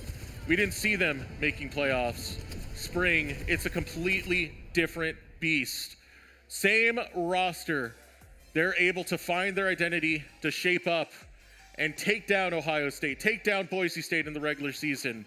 They go into the bracket, they fall to Boise State, seeming like all hope might be lost, but in the lower bracket, bathed in the flames of the lower bracket, in the bodies of their enemies, they get into prime point, they get into prime position, and as a full unit, they come together, beat the defending champions, and take the trophy for the Power Esports Conference in Overwatch. Daps, pounds, handshakes, sportsmanship, and more. That's what you're seeing on your screen right now. Once again, PDK at the start of a play of the game, of a highlight clip, of a replay here. Yeah. Can't be surprised whatsoever. Man, it all went down. So it wasn't actually like this team fight is where we got to that 96, but it was this one right here. PDK finds damage on the, or PDK finds the headshot, finds damage on the next one. Teammates clean it up. And it's just that slow burn, right? Death by 1,000 cuts, and you're there before you even know it, right? You're like you're falling asleep on a train or something. Man, and how good does it have to feel? Again, this is one of the stakes that we did set up, is like we have a lot of graduating players. Again, I want to re-emphasize them. It's Sonic, Ray, and No Sam. No Sam, who has done some coaching for the squad as well. I believe they're retiring his jersey at the end of this on top of it. That's cool. That's so cool. To be able to end on such a fantastic peak of winning the PEC as a whole, like it's got to feel tremendous for Utah, and it's well deserved. I think for a lot of collegiate, you know, there are some who have the mindset, hey, we want to build a roster that's going to win championships for us. But what about the squads that want to develop their roster? I think Utah really stayed true to that. They brought these players together, and now, hey, championship winners. Yes, this is your just deserves for putting together a fantastic squad right here. We're going to kick it on over to the desk in just a minute. That'll be enough from us, but this was an absolutely fantastic time. That'll be about it for me. Now, HyperX, the greater esports are done. It'll be lesser esports now, but you're doing Valorant coming up here next, right? I'll be doing Valorant in just a second. But yeah, this has been a fantastic event. And really it's great to see the storylines that have been unfolding, right? I mean, we had Rocket League a little bit earlier, the story of Baylor and how tremendous their talent is. That was Boise State, yeah. Against Boise State. Man, coming really close in two different esports, right? Really coming all the way to the grand finals, to Championship Sunday, right? Again, Idaho, year to Las Vegas, not a super long trip, but still getting right there, getting right to the precipice. All that means to me, HyperX, is they will have clear-cut sights on that numero uno position, at least within Rocket League and the great esport of Overwatch. I think, like we said, though, HyperX, you're going to be up here for Valorant coming up in just a little bit. I think I got some interviews that will be running on the other side, not on the stage or whatnot, but we'll be doing this and kicking it on over in just a minute. I'm FBI Tugboat. Be sure if you're here within the HyperX arena, make sure, folks, especially if you're going out to do adult stuff tonight, stay hydrated and be responsible. That's all I'm saying. I feel like I have a responsibility as a resident here to to tell people, because really being keeping dehydrated. Us in check, man. I'm sorry? You're keeping us in check. Yeah, exactly. And heat doesn't care. That's what I'm saying. It's not so much the heat as the dryness. I'm not going to keep going on and on about it. But again, getting dehydrated is the quickest way to ruin your Las Vegas trip here to the desert. I'm FBI Tugboat. This is HyperX. You're going to have some more of him. Let's kick it on down to the stage. Get this trophy presentation going post-haste. Thank you guys for watching. Thank you guys. Congratulations to both teams. What a great series. But now your 2026 PEC Overwatch National Champions, Utah.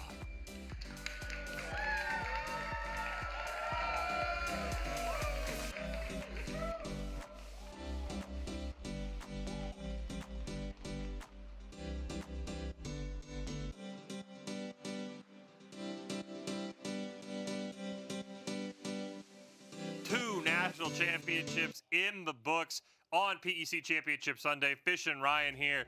And what an amazing outcome, Ryan. Utah, first year of the PEC, they joined Baylor as a first-time champion. A 7-game epic series as they knock off Boise State. Yeah, I mean, I thought Boise was going to win that 4-2. And I'm okay being wrong there. I mean, a 7-game series, Utah coming out on top of that one. I mean, I just, watching that game, the intelligence behind what was being done, right? The bands, the compositions, the switches, right? You saw the maze, you saw Ramatra, you saw some really good sort of protect bands rather than targeted bands. I mean, Utah at large, such an incredibly good job behind that team. This was an underdog win, but it was such a well-deserved win. Utah, good game. Yeah, and I mean, for me, really, you talked about it, right? I think you thought Utah was going to get the first map, and then Boise State would start to steamroll. New Bonnie is where I got concerned for Utah, right? They start out so strong. They go into overtime with, I think, about a 35-second advantage, and Boise State shuts the door on them. They don't even get, I think, 2 ticks in overtime. And I'm starting to think, okay, this is the steamroll that we were expecting, and Utah was not going to go down for it. We have to give a special shout out, not only to the entire team of Utah, but PDK. That man was everywhere. The double headshots. Anytime Utah needed a pick, he pulled it off. Yeah, absolutely. I mean, Utah, the way that they were playing around PDK was just phenomenal. You had No Sam creating that space like we were mentioning, right? Teddy having those off angles, keeping their supports alive, which gave players like Sonic the ability to absolutely be a menace on the brig. And it was such a good job from that team. And I did not realize this, right? The casters brought it up that it's No Sam as well as Ray and Sonic that are going to be graduating as well. Yep. And I think that plays an element, right? You know it's your last time as a team together, and that is one amazing way to go out swinging. Yeah, and they didn't get the honors in the All-PC for the support line, but replacing your full support line is always going to be a tough task. So being able to, as you said, end as champions, a massive congratulations to Utah. But again, this wasn't a one-sided series, right? Boise State never folded, right? Every single time it felt like Utah had the advantage, right? We went to match point with Utah needing a win. Boise State immediately shut them down. They don't even get a cap on that 6th map. Boise State felt like they had the answer at every time, but control, I don't think Utah dropped a single point in 2 control maps, and that's where they made, and on Flashpoint either. Yeah. Capture the flag map, capture the King of the Hill maps, Utah made this championship. Yeah, Utah went basically, I mean, not basically, they went 9-0 in terms of control points. Yeah. They won the 3 on Flash, they won the 2 on the first control, and the 2 on the last control, and that's not 9. It's 7. It's 7. I just realized that. But I mean, that was just incredible from them. They knew how to play that, and that's what I was talking about, right? You took a look at those bans for the Flashpoint, right? It was the Boise, and Utah, they went ahead and they banned that Ana, right? And it made life so much more easy for them because now you don't have to worry about that anti, and it protects their support line as well. Notice how Utah, I don't think there was a single game where there was not a brig in the game, and I am shocked. Speechless. You're speechless. I'm speechless. I'm shocked that the brig was never banned from Boise because it was so incredibly powerful. Sonic was an absolute menace on this character, and Utah played it so incredibly well, and the angles were always there. No Sam had great flexibility to mirror into Boise when needed and play their game, and I am speechless in how Utah played, but I mean, it was such a well-deserved win. They're such intelligent players, such intelligent teams. Yeah, a perfect use of the Wrecking Ball ban as well. We were wondering that was going to come out. They had split the first 2 games. Boise State, of course, has that 1-map lead. They ban it to even the series at 2-2. And just, we said this on Friday. When these teams played in winter semis, we said this feels like a national championship matchup. It was a 3-1 win for Boise State that day and went, okay, maybe that's a preview. Utah locked in, and I think the casters mentioned it, right? You go in that lower bracket, you and I talked about it. You 3-0 Ohio State, you 3-0 Syracuse, and that almost seemed to kick Utah into another gear, and that's the reason they're national champions today. Yeah, absolutely. I think you move in from Ohio State, right? You get a nice 3-0 against the 1 seed, right? And then you move into Syracuse and you find a nice 3-0 against them as well. And that sort of just kicks you off to a great start. You move directly into that Boise game and you're like, we just 6-0'd the 1 seed and the 4 seed. We're ready to beat you now. And that was just, I think it worked, right? That momentum carried on with you. You knew what you wanted to do. You had some time to scout. And also Utah played that Juno Brig composition, which you saw from no other team. And it proves that they are way ahead of this meta and they're ready to play it, not just at a collegiate scale, but probably at a higher scale than that. Well, big congratulations to our 2nd national champion of the day, Utah. We're going to take a quick break, get a word from our sponsors, and then we'll be right back.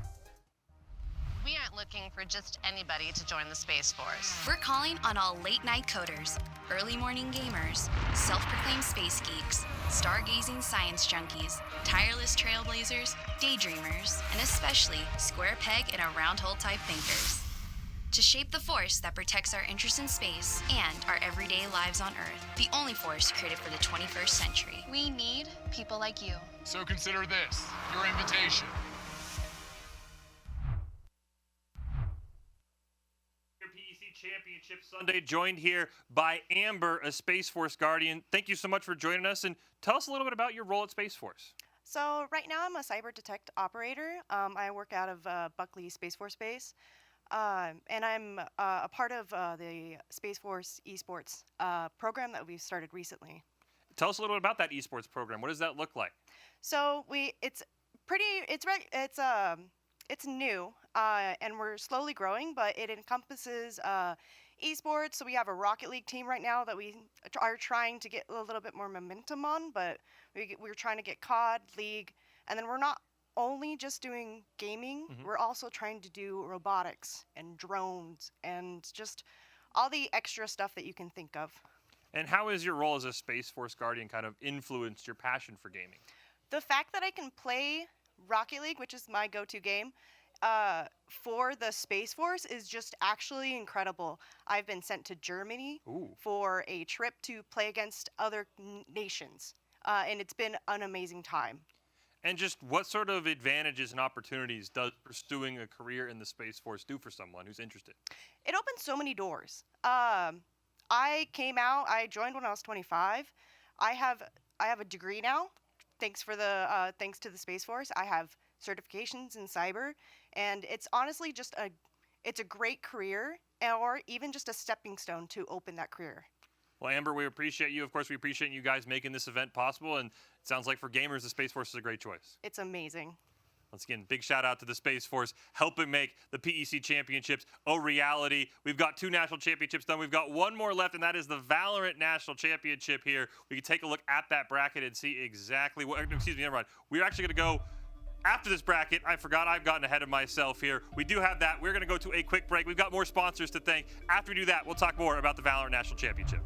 GG Circuit is proud to support the Power Esports Conference, showcasing some of the best collegiate esports programs in the country. Behind every great team is the right infrastructure. That's where we come in. From player management and secure labs to tournament operations and remote support, we simplify the technology so schools can focus on what matters most. Let coaches coach, let players compete. If you are building or scaling your esports program, let's connect. GG Circuit is ready when you are.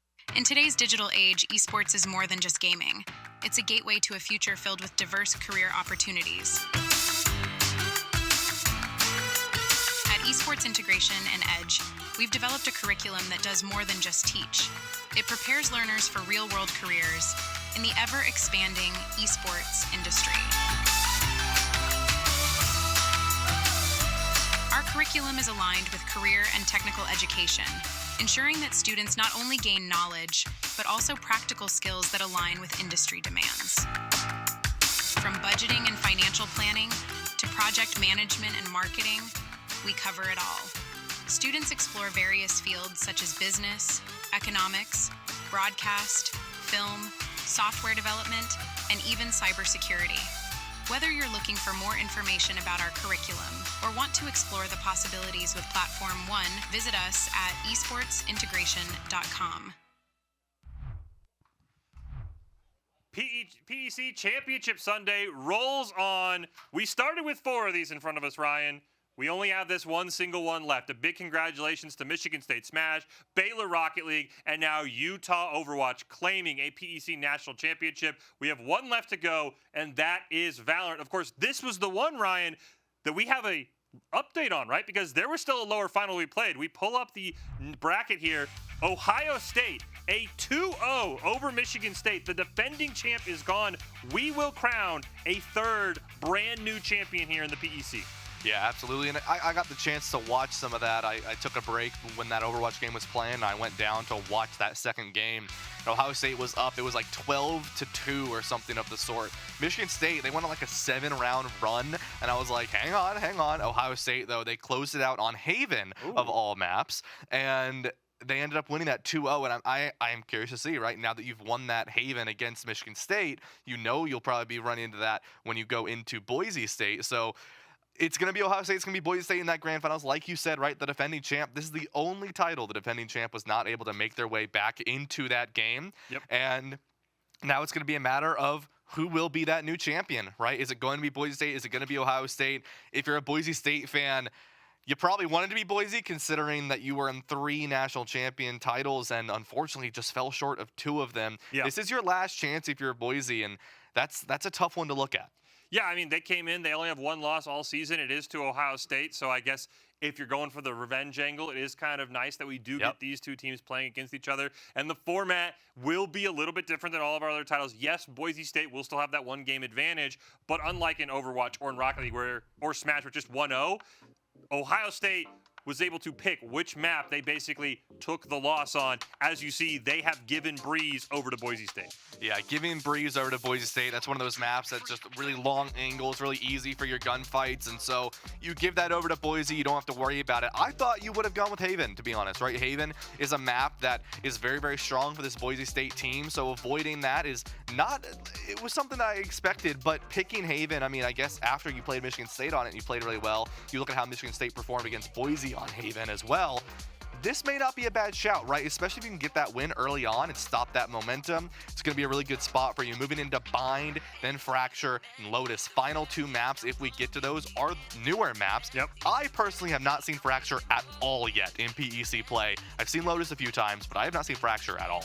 Yeah, this one should be exciting, and I think Utah established the blueprint. You hit on it. If you are that team coming from the lower bracket, and you want to win, you have to win that first game. If you go down 2-0, especially this one is just going to be a best of 5. So if Boise State wins, they're already on match point. You're looking for Ohio State to get that early jump. Now, when these 2 teams played the other day, the second map, which Ohio State won, they got that early jump. Same thing kind of happened in the Michigan State game you're talking about. I think it was 10-2 at one point. Boise State rallied to 11-9 before Ohio State did eventually finish it off. So it seems like for the Buckeyes, they have the opportunity to get these big leads. It's going to be finishing them, right? The last thing you want, if you get Boise State 7 in a row, they'll make it 8-9 or more. You can't do what you did against Michigan State, as we see some of the highlights from when these teams have met.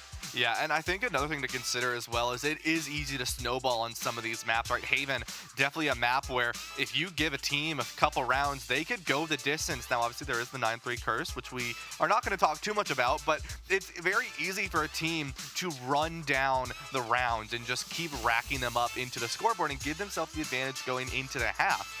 Then there are other maps where that's not as easy to do, right? Bind is one of those maps where it's a little bit harder to rack up rounds multiple times in a row.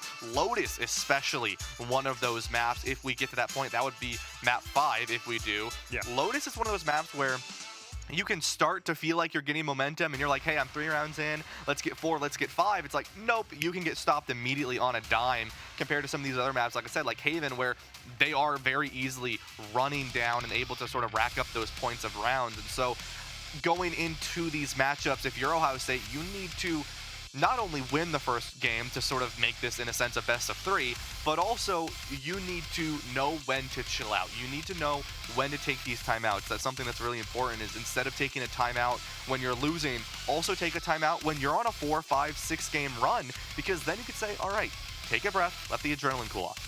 Yeah, I think the one title that we really have here where you can take those in-game timeouts, right? Smash, of course, you kind of when your players are swapping, but for Rocket League, for Overwatch, it's full go unless there's a tech issue, right? I think you nailed it. We saw it the other day. I think it was Boise State and Michigan State. The Broncos opened up with back-to-back flawless rounds. Michigan State calls a quick timeout, rattles off 4 in a row. So it's going to be very, very important using your timeout wisely. And again, we just saw Overwatch go 7 games. There's a real chance this one could go 4 or 5 games. Sometimes the timeouts are just really to manage yourself, because we joke about it back here. A 5-game Valorant series is 3 hours. Yeah, it's a long time, because I mean you're there and you are playing at such a high level for such a long period of time, and if you are not ready mentally to play that, you could put yourself in a very precarious position. And so using those timeouts effectively, right, you can use them not only for your own sort of relaxation methods, right, to say, okay, take a second, reset, 2020, right? Look at what you're going to look at, right? Take it 20 seconds, reset. But also, it is an element of using your timeouts to throw your opponent off, right? Throw their momentum off. You see it in football all the time, right? You use your last timeouts on that last field goal to try to win the game, right? Use a timeout right before the kicker goes for it, you throw them off. Timeouts can easily be used like that in Valorant too. You have one of these teams go on a couple rounds in a row, they're feeling good about themselves, their economy is up. You take a timeout, and now for some reason, they can't play the game anymore. Yeah, it's going to be very interesting to see here. I do want to bring the bracket up one more time because we've been talking a lot about Ohio State and Boise State, but I want to shout out these other teams. Everybody made the journey, right? I want to shout out the Minnesotas of the world. A great run there, taking Michigan State. I think that series was very close from what I've heard. Syracuse, a team that you and I have talked about a bunch, came in as the 5 seed. They gave teams a run for their money, right? We talk about it all the time. Just because the 1 and the 2 seed met up in this title, it doesn't mean that this was just a breeze for either Boise State or Ohio State. The PEC truly is a 9-team deep conference when it comes to Valorant. Yeah, exactly. I mean, there are so many teams this season, specifically in Valorant, where it's like, sure, yes, you have the 1 and 2 seed end up meeting, and it's like, it feels a little boring. I guarantee you it won't be when you get into the game. No. But it feels, on paper, it doesn't look fun, right? It's like, last year's March Madness. You had all 4 1 seeds make it to the end. It's like, oh, that's boring. And then you have a really close game between 2 of them. That's what we're going to have here. But you also need to look at where some of these other teams are, right? You take a look at Minnesota, you take a look at Baylor, or Utah, you take a look at Syracuse, you take a look at some of these rosters that, once again, comes down to they're building something that they can then use those building blocks for future years and future competition to come that you can take really good care of and nurture that program and nurture that team. Yeah, and we talk about it all the time, right? You find those 1 or 2 players. I believe Minnesota has a player on the second team, all PEC. You find that player that you can bring people in around, build a roster specifically around that player, and all of a sudden, you're shooting up to the top. I mean, again, Utah, a team nobody was talking about, right? I've talked to some people who are like, I don't know how you guys slept on Utah, but they took Michigan State to 3 games. They could have easily been playing Ohio State today. That is a very talented roster in their first year in the PEC that made some absolute noise. So again, we're going to crown a new national champion. The first time in all 4 of our titles that the defending champ did not even get a chance. Michigan State falling in that lower finals. I think it's going to be an absolute blast, Ryan. And if you're Ohio State, right, because I think we're both again on the same page, it's Boise State as the favorite. If you're Ohio State, what are you looking for on those first maps? Is there anything you saw maybe from their map picks that you go, because you came for Utah, right? It's pick long maps, put PDK in a position to succeed, and that worked. How does Ohio State do that same thing? I think when it comes down to Ohio State, it's you got to play the game that you know how to play, right? I mean, you played it really well against this Michigan State squad, which I think a lot of people honestly expected them to end up winning against that game in Ohio State and move into Boise because of how well they played against Boise earlier on this weekend. And so I think a lot of people expected that. It didn't happen. It was a 2-0 victory for Ohio State against Michigan State. And I think, you need to bring that power. You need to bring that competition that you played against Michigan State. You got to bring that into Boise. You can't let up. You've got to find even more of what you can play, because if not, then you will start falling short. You already brought this team to 3 games once. You could probably do it again, right? You just can't get too ahead of yourself. You can't be scared that, Boise is here. They've been sitting in the finals. They've been chilling basically since last night, right? They haven't had to do anything. You cannot let that get ahead of yourself, because you also got to keep in mind there's a lot of pressure. Ohio State, right? This is their only title they could win. Boise is currently 0 for 2 in terms of their championship titles. This is something that they're going to want more than anything, because this could be the only thing that they could get this year. Take a look at these lineups. Again, star-studded on both sides here for Ohio State. Coming up from the lower bracket, the number 2 overall seed in the PEC regular season. Of course, their test is that number 1 seed, Boise State. Only 1 loss all season. They have not lost a PEC competition game in Valorant since the calendar flipped to 2026. Incredibly talented. I believe 4 all PEC members on the first and second team combined. You have to be on your A game if you're Ohio State. But if for Boise State, right, what does that formula look like? We heard from Doc yesterday, right? They want these games to be boring, right? As much as it sucks for us, they want these 13-4s, these 13-5s. What does Boise State need to do to basically maintain their dominance they've shown all season? I think to maintain the dominance, you need to maintain your composure, right? Like I said, there's going to be a lot of noise in your head. There's a lot of voices there because, right, Boise wasn't able to win in Rocket League. They weren't able to win in Overwatch. It's all the pressure is on you now. Boise went from 2 titles last year to now they could be looking at almost 0, and they were in 3, right? That is a lot of pressure on these students, right? You got to remember, these are 20-year-old kids. This is a lot of pressure to put on them to get this victory in a potentially 5-game series against Ohio State, a team that was very much the favorite in the fall and are still very much a competitor this spring against Boise State. And I think you have to keep calm, right? You have to play your game. You have to play what has made you so good this entire semester, this entire year, and you can't let up of that. It should be very exciting. Again, moments away from our 4th and final PEC National Championship, our 3rd on the day. Baylor took Rocket League this morning. Utah with a crazy 7-game series over Boise State just moments ago in Overwatch. And now Boise State and Ohio State getting ready to go here. You've given the blueprints for both teams. What do you think the final series of the PEC championships look like? Our final national championship, Ryan. What are you thinking? All right, so I was not fully correct on Smash yesterday, right? I said 3-1, ended up being a 3-0. This morning I got Rocket League dead on, right? And then Overwatch kind of threw me for a loop, which I don't know. I think I should have gotten that one right considering I coached the game for 6 years of my life, but we're not going to get into that. And then you get into this next game, right? This Valorant game where Ohio State, you can make the argument that they're on this momentum, they're on this hot streak, but they've had to wait, right? Because that Overwatch game went to a Game 7, they can't continue forward with that momentum. So now Ohio State has to basically reset that momentum. And then you have Boise State, who's been sitting here, right, warming up, scrimming, readying themselves for this matchup. And so they're going to get themselves into this. I think it's going to be a very close series. This is the game that I predicted to go the distance the entire time. I think it still will. I think it's going to be a 5-game series, and I'm going to give it to Boise. This one may be a little bit more biased just because I would feel terrible if Boise was in 3 titles and didn't win one. I'm going to give it to them 3-2 for this victory. There you go again. They start the series up 1-0. We do have the maps in case you're just joining us here. We can show you exactly where we're going. Again, because Boise State was on the upper side of the bracket, we're not going to do a bracket reset. The Ohio State voted. They're going to give Breeze over to Boise State. So we'll start on Haven. We'll go Bind, Fracture, and Lotus potentially if we need to get there. Boise State on defense on the first 2 maps we're going to play. And again, I think this series, it's, as you mentioned, right, for Ohio State, they had to get here early, right? 11 a.m. was when they kicked off against Michigan State. Boise State, they could kind of filter in as needed. They didn't need to get here this early. If this goes 5, as you're predicting, Ryan, that's a long day, especially if you're Ohio State, of just staying locked in.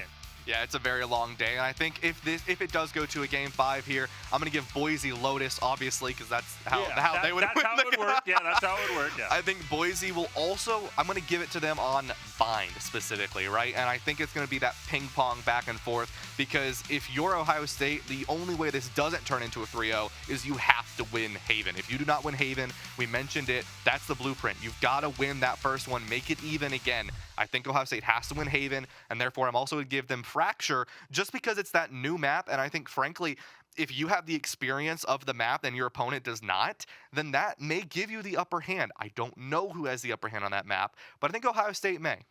There you go. That is our championships, how they've gone so far here today. Baylor taking a 4-1 win over Boise State in Rocket League. Utah 4-3 over Boise State in Overwatch. And then, of course, our prediction from Ryan, who until the Overwatch game, we were joking back here, was a prophet because you had basically nailed every single thing we threw at you. It is 3-2 in favor of Boise State for Valorant, potentially, right? That one we still have to play. Going to be very, very curious to see. And again, can Boise State go on those runs? We've talked about it. Ohio State yesterday against the Broncos. Today against Michigan State, susceptible to letting teams go on runs. They were able to finish out both those maps, but when the lights are on, the pressure is bright, you start losing 7-8 rounds in a row. It's that doubt that starts to creep in. And you talk about using those timeouts. If you have them, sometimes maybe better just to save them if you're Ohio State, because we've seen you could be up 10-2, and then all of a sudden you blink and it's 11-9. You're like, wait a minute, how did this happen? Yeah, absolutely. And I mean, there's sort of the 9-3, there's the 7-11, right? There are these different combinations of scores where teams can really start to snowball forward in terms of their economy. And if you aren't careful, if you don't stop these teams, those thrifty rounds are going to be the ones to look out for, because those are the rounds that can stop the momentum of a run and then give it to the other teams if you can win on those thrifties. And so that's something to be looking out for both these teams today. And I think when it comes to these runs specifically, it's as well as what comps you're going to run, right? Can you run something a little bit more unique, a little bit more different? Because though both these teams are very, very good and very skilled together, if you see that mirror composition, right, where both teams are on the exact same characters, it comes down to which team, frankly, is just the better team, right? Which team can play their gunfights better? Which team has the better team fundamentals? And that is never really the place you want to be in unless you're overly confident in your composition and in your roster. So you always want to throw something a little different out there, right? Whether it be a double duelist versus a double controller on bind, for instance, is something really, really important. Like when Master is on Clove on bind, that is a really important choice to make because you're on the Clove instead of like when Lemur is on Chamber for the side of Michigan State. And speaking of the players, right, we just talked about it. We saw it with the Utah series, right? It was PDK. Yes, it was a team effort, but it was PDK who you and I both agreed kind of at times put the team on his back and said, we're going to a national championship, hop in. What are those players? I mean, you mentioned Master for Boise State, but what are those players for both sides? The names that you need to know if you haven't been able to catch PEC regular season. I'm going to put you on the spot here. The names that you just need to be watching out for in the kill feed, on the score screen, that maybe make the difference in this one. I think, well, like I said, you're gonna have to watch out for Master for the side of Boise. I mean, that's one of those players that you always have to watch out for. And then, I mean, you kind of get the answer already when you look at the All PEC teams. Those are the players you want to watch out for in terms of Ohio State, because those are the ones that are going to be making those waves. And we talk about that first team and that second team, and sort of those players that are not always on the kill feed. This is where they're gonna show up, though, right? And that's the ones that you're gonna be really need to be aware of, right? So Waldy is one of those players for Ohio State that is really, really good at how they play the game, right? It's a matter of they don't over engage when they don't need to. They know when they need to pull back, when they need to, and they play very well just as a team player. They know what they want to do almost at all given points in time for that Ohio State roster. Yeah, Waldy, the lone member of the Ohio State team on the first team. Boise State, you see there have a pair of members. The Broncos, is how deep their roster is and why they're the number one seed. They also have a pair of members on that second team, and you and I talked about it, especially with Smash, but it applies to every game. These are the players we know. It's sometimes going to be your fourth man down, your fifth man down the lineup who maybe gets that clutch 1v1. That makes the difference, right? When you win a national championship at this level, it is at the end of the day a team effort. You can't just rely on someone like Waldy or someone like Master to just basically say, I'm going to put up 40, everyone else just try and get one. You're going to need those other guys, those fourth and fifth men to make plays. Again, the Valorant bracket has been phenomenal.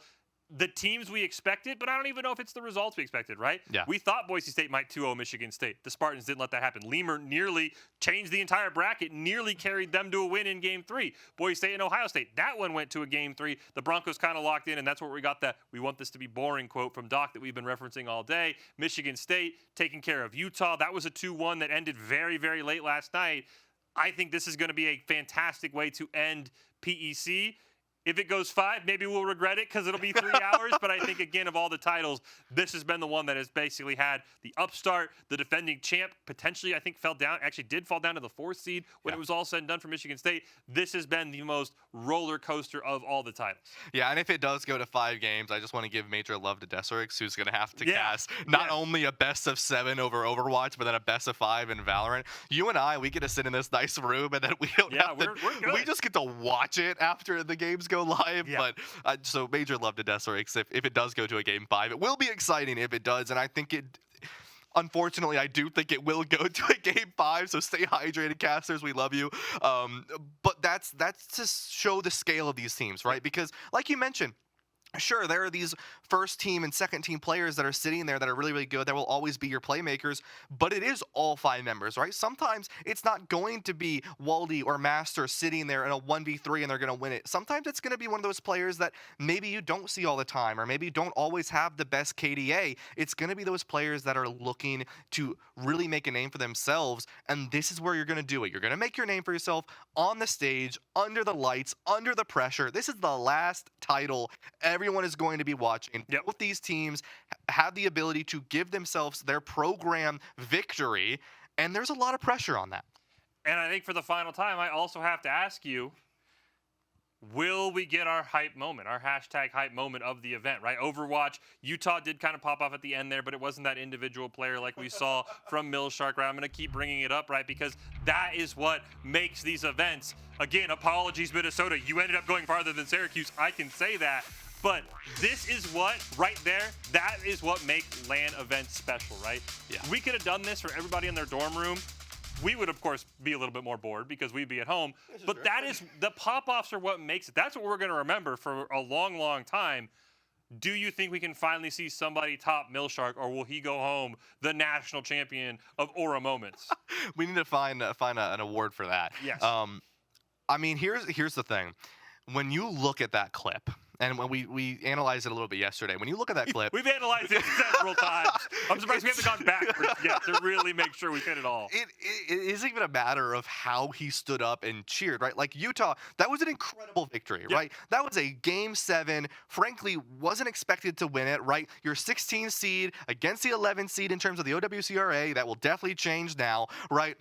That was a moment where exploding in excitement was going to happen, right? And it did, right? It was the players jumping up, giving each other hugs, having great high fives, right? That is what LAN is about, right? And that's what you love to see.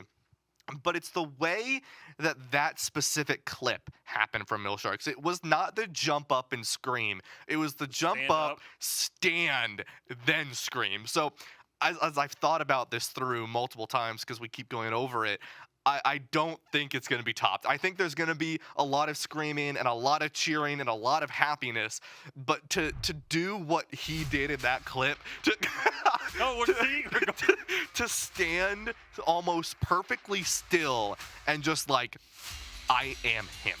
And then to scream, that is like, stand, stop, takes the headset off, screams after he gets done. Like that. And he was so calm to put down the controller too. Yeah, it was very smart, by the way. Like you see the headsets thrown down, right? It's like, yeah, and people start losing it. It was the calm, then bang. I think that is gonna be. I don't think anything's gonna top it. I don't think it will. I think it's just too perfect. No, and I will say, and I will shout this out, right? We talk about all the time when you and I were joking, right? Sometimes esports can get toxic, right? I appreciate he stares him down. And then he looks up, right? He's not screaming at him. He's screaming in excitement, right? And that's maybe the best part that we're looking for, right? You stand up, you maybe give your opponent a side eye, but then you just scream out into the crowd. You let the crowd know, because that'll get everybody hyped up. So again, we're maybe challenging the players if they're listening. We hope they're not. We hope they're locked in and ready to go very soon. But find that moment, find your moment, because again, and we were talking about this last night with some of the other casters here. Mentally, you have to sometimes be locked in, and it might seem like you're just standing up and you're going crazy just to do it. It helps people lock in sometimes. It does, yeah. And I mean, also after that, I feel like, I have to mention this, right? After that scream, after that sort of happiness and that aura moment, it did go to a tiebreaker, but we're ignoring that for now. It's also a matter of you're here, and you like you said, right? Sometimes it's toxic, but sometimes it's not, because that happened, and then I think immediately afterwards they started trading names with each other, right? Because they want to practice, they want to learn more, they want to get to know each other, and we talk about it a couple times, but I just want to bring it up again. That's what makes LAN so special. A lot of the sponsors have brought it up as well, is having 9 schools, 9 students, or 9 schools of students, excuse me, come to this event. That's all we brought. 9 students, that is it. You had to be very talented. You played multiple games, hop around. Exactly. Having these schools come together, compete in the HyperX arena, compete here in Vegas, travel out. I think it was only Utah who drove, right? Only Utah who drove. Shout out to them as well. Shout out to Utah for that, yeah. And they get to drive back with a trophy now. They don't got to worry about throwing that in a carry-on. Yeah, I mean, it's just, you don't have to worry about like packaging it up, and no, that's good for them. But they come to this event, they have a good time, they get to meet people they've only ever seen the IGNs of, the gamer tags of, and now they get to put a face to that gamer tag. They get to have such a connected time, and you think of esports, it's all digital, it's across the country, it's across the world. It doesn't feel connected, but then you bring them in a location, you bring them for a championship, and it doesn't matter if you're the 9th seed going out in day 1 or you win the championship. Everyone loves to be around everyone. You make friends with one another. I know Syracuse, right? They didn't make it to the championships today in any title, but they were still there cheering on other teams because they've made friends with one another, and that right there is what LAN is about. And of course, we have to give a big shout out to our sponsors, right? GG Circuit, Space Force, Esports Interactive, right? Yep, Esports Integration. Love those guys. Integration, my bad. Apologize. You did the interview on that one. So, but again, I love you, Josh. they make these events happen, right? They are the ones who help make this happen. So again, a big shout out to all of them. I know we'll hear from them more. They've been handing out the national champions. They're going to claim our last one here in just a few hours. It'll go away from you and I. And again, Valorant national champion, moments away here. Boise State, the #1 seed, 1 loss on the season, taking on Ohio State. The Buckeyes, undefeated in the fall, faltered a little bit in the spring, but are now maybe peaking at the right time. And again, that 2-0 today, you have to wonder. We talked about it with Utah and Overwatch, right? They 3-0 in the lower bracket against some very strong teams.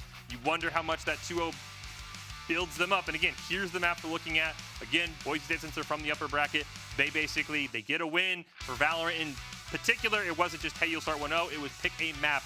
Ohio State, that's the map you want to lose on. They pick Breeze. And again, we're starting on Haven here in just a matter of moments, and it should be a lot of fun between these two squads, Ryan. Yeah, absolutely. And I do enjoy seeing like the split and the Pearl bans almost immediately. There's that running joke in a lot of collegiate Valorant that like never play split on game 3. And I just think it's funny that it was the first ban immediately. It's just like, no, we don't even want to deal with that map. Just ban it. And then you see Pearl ban second as we take another look at these rosters here from Boise and Ohio State. Remember, these are your two potential champions here.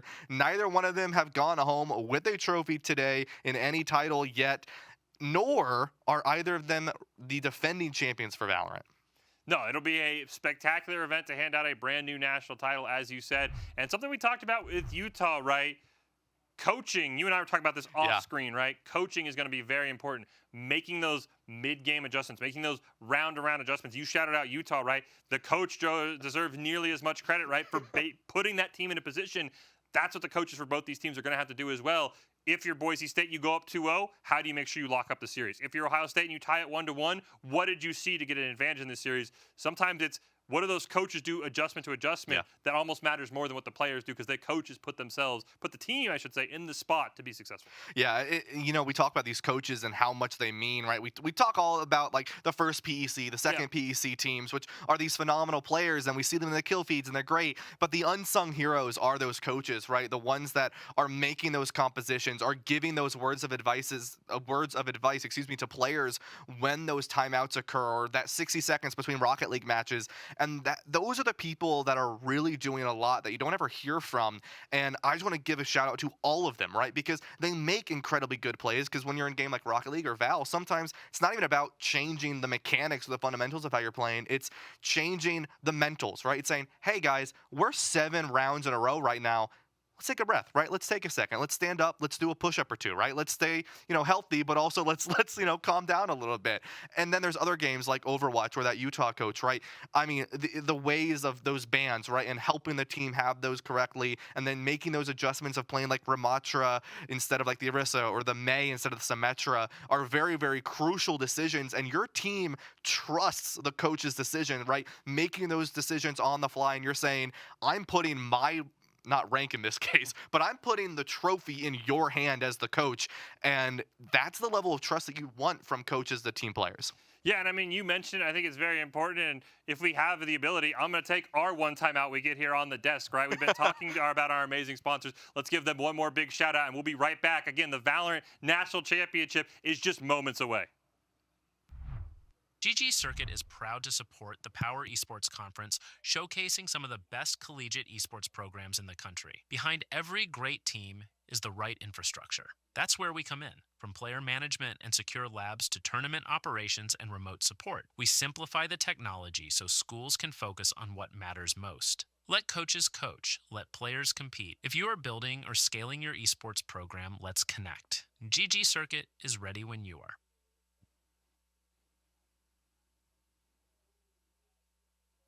It is time for our final national championship of the day here in the PEC in Valorant. From the lower seeding, Ohio State, the Buckeyes. We have Ranny, Hamburger, Bot, Waldy, and Patience.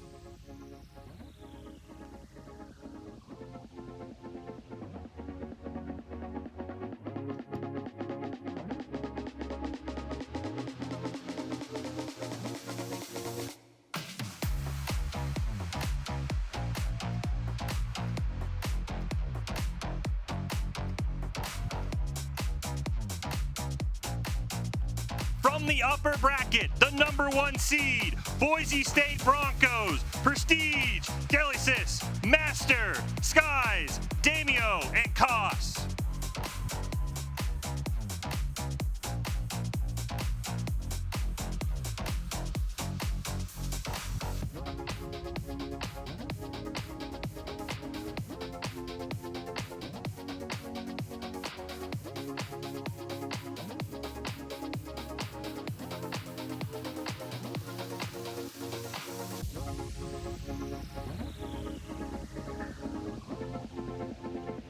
It all comes down to the final matchup on Grand Final Sunday. And it's two of the top two teams to accomplish that task, to climb that monument that is the mountain of challengers that are now left below them in their wake. My name is Infernosis, joined here by Desirux, and it has been a pleasure to be a part of the journey for these programs. But only two remain, and now they have to prove they're the best and deserve this chance to face off against each other. And you know what? When the PEC regular season started up, these are the two names that we all kind of anticipated to be in the finals. Minus some shenanigans going around. I mean, Utah definitely put a very strong contendership for their own name, but overall, it's always been Ohio State, Boise State, Ohio State, Boise State. They're the only two teams that pretty much took games off of each other in the regular season, especially if you go back to fall. I know it's easy to look at spring and just have the recency bias of that, but hey, we have so much tape between these squads, and now it all comes down to just one more game. Yeah, and the biggest thing here as well is this could be the moment for Ohio State to not just upset this team once, but to do it again, because they did it, 2 semesters ago. We talked a lot about how Boise State is this flawless team once the year rounded around to 26. Not the case, though, at the end of 25. They actually went in a 2-1 bout. Ohio State took it, and it required them to do so on Bind and Sunset. Guess what? Sunset is no longer in the map pool, and neither is the map pool map win that Boise State pulled out of Corrode. So they're going to have to experience this on different maps, and they're going to have to accomplish this on a stage with 4 potential games still ahead of them. And yes, Boise State has a lead thanks to running through that upper bracket. It doesn't mean it's an impossible task for this Ohio State roster to pull it out at the end of the day. Yeah, we've gotten a little bit of a preview of what this is going to look like because of their upper bracket battle that they had before. That went 2-1 in favor of Boise State, but if you watch that one loss that Boise State had to Ohio State, that was on Haven. That was absolute domination for the longest time for Ohio State.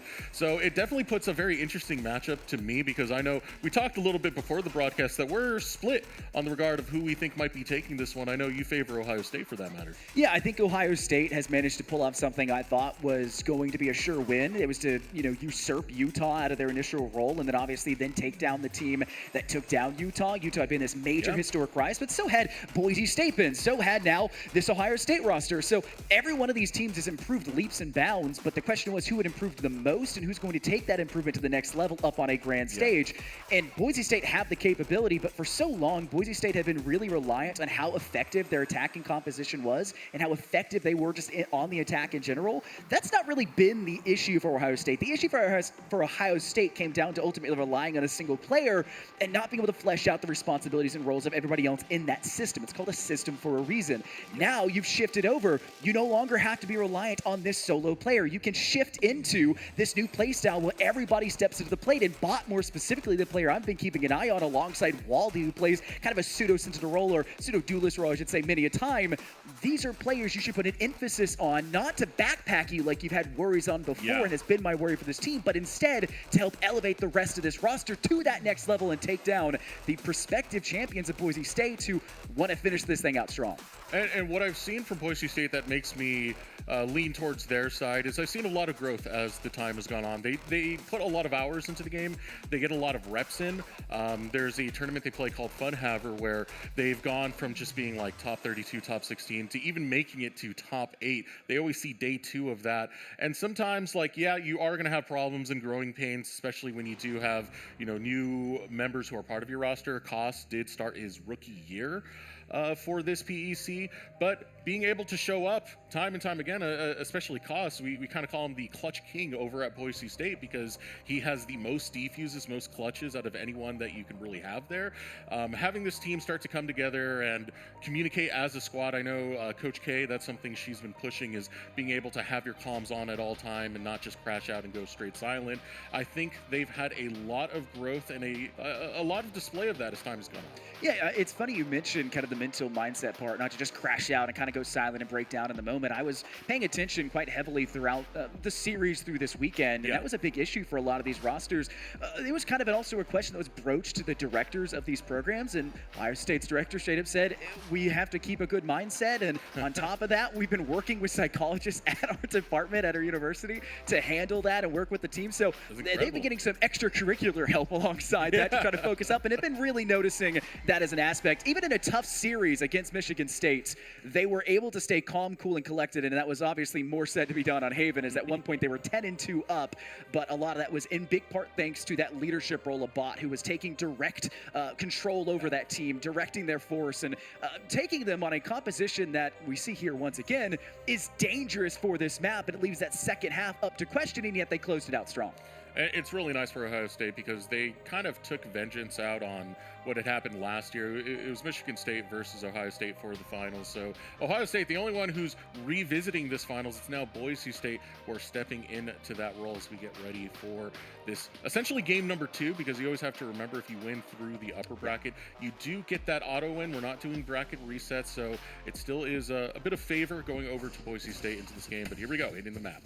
Well, again, I mentioned the agent selection out of the Ohio State University, and it is going to still be reliant on that Neon as that front forward player, but you've highlighted Koss. They've come through in round 1 quite spectacularly. 2 right off the rip. One is now making a third, and it's a full house between Koss and Skies to secure and solidify the very first pistol round win.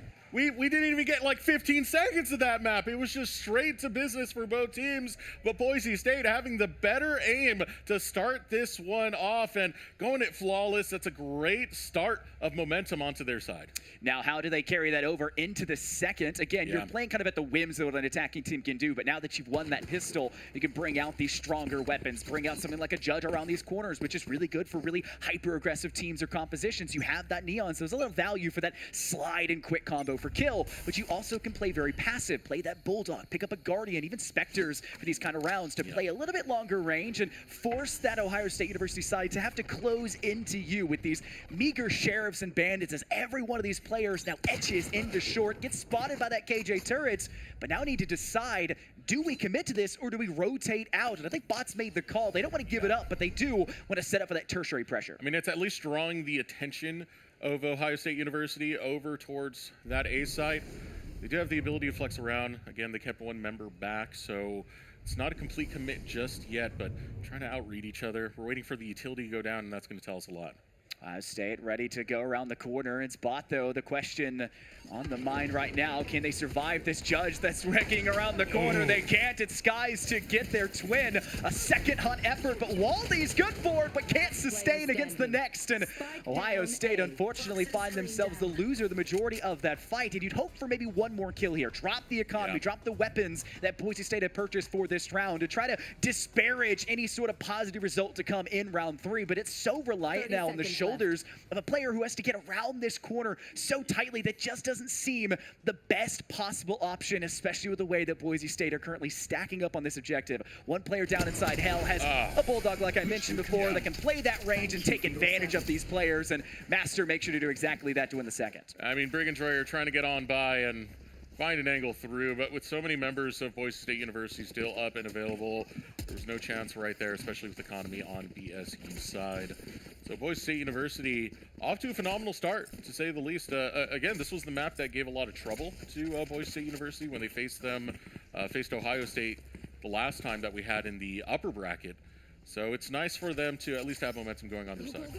So now the question is, do we see that standard stereotypical mold, that 2-1 split to start out this Valorant map, our first one of the series? And it's going to require Ohio State to come away with a victory. It does seem to be they'll tease towards this B side to try to find that first opportunity to strike. And a very easy read for the majority of teams, right? You want to take advantage of the guns you have. You come in a little bit hot and heavy with these rifles, try to find a longer range. And there's nothing really longer than that archway leading into either side's links where you're trying to find that first point of advantage. And if you can't, so close to your left is just garage doors. Take it, and it's a free dash and sprint onto the C site where Bot's got some congestion, but has at least created some leverage towards that site.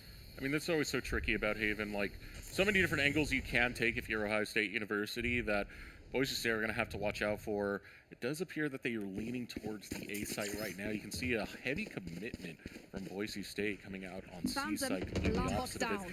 But here comes the push forward for Ohio State University. They're looking to take. No. Everyone's stuck behind a quick use of the smoke, and Boise State are falling victim to the guns at hand that Ohio State have brought to the table. Master able to equalize a little bit, make it a full equalization. We've reached equilibrium. An even 3-on-3. Boise State still need to contest and control back into sight. No player down in Graffiti, 2 in Hell, and look at Sin players there. It's the hallway flank and a drop down from Heaven. Skelesis goes 1 for 1, and now it's a 1 for 1 as Hamburger's the last one remaining. Flick of the wrist, can't connect. Goes for the second effort, and no way, comes away the victor and breaks this map open already just in round 3 to go up 3-0. He's been called the clutch king for a reason. When he's the last one up and he needs to make a play, he's going to do just that. Unfortunately for Hamburger, he did take some damage leading into that final fight, so didn't have much working on his side there.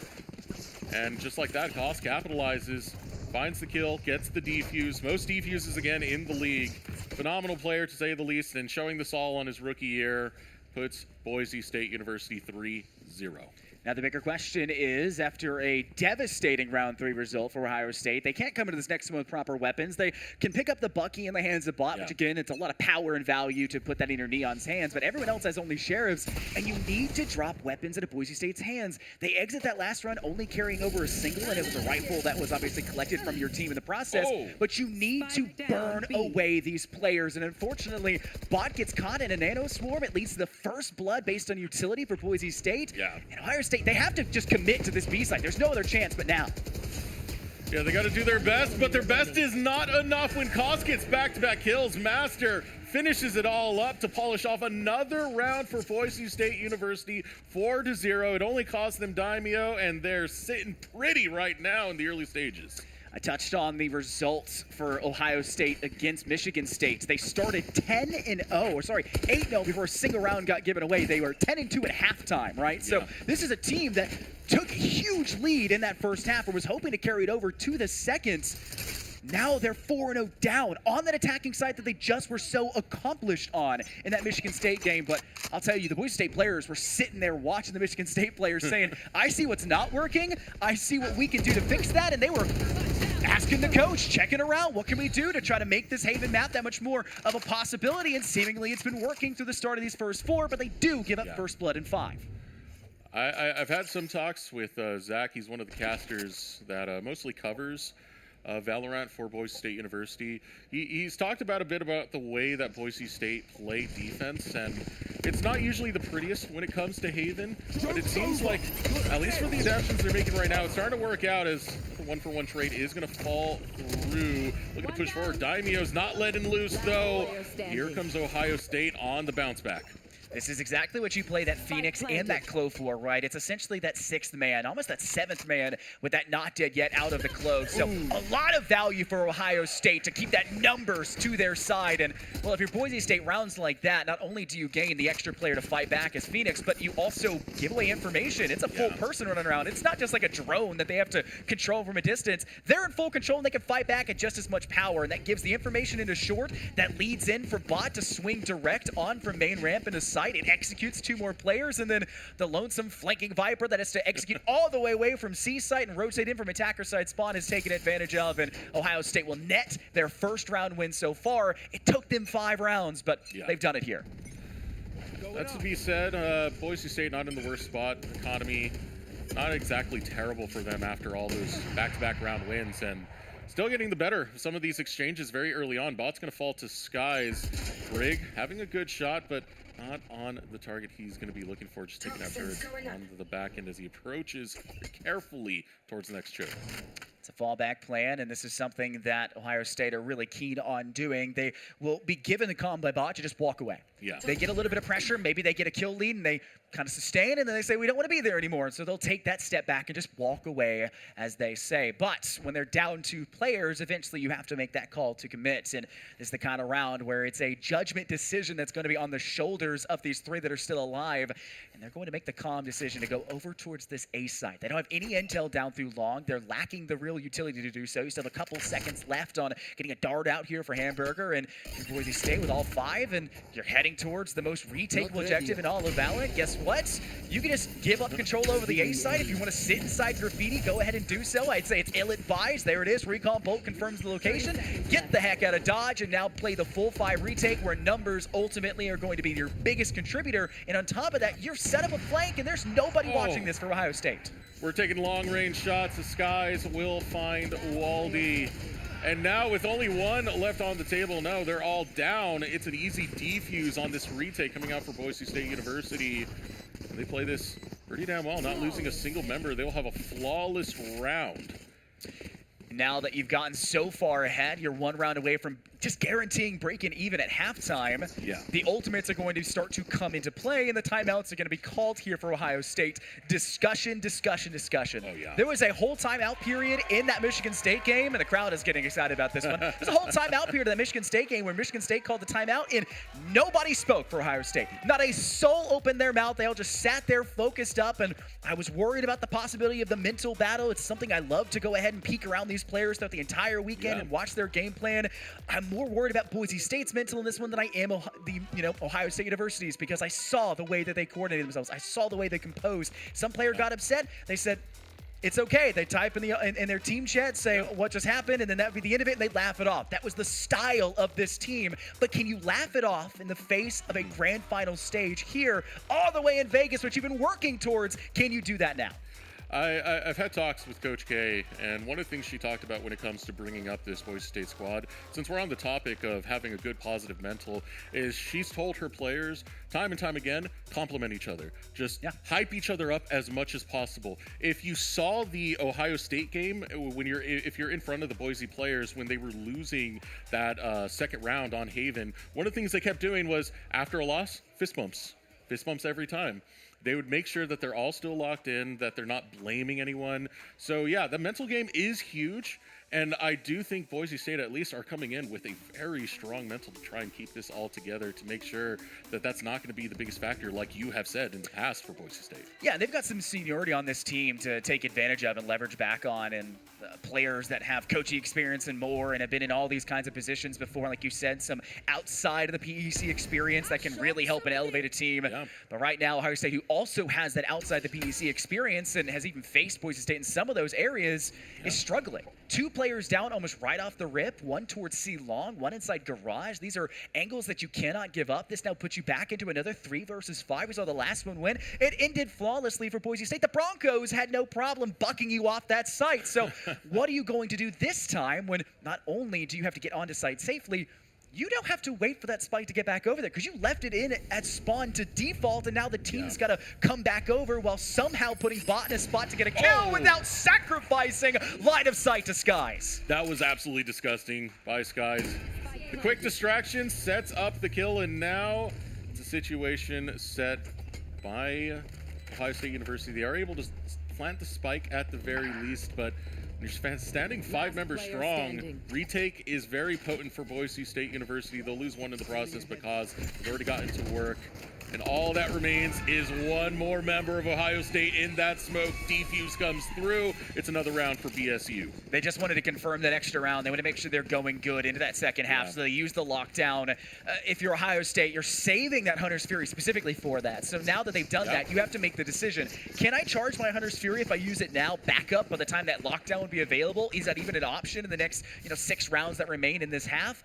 I think it's a really big question mark that's going to then stress out the overall player economy of that Ohio State side. So You don't want to use it in that round, and you didn't want to use the not dead yet unless you found 2 kills on the players pressuring you into sight from Boise State. But it was an option and something that they could always keep in that back pocket, as it will be a much faster take, it seems like, for Ohio State to head on in towards this A site. 3 will go through short, 2 through long. 1 player, Daimyo, stalk off here towards Cubby. Turret will alarm. The 3 players down below. The Owl drone will confirm 1, but Daimyo strikes for 2! Breaks open this round again on an eco for Ohio State, and Hamburger's the only one to strike for this team in the round, and that's not going to be enough. Skies heads to heaven and looks to send one down the other way. It's a player down on ramp. The moment just around the corner could be there, as there's the swing. You noted him for a moment. The dive and dash goes the other way to gain space. Wally will at least use the rifle they grabbed before to get one. The not dead yet comes out from both sides, but Bot and Hamburger aren't done. Can't keep them silent in the kill feed. It's more to their name, and Skies,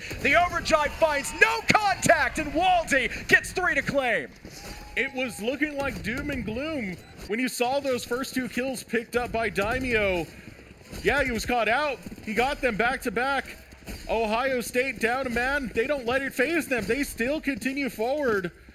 And they found everything they need. I was going to ask you right before this round, like, what do you think Ohio State need to do in order to start shaping up? Well, they actually just showed us on the display right there. A big aspect of that one, again, is going to come off the impact of that not dead yet, essentially having that 6th player on the field.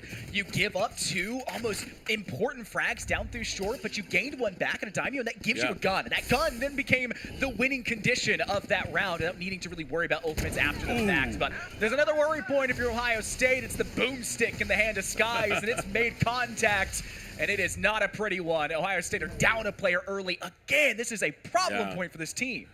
Skies is very much a smooth operator, finding those long-range picks down deep corridors. It makes it so dangerous, especially on this peak right here. It's another pick for Skies. You can't stop this man when he's sniping. Sprays come from Daimyo on that seaside link and hopes to maybe make contact for a player sneaking through the smoke, but you can't sneak past Daimyo. It's the first to their name.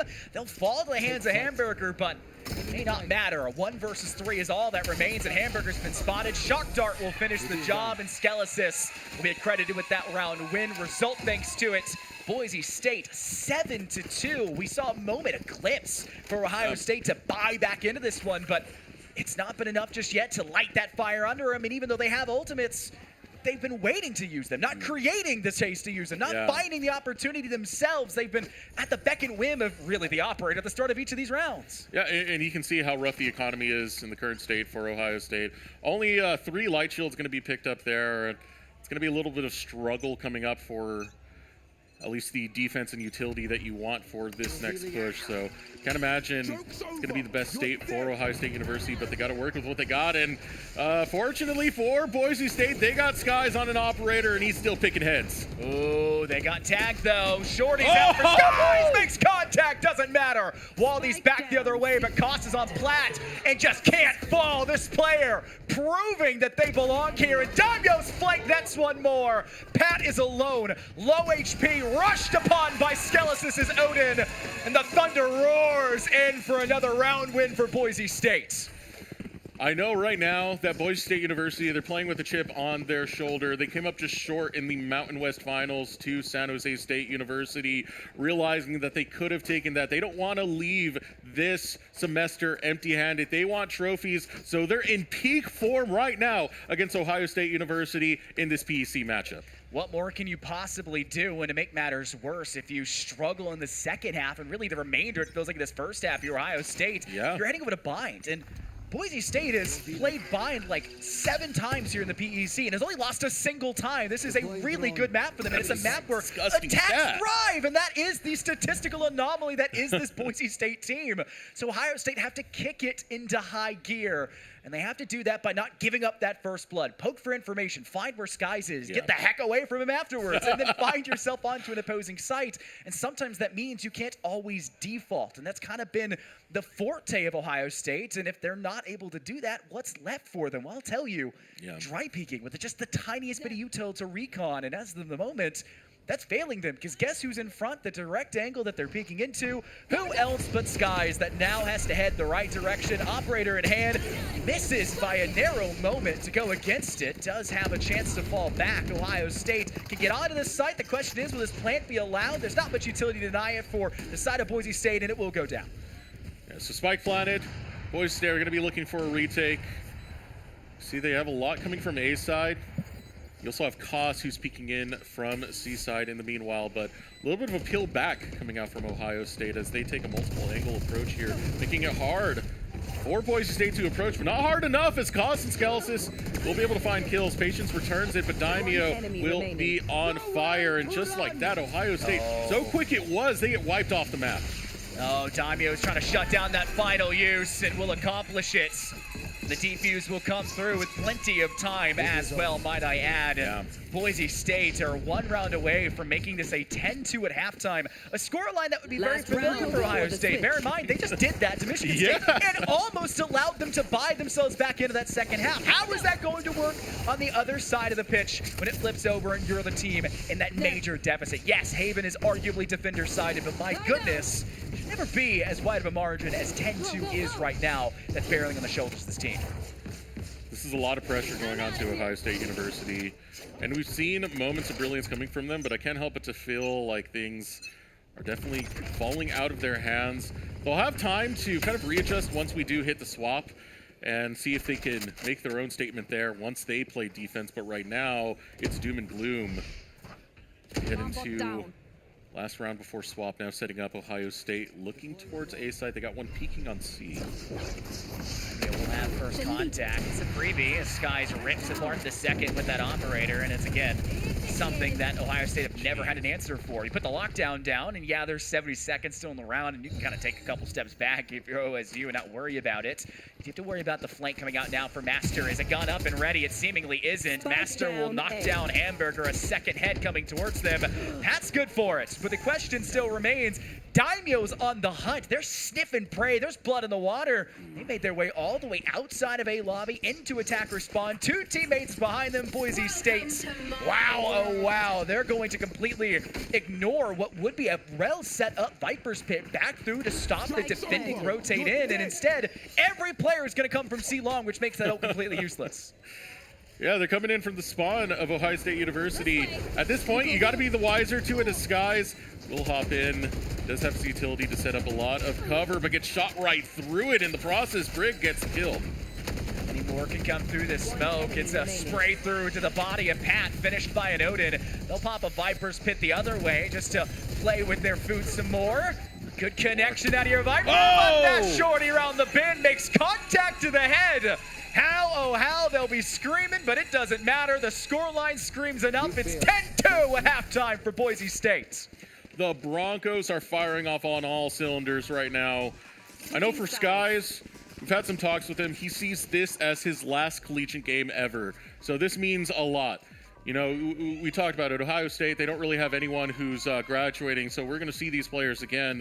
But Master and Skies will be off the team. They'll be finishing up their semester and moving on to the next chapter of their lives. Taking away a trophy would be huge, not just for this program, but for these players personally. Yeah, and it's not like Boise State is forward to the idea of beating this OSU squad, right? They've done it many a time before, not just in the PC, but elsewhere. So it's not a crazy scenario for them to continue to close this out, but it means more. Right on the stage, trip to Vegas, here at the HyperX Arena, coming away with a victory here would be astronomical, especially considering, as well, maybe it's rubbed salt in the wounds a little early for the rest of it. Boise State has been in 3 grand finals today and have come away with none of them. So there is more on the shoulders of these players, and obviously you would expect the seniority of those teams and those players to bear the weight a little bit more, and I think it's working. Obviously 10-2 is a scoreline that's hard to argue against. Yeah. So what do you think about the sides being swapped right here? And now seeing Ohio State University on defense going into Boise. Their composition is much more fluid when it comes to attack, which does not bode well. I had even mentioned this to their director as we were both watching in that MSU game.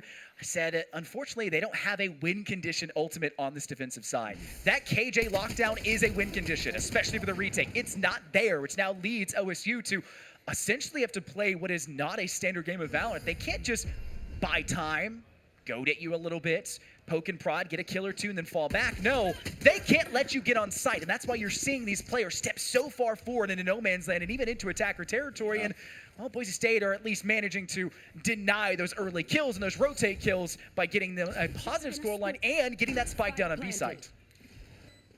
Things troubling for Ohio State University.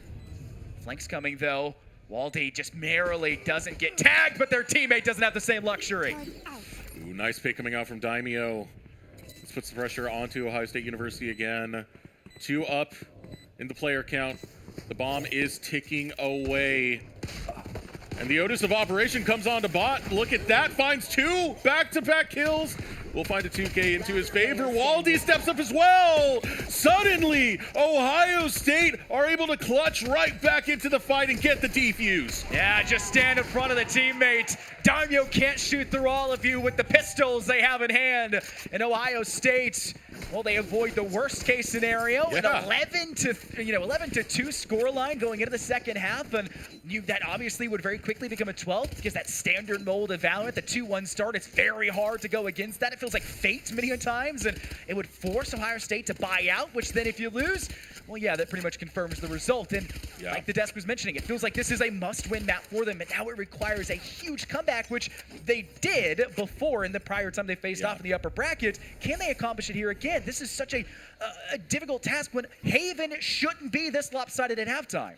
No, not at all, especially with the history that we've had. Again, we've seen a preview of this matchup with Ohio State taking a very dominant win in Haven, but now their backs against the walls. They push forward. Bot's already getting to work.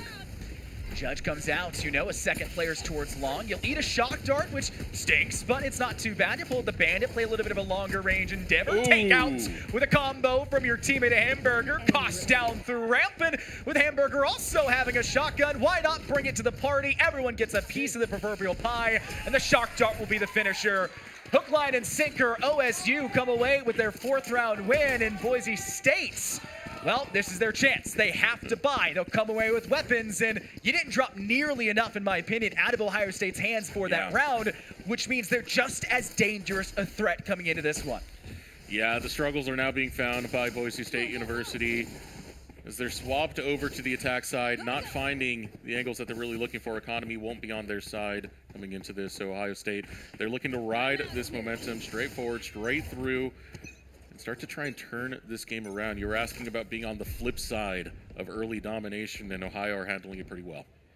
Well, it'll be a poised approach for Boise State to come through C-Long. A good impact with that dart, as now your Viper will have to contemplate falling back towards Plaid if they have the free time to do so. The Cloudburst can give you some leeway that way, but most of this is the Spectre impact down that lane. You just ripped a whole heck of a lot of HP off of Master, who's going for a diver. Sorry, Skies, and they will fall, but Daimyo's quick to tag it back now towards Hamburger. You still have 2 players ready to defend this, and I think the call will be made, at least for a moment, for Boise State to rotate out, but contact is clearly still favoring this attacking side, as everyone that tries to move into a new angle on this rotate to help this side out of Ohio State has now fallen victim to that Boise State side, who has just been so happy to meet you halfway there. Yeah, this was a very split fight coming on across the map from both squads. While most of the attention was put onto C Long, there was a bit of a flank that came out of Daimyo focusing on B, and it's kind of caught OSU completely off guard here. Now OSU will be looking for a retake, but this is a challenging one to really get here. You're already down a lot of health on that Clove. The Viper nearby, going to have to utilize as much of that utility as possible if it's going to be a success for OSU. Hey, there it is for Daimyo. Their 3rd of this round, and they can hunt for the 4th, but I was at the point here. What's the point of moving into it? Try to peek it for a down ramp angle, the last known position of Daimyo, and Daimyo, well, they wanted the 4K, and they will be given it. It feels like on a silver platter, and Boise State will maintain that stereotypical Valorant mold. The 2-1, they gave over the 2 to OSU, but guess what? When you enter the second half 10-2, who cares? You're so far in the lead, 7 rounds. It's going to require so much out of Ohio State. They're capable of it, but how monumental of a task is that going to feel like? This can't be a GG go next for this roster, because this next map of bind is also a really darn good one for this Boise State team. Yeah. Boise State take this. They're looking to pretty much sweep their way through has already caused finding a very early pick into this fight, and that's making it much worse for Ohio State University. Daimyo's been on fire all game and continues to blaze. Ohio State don't have anyone they can rely on right now to backpack them into this one. Again, their main contributor, the player that I said was almost their problem for a long time because they were so reliant on them, hasn't been playing since the start of this last split. They were the main contributor to the reason why we saw this Ohio State roster actually take down Boise in the prior fall split. So what's going to happen and how do they recover past that? They had found, obviously, an answer in the upper bracket for this because they took him to 3 maps. It was a close overall game, and it required a major comeback out of him. But that is still to say it's obviously not working right now in Haven, and Boise State has had the luxury of being able to watch, see every match Ohio State has done, see their competitors, see how their competitors play. Bring that to their mind and say, what would we do if if it was us in these shoes? And then when they watch Ohio State go, that wouldn't have worked, right? Let's go back to this strategy. So they've essentially had so much free time, the luxury of obviously winning out the upper bracket, but had so much of a luxury to break down and be methodical about tearing through this team, and it's obviously working. They're 1 round away from entering into 2-0 in this series because they got that first game from winning out that upper bracket. I think this is where we got to bring up something that could be a little bit of an indicator of the way things are going to go. We talked about that 2-1 win that Boise were able to get against Ohio State. That win that Ohio did find was on Haven. We've already mentioned that a lot. But if you look at those other 2 wins that Boise State got, they were very dominant wins. Boise State have a lot of maps that they can play very comfortably on. I know Coach K has tried to make this point to say, hey, we want to be able to play on any map at any given time so we can be ready for any team. Of course, there's only so much truth you can have to that because there are teams that are very specialized in certain maps at the end of the day, right? But this is a good display from Boise State, I got to say. I mean, just winning this map is a very good indicator for the way this tournament's going to go. Well, it's not over just yet. It's a long play for Boise State here towards C-Long. They'll be able to pierce through what is the majority of this defense. A close player over on Stack does not go spotted, but managed to climb onto 1 kill. Master will use the not dead yet to stay up, and Daimyo now finding the head of bot. Just buries OSU's chances even further. It's a hero now required out of Hamburger. And Boise State will read that player, that gamer tag, and say, yeah, you're about to be a meal to close this one out for a 13-4 final score. This player can most definitely accomplish it. The question is, can the Spectre do that job? They'll squeak through this inner hall towards Garage. They'll get some damage off towards the KJ at Daimyo, but that rifle does not miss. This player, it's just a day in the life for him right now, all right? He is looking confident, and this team is playing confidence. And yeah, this is a tough one, especially when you talk about how much they widened that map pool. They used to be an Abyss one-trick team. First off, it's not in the pool anymore. Thank goodness. That map is terrible. But they were forced to change up their style, and they've been able to play a lot of more of the default maps and have been looking so darn good on them. And I don't know if you can hear it out from the crowd, but you know it's a Boise State University game when you hear those cowbells ringing all throughout the HyperX arena. I mean, splendid stuff to see. There's a lot of support for this team. Again, a lot of players will be graduating out, so showing that they can bring their best foot forward coming into this game and learn from even that single map loss that they had against Ohio State University. This is a team that's very hungry right now. Every single player is playing at their maximum level.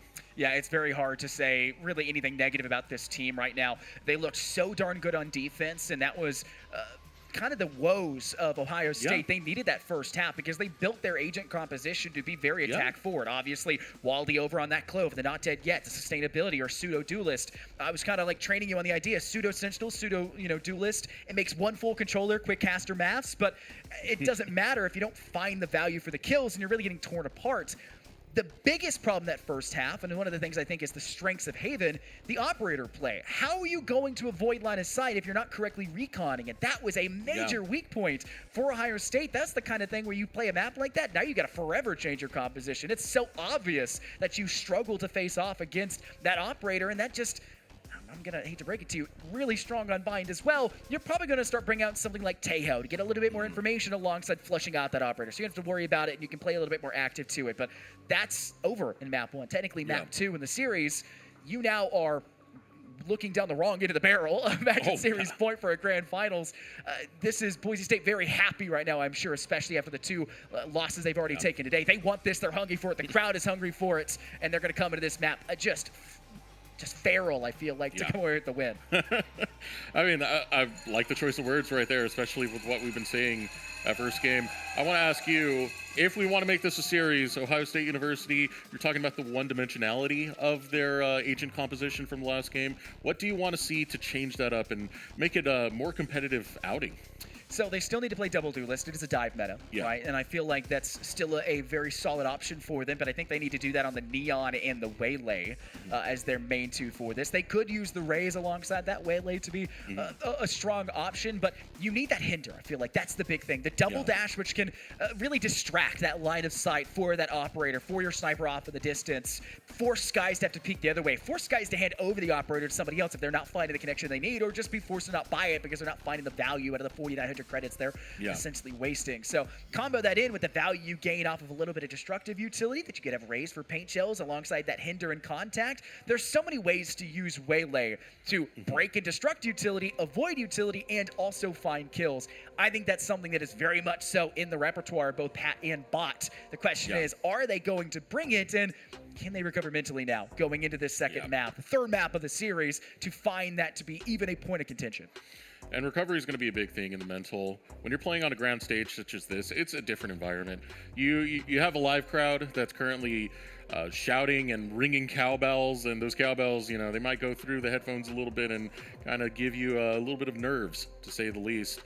For Ohio State University, they got to stay solid with it at the end of the day, though. They got to make sure that they lock in, talk with each other, communicate, and, of course, just figure out what's going wrong with some of these games. And there are teams that can definitely make adjustments on the fly. I mean, Ohio State are someone to not look down on. Again, they were able to take down Boise State in the fall, so they're a very capable team. I think even with some roster changes that they've had going into spring, they've gotten better and better with time. But now you can't get better anymore. You have to just be the good, be the best. Yeah, and I touched on, the response we got at Ohio State's director about, working on that team mindset, working with psychologists at the university to try to help out. It was also broaching the question of, like, how do you feel about this team entering into this event, right? How are you feeling going into the weekend? What's the overall scope and idea for the team? And the response was really positive. They said they felt really good about their Val and Overwatch team, and they were working on everything else. It's kind of rebuild period for them, and thankfully they don't have to worry about rebuilding this Valorant team because every one of these players can return for the next semesters, and none of them are seniors, so it's good for them to stay on to that one. But if they don't get even a positive result in some capacity for this one, they're going to have to say, well, we felt positive, but now we're not really feeling so positive exiting. And that's going to be something these players want to avoid, and something that I don't even think Doc needed to respond with when it came to the questions. This is like every day for them, it feels like. They want to step up into big events, onto big stages, come away with victories. Yeah, they didn't get the results as a program they wanted so far through today, but they want to close out strong, get that job done. And now as we head on over to Bind, that's really the map to accomplish that task where you can lean back on Skies a little bit. Daimyo can play super valuable controller. If they would like to do that again, I think they'll probably not, but see how it goes down inevitably. This is where, when you can start on that defense, you can play with that operator all over again, play with your food, because that's really what it's felt like, is this Ohio State team has struggled against that out for so long. I can't imagine a better start for Boise State to just try to finish this job. Yeah, and we talked about it a little bit earlier, but this is the representation that's left for Boise State University. It definitely does hurt making Rocket League Finals, not being able to get the win there, making Overwatch Finals, not being able to get the win there, and still being favorited in some of those matchups that you had before. But to be able to walk out at least with one title through Valorant, knowing your finals for all the other, puts a lot of weight on the shoulders of these players, but hey, they're used to that type of workout, as now we're getting ready for our agent selection here.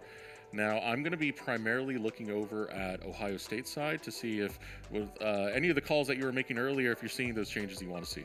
Well, we do see that Waylay out of Pat. I was kind of anticipating that one. Bot will go for seemingly the Neon. Hasn't locked it in just yet, but I'm assuming that will be the choice. And then, of course, you want that Wombo combo, the Viper and that Sky together. They can play B-side almost by their lonesome, and you have kind of like that rotating force of that controller that buys time with the utility, kind of directs things, even though Bot's really that leader, but kind of directs things from behind the scenes and keeps that team team kind of tethered while buying a little bit of time. The issue here is that Teo that I mentioned that's really valuable that I thought would have been good for Ohio State, it's now over on the other side for Boise State. So it's a really powerful agent. It's the one Riot considers to be the only flushing initiator in the game currently, and I'm sure they'll bring one out eventually again to meet up and match alongside Teo. Poor Teo all alone in that role, but they can find information. They can, make players vulnerable. They can step in with value for Teo salvos, and not nearly as potent as they used to be with the kill potential. They're still exceptionally powerful. They get players out of really annoying cornerstones, like in Octagon, like in Showers, like through Cubby on U-Haul and Lamp.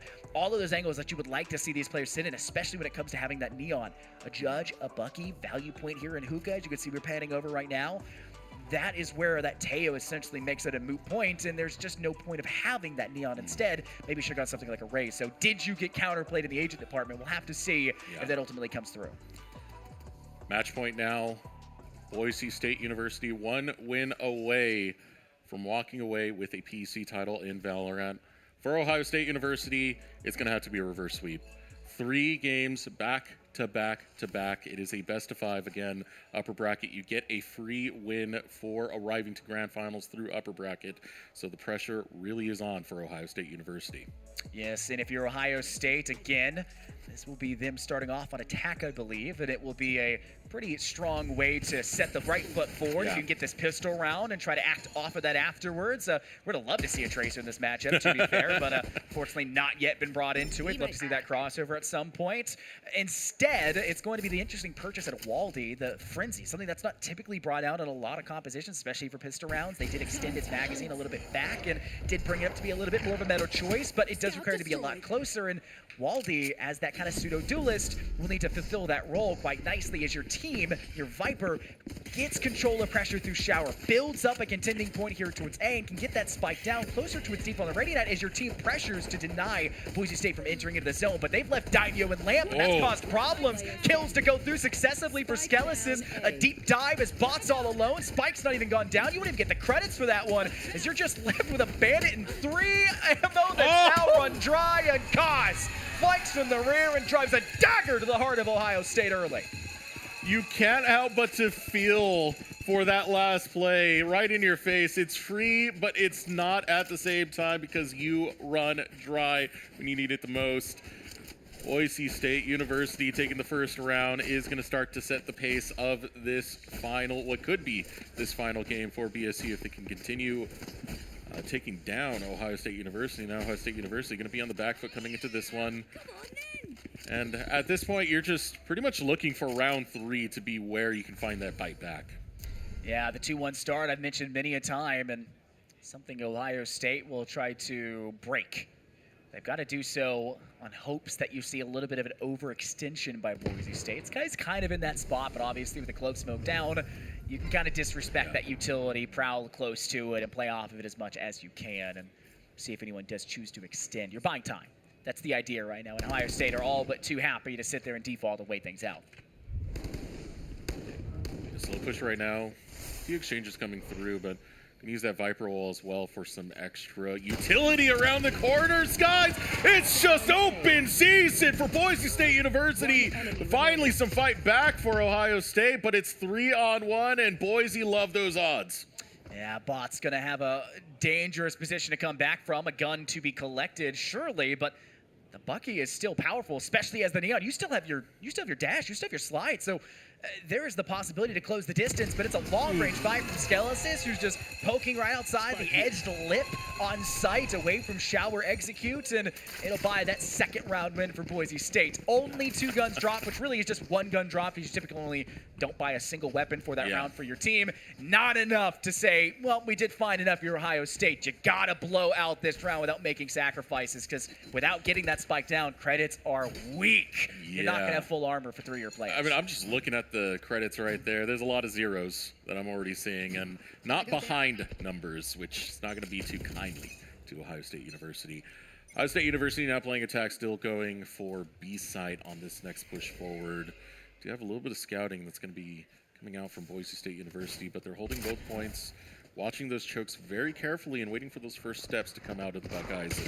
Tasmanian and Tiger for information. That'll force Daimyo to join in alongside their team at Agoss inside of Garden. aka Octagon, because this is usually where the majority of that brawling tends to take place. But it does not seem to be a choice made by Ohio State just yet. You'll leave your Viper off towards Fountain and have hopefully Pat come on over, or Wally come on over and assist them as best as they can and see if that two-pronged approach can isolate a single player. They spotted the knee of Koss as they went for a hop and skip for information. That'll send the execute on to side. Pat gets taken down alongside Hamburger. No one's left. You get two blind firing through the toxic screen, but you also lose Waldy in that engagement as Skells just claps back with the Bulldog inside Cubby. One through Octagon, one still inside of Hookah, waiting to see if that top-down approach is going to find effect, but Skells has not been forced to move away and has the ability to concuss to buy time. It's damage aplenty for Koss. His bot was already low, and it is just your lonesome Viper left alone to their devices as the rest of Boise State crawl on over, knowing Spike is fully under their control just outside the Hookah window. And any kill past this point, it just doesn't feel like it's gonna matter. 3-0 for Boise State. There's just too many different angles you gotta look, and you only got one set of eyes. So Ohio State University gonna fall victim to that. I mean, they tried to get it going off of the two-prong push, but the moment their first initiation started, it all went haywire. And from there out, it was all Boise State University, now Ohio State University, trying to find their way to maybe get some vengeance back into their favor. They're looking at A site this time, not gonna really hover too much around B. Thing is, Boise State have been quicker to the punch each and every time, and now it's a sharp attack coming out from the Buckeyes. It's speed, name of the game. They don't have great weapons, so they like to move in quickly. They do sacrifice Hamburger through that toxic screen, and Waldy will join them now in the afterlife. Pat finds a good connection, but it may not matter. The rest of the team is falling shortly, and though this Bucky is in hand, you're gonna have to pray you can get a second execute, and you do. Inside showers, one off the board. You almost hero rifle this round alongside this Bucky, and that's bought you a Phantom out of bot. They can take TP on over towards this B site. It's going to be a very slow rotate to be made by your Viper as to come all the way back from attacker side spawn. And you can see the hesitation of Boise State. They like to sit towards caves if anyone does come their way. Spike will not commit to this site just yet as bot is prowling down through long. There goes the toxic cloud. Bot will step through. They'll just miss each other. Ships in the night. A moment as they pass through. They could have whispered in each other's ears, but now all that's left is the remnants on this A site for them to maybe miss each other. Vandal's been swapped. Viper will just miss. Foul timing every moment of this round as you biting your nails, but Daimyo makes sure to end that suspense. The Spike will have to choose now with 20 seconds left where to go, and it's heading off now towards this B side. Bot sitting inside Hookah. Koss back in defender spawn, just waiting. No need to extend out a middle. That snake bite will keep them off of what would and could be default. They'll take a little bit of damage as they get ticked on by that. You have to stick this, and Koss knows it. Why not spray it through tube and put yourself 4-0 up? Yeah, no choice. Playing that Neon, you already took damage a little bit earlier, so you're only a shot or two away from death. And with the timer not being on your side, you had to plant. It's rough for Ohio State University because every attack plan that they've gone with so far, they lose out very early on in these exchanges. And even for Brig, unfortunate to look into the wrong direction, trying to peek in, get shot right behind in the 2v2. One of Ohio State University's best chances goes awry. The other interesting fact of this map so far is that we don't actually have that brim. Both sides have opted to go for clove, so you don't have to worry about the sky smoke. It's a little bit harder to execute onto the A site because of it, and post plant's a little bit more annoying. No orbital strike to lock in, no molly set up down through lobby on A, and instead you're going to have to play a little bit more proactive, and that's going to hinder this OSU side. Though they have the hinder out of the waylay to kind of help out if they should, but these slides aren't saving the lives of bot. You have to rely on refract from your teammates. They connect. But your win condition is this Viper pit, and hopes that you could keep in some level of sustainability on site. And that Spike is, I don't even know if that's in it. I think it's just at the edge of it. It's just enough, though. So right now, Skelsis stepping up, finds patience. It's a good push coming in from Boise State. They're going in from two different angles. This Viper is doing a lot of work, providing utility for Ohio State. Waldy will take out Koss. And two remain for Boise State. Seems like the Buckeyes are finally able to get on the board as Skelsis tries to take on three. Yeah, Spike has played it outside of it so they can sit within it and just spray the moment they get the audio cue, but Skelesis is able to take down Hamburger, and if you're Waldy, you don't want to let that player get away, right? You've been able to at least drop 3 to 4 guns out of the hands of Boise State for the majority of these rounds. That's really unfortunate to lose that Viper. Now that means that you don't have a weapon for them, and that's very costly. You have to waste credits essentially to do that. But you've been burning good economy points against this Boise State side. You can note, even though you've had 4 round wins in a row, if they lose this one, they'll probably be forced to eco, right? You need about 1,300 to 1,400 credits to buy a full round without having the utility, if you used all the utility the round before. So this is a good moment to maybe start that snowball effect for Ohio State if they can just come away with this victory. But there are 4 ultimates in the back pocket of Boise State. They have so much for win conditions. I mean, it's great to see that there's signs of life now coming out from Ohio State. And it's not going to be as much of a choke fest as we kind of saw from very early on in that game number 1. But already, Boise State are getting to work with 3 falling and 2 critically low. Ohio State, they don't really stand a chance. The big thing in that round was, one, the conversion pass that was levied down there through short. Again, Ohio State really want to hit this objective, and so they're playing very well against that, counter-reading that productively. The second part of that was using that Annihilation or the Armageddon to come in from the flank, not coming front to back where you give them space to kind of rotate out. No, forcing them to step towards you on sight, and they can't because they're already slowed in slow-mo like Matrix, a new movie, hopefully a better one than the last few we've had, but it's this weird moment where you're just stuck. Fish in a barrel in the... Unfortunately, it's not water in that barrel, it is oil, and you're stuck with it as slow as possible. And you can see the Boise State fans in the crowd cheering after a result like that. They are happy as can be. Yeah, you got to wonder what's being said between the coach of Ohio State University and his squad. So far, it just seems to be like, hey, we need to lock in. We need to get back together and try and figure out how to take down Boise State University. For the most part, what have you been seeing working for Ohio State University? I mean, they were able to take a round. They looked pretty good. A lot of that came off of the Viper utility, forcing Boise State to walk into it. What do you want to see more of? A lot of this, again, is going to come down to not giving up that first blood. I think they need to take better use of their smokes to read. And, of course, if they have recon utility, that should be getting used to stop these crossfires. That is such a strong point of this Boise State team. That kind of play, it's not going to work against some of the best teams in collegiate, like the best of the best, right? The ones that are pretty much T2. But it works against their opponent, which to me proves that they're counter-stratting for the opponent at hand. They're not just counter-stratting in general. They are specifically locked onto this team. And everything has led to this moment. So that is such a pride point, I feel like, for Boise State to take exiting out of this one, no matter the result. But as they're in the lead right now, could be over at the end of this map if they're not careful for Ohio State. But Ohio State just has to make sure that they're not allowing these crossfires to be levied against them. And even though they're coming into this one pretty much on an eco, they do have some value to be gained because that overdrive comes out down through long. You have costs inside of Hookah. You'll sacrifice the first in hopes that the second could kill, but not going to happen. That's 2 for cost through there. A flank out of elbow from Daimyo executes yet another, and though you are finding something for OSU, you're stuck in the Skelesis Teo util, and that frag, well, it takes you off the board. They did not give any time for this Neon to act. Instead, pounce right on Ohio State and take them off the map so quickly. Again, it was an eco round for Ohio State University. So it's not the worst case situation, but now things, well, you got to start making it matter to get these next purchases in to try and bounce back against the Broncos. The Broncos have been out of their minds so far. And we're seeing a very similar scoreline that we did on Haven.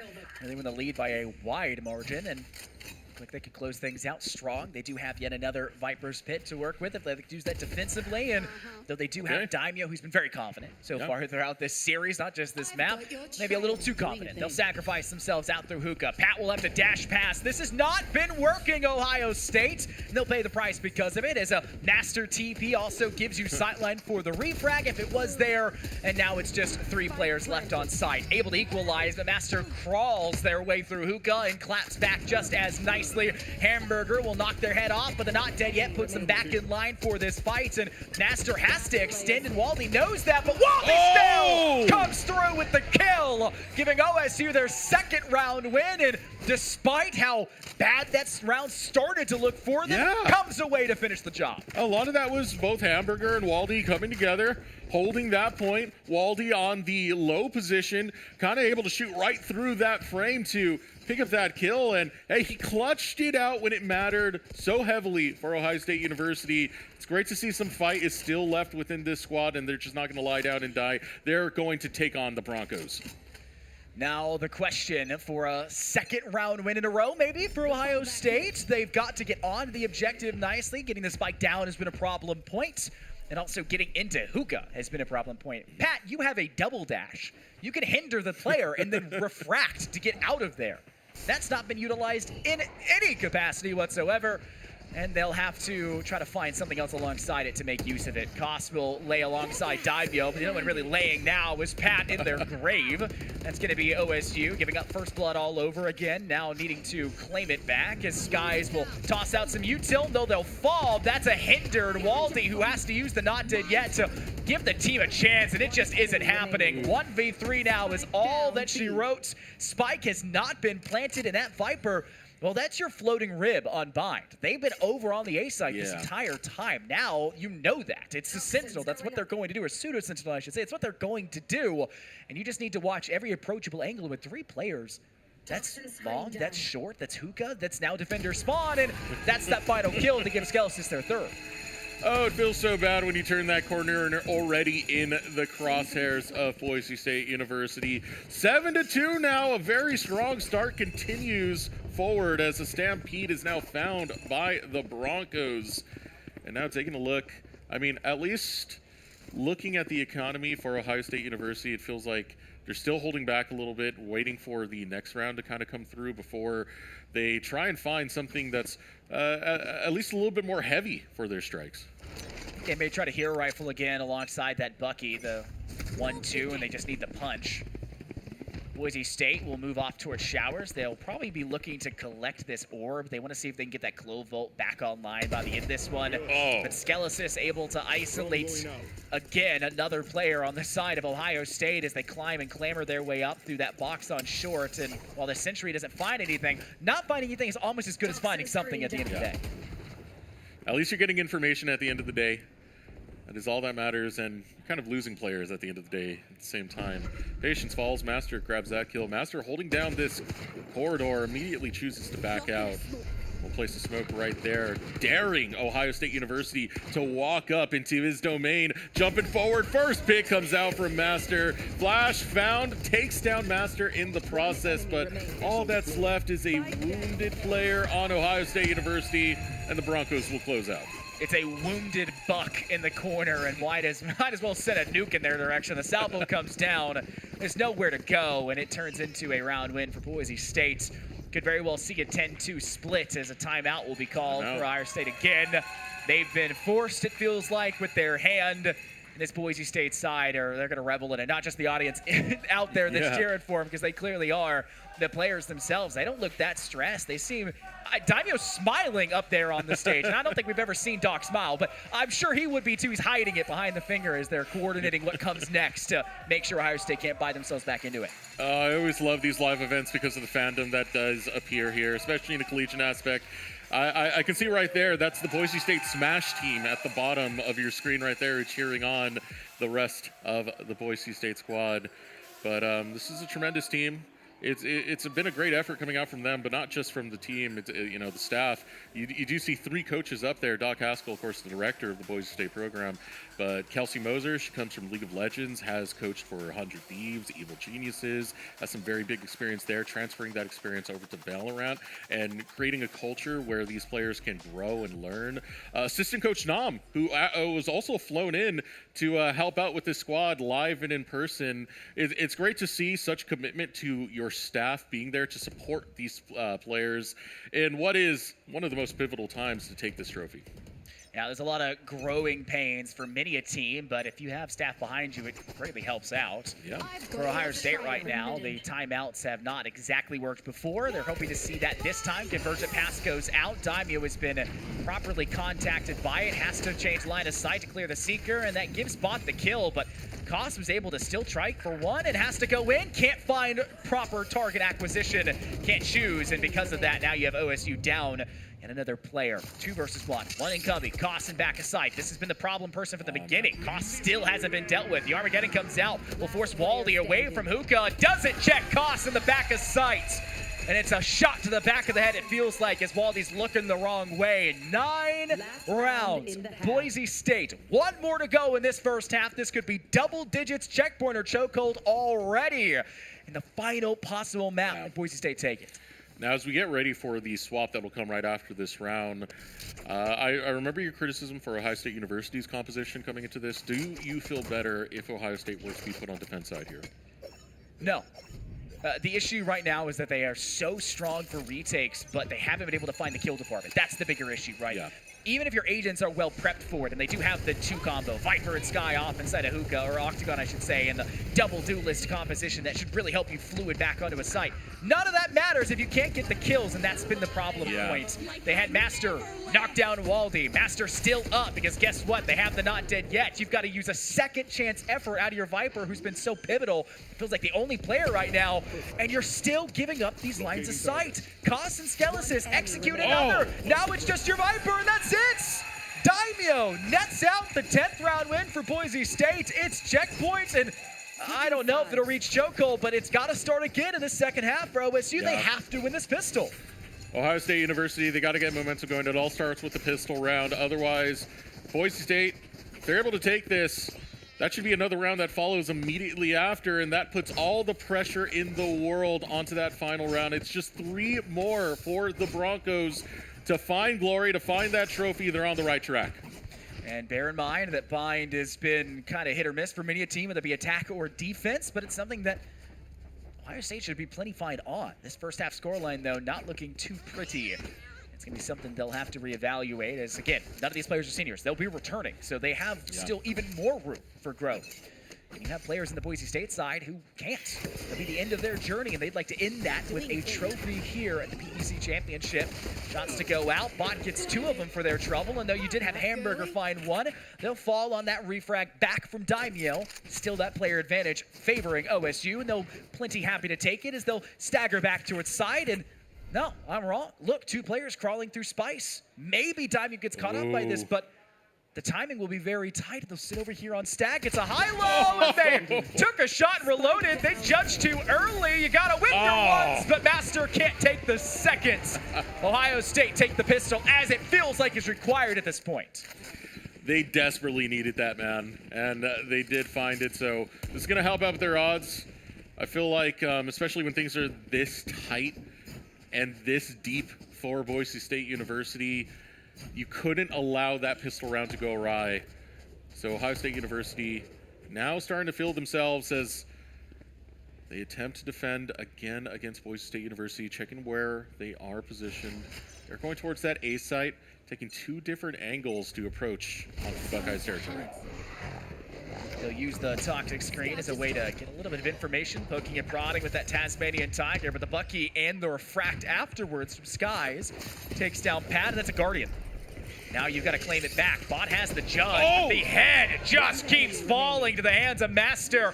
And with Skelesis taking 1 more in their life on sight, it leaves just your Viper all over again. Hey, I've seen this one before. What do you mean? It's brand new. It's a rerun. It never really is. This is the lonesome player who's always been the sustaining factor of Ohio State so far in this series, and yet they've not been able to sustain them to the win. Shots don't connect nearly enough from Skelesis, but that's why you've got Master waiting for their chance to pounce. It is a win for Boise State. They break the mold and now are 1 away from match in series point in this one. I felt the pressure right there for Brig Enjoyer. You're focused up, you see 1, you're aiming, you're firing. Boise State make the call, they say, hey, go flank them. And it's as easy as that for Boise State University. Brig Enjoyer falls. And now another tough spot for Ohio State University. You can see how low the economy is for them, even on their shields, only getting 3 light shields throughout the rest of the squad. This is definitely a lot of suffering, and it's Boise State favored heading into this, what could be a match point. Just can't think about what's happened in the past. You have to look towards the future. The future does not seem super bright so far for them. Guiding light comes out for Boise State. That one's bright, but it doesn't find contact with anybody. Nobody looking that way for Ohio State. Skies will control the area of Octagon to make sure no one's in there as their teammate collects the ult orb. They may not think they'll be in this half for much longer, but they'd still like to get these ultimates online as a win condition to ensure if something does go wrong, Ohio State will fall. Double dash out. Oh! You just can't stop this player. They don't have the refract. There it is, finally up and done. Hamburger's able to clap back for one. Bot's got a different shotgun, able to take down Master, and Ohio State have a player advantage. Yes, they'll have to rotate a player over to this A side, but guess what? TP's right there. They can just take it and get back towards A, and now your rotate out of A side has been almost a misgiving as you wait to see if Daimyo can find an exit. Oh, and Daimyo still stays there, takes someone down. The rotation over to A side is not working in Boise State University's favor. The Buckeyes off of Waldy. Get another pick. Daimyo's by himself. He needs to take out 3, but it's so many different angles. You got to look. And so many shots now being fired right through that wall. Daimyo playing this carefully, though. As he looks for another approach forward. Bot will take him out. Defenders winning. OSU still in this. A must-win round for Ohio State, and one that they managed to accomplish and carry over 3 weapons. That's even bigger, it feels like, than the results, because you can still play a flawless half. You could come back, 8 rounds or whatever it is, 9 rounds to return back into it, but getting on the right foot with a win like that is something you'd like to see. And now it'll be the side of Boise State struggling in the credit department. They had enough actually to buy here, to be fair, but I think they're waiting to have full enough for everybody and have those ultimates. So they're going to still hunt for the last few ult pips here, even if that's a death that gives you a pip at the end of the day. So they'll play macro economy for a little bit, default to see what really gets overextended by Ohio State and see if they can maybe punish a player or 2 in the process, because then that opens up the possibility of this round and turns what seems like a fruitless endeavor into a really big cornucopia of fruit that you really like to feast upon. About holding ground, really utilizing these smokes over here while Boise State begin to march forward. They have their eyes set onto the safe site. Rotation now being called, and Bot's already found the first pick. First blood, and now going the way of Ohio State University. This is what we want to see more of, and the kills follow suit. 3 falling for BSU. Now Ohio State marching forward. Boise State will be in a bit of a tough spot. Skies is stimming for a little bit there inside a lamp, and I'm very amazed that did not kill, but is now completely snuffed out as they'll be tagged by a relay bolt, and though you will have Bot get that contact and be taken off the board, Hamburger comes in and clean it up with a Guardian, and Ohio State will come away the decisive victor of that round, as again, feels like a requirement for them, but the ultimates, you're giving them pips. They got to get killed. They got to get kills. You've now got that not dead yet. That's a 6th player on the field. Numbers have already been a problem for Ohio State. Now they have an extra one. I will say Ohio State are definitely looking much better on this side of the map, playing defense, than they have on the attack side. So things kind of working out now. Do you see 1 ultimate available for Ohio State University? Same thing with the Clove for Boise State University. A little bit of recon going forward from Daimyo, looking to use whatever utility he can. Daimyo will push through the Viper smoke. Get in onto this angle, and now Boise State, they're looking for a way in. Hamburger's already down, so there is some life for the Broncos to continue this assault as Master will not stop popping them.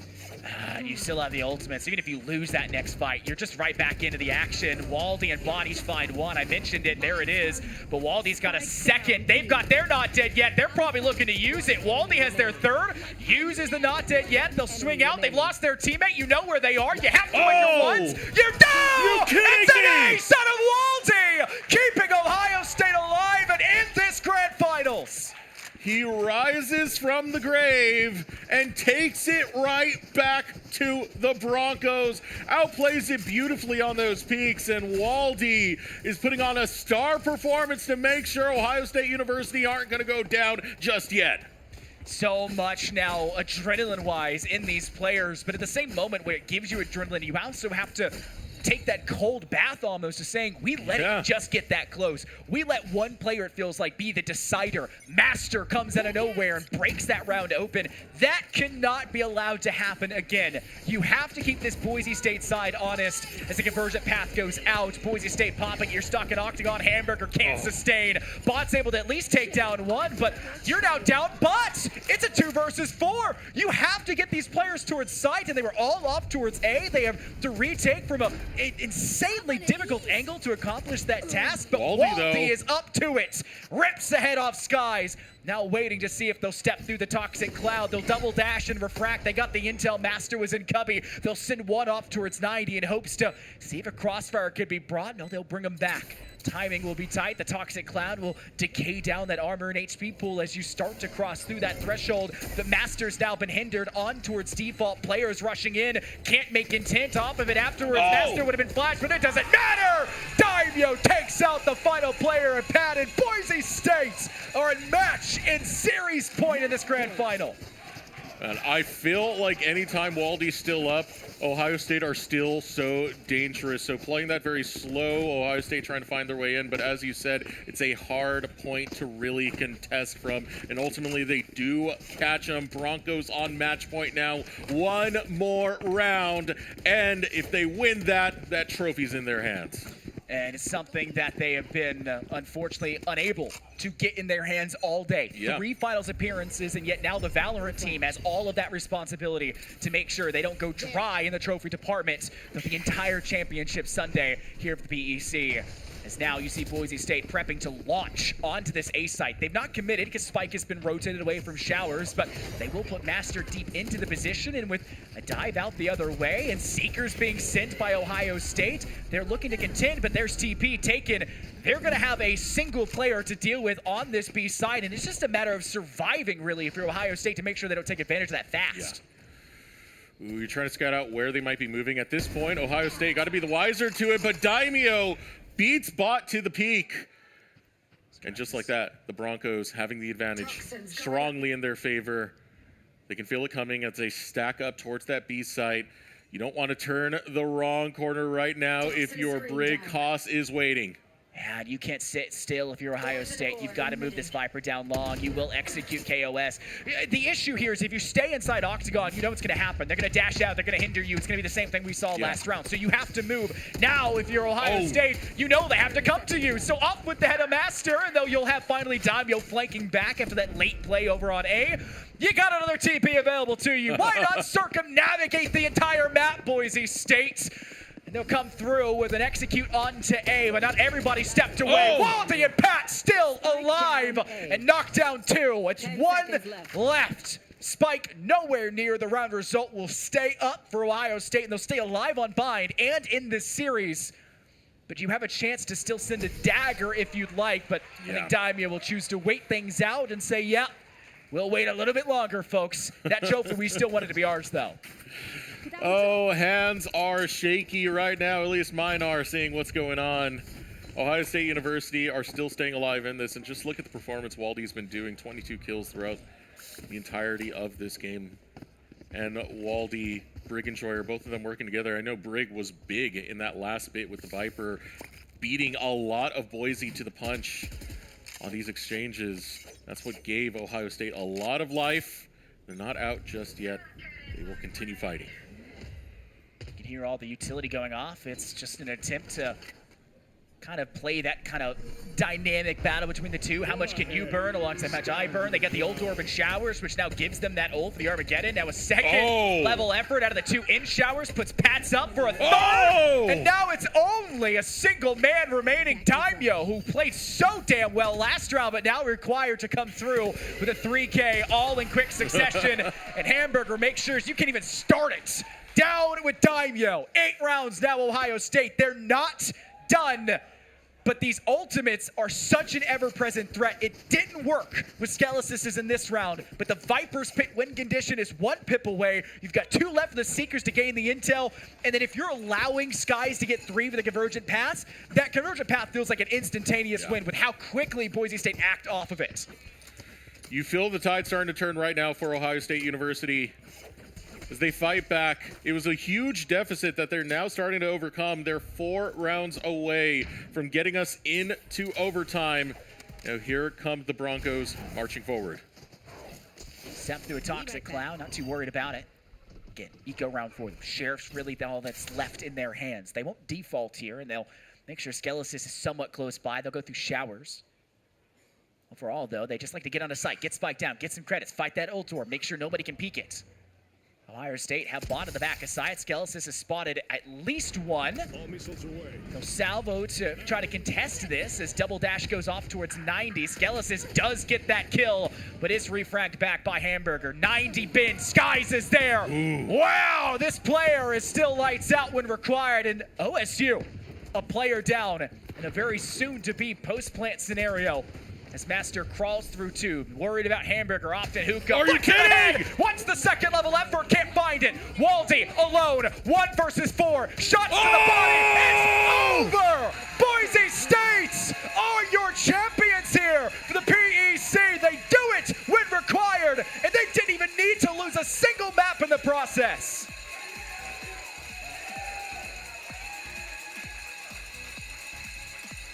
And what a journey for this squad.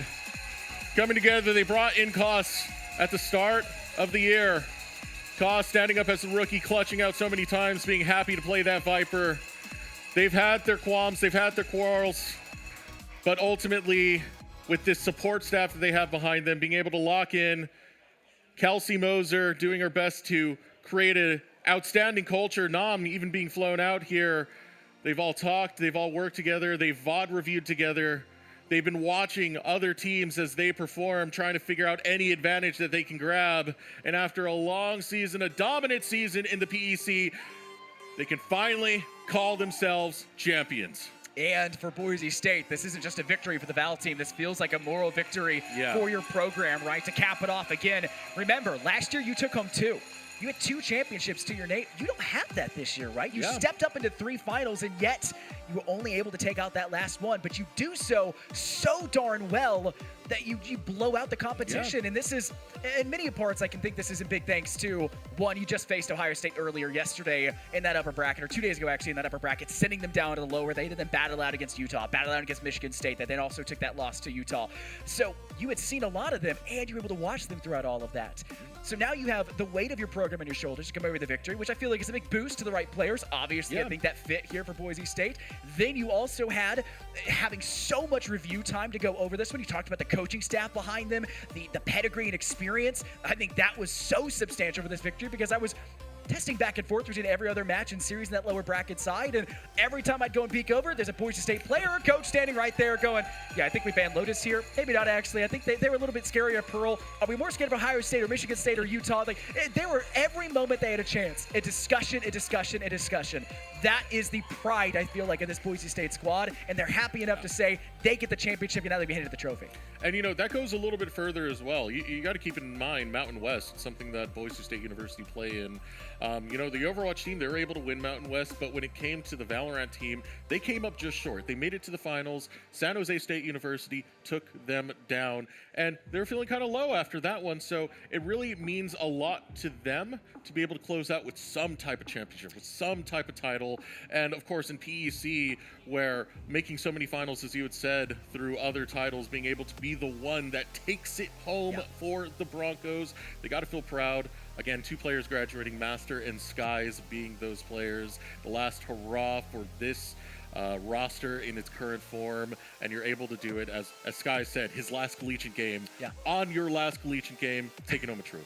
Yeah, so this is just the ultimate moment, really, to close things out for a legacy as a player, and now for a program to come away with the finish here in Valorant against teams that have given you trouble before. Talked about it in fall. This is the only team that managed to take them down, so they didn't get through PEC completely flawless this year, but they got through the championship completely flawless. Nobody was able to take them down. Barely even a map really taken off their record. They did struggle a little bit against Ohio State initially, and obviously Michigan State, but nothing really matters at the end of the day. You took the championship. They didn't get a single map. You're really happy with that result, and now you get to have that trophy be lifted. I'm Infernos, joined by you, DesRX. It's been an absolute pleasure. Sergio, let's get those players that trophy.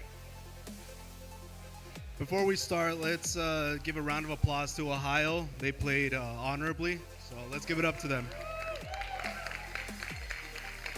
All right, PEC, this is your time to get pumped, and this is your time to get loud. So let me hear it. How are we doing today?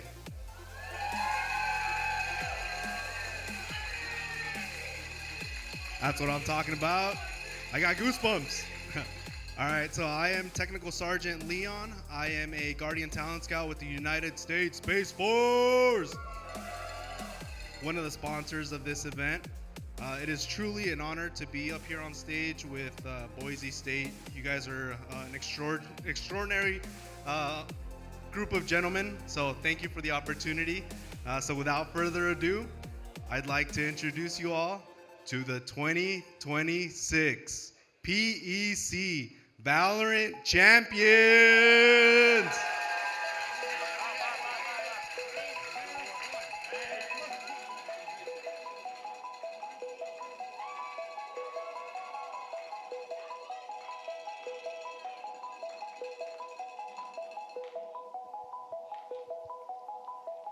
PEC Championship Sunday fully wrapped up here, Ryan. A massive congratulations to Boise State. Coming out in dominant fashion, did not even give Ohio State really a chance to breathe, and they take home their first PEC Valorant National Championship. Yeah, first, and a very good job for them. I'm a little sad now. I mean, our trophy is gone. We do have the cards still that we opened yesterday. I think I have Prestige in there somewhere. So you got to get some of them to sign it. Yeah, I think I got to get some of those signed. I mean, especially since Boise won that. But such an incredible job from them. I mean, they came out swinging, and they had a plan of attack, right? I mean, they were absolutely dominant in these two games, and they sent Ohio State home. And that's the Boise State squad that you sort of expected to see in this Valorant challenge. It was going to be them taking home the trophy, right? And I think it helps that they had a little bit more of that pressure of like, well, Rocket League and Overwatch weren't able to get it, unfortunately, so now it's on us. And that sort of that pride, that Boise State Bronco pride was sort of there, and I think that definitely helped them to get that victory today. Yeah, and they really didn't leave much room for doubt, right? No. Flawless in the very first round on Haven, and from there it just sort of snowballed. I mean, 7-2. They went 10-2 on the second one before it got a little bit closer there at the end. But Boise State, unlike really any of our other titles, right, they locked in. It was like, we knew from about go, all right, you and I looked at each other like, this is Boise State's. Yeah, I mean, it was such a good game from them. Ohio State, they had a great way to get here, right? A nice 2-0 victory over Michigan State, but it just wasn't quite enough. This Boise State squad, there's a reason they came in as the 1 seed and they came in as the favorite.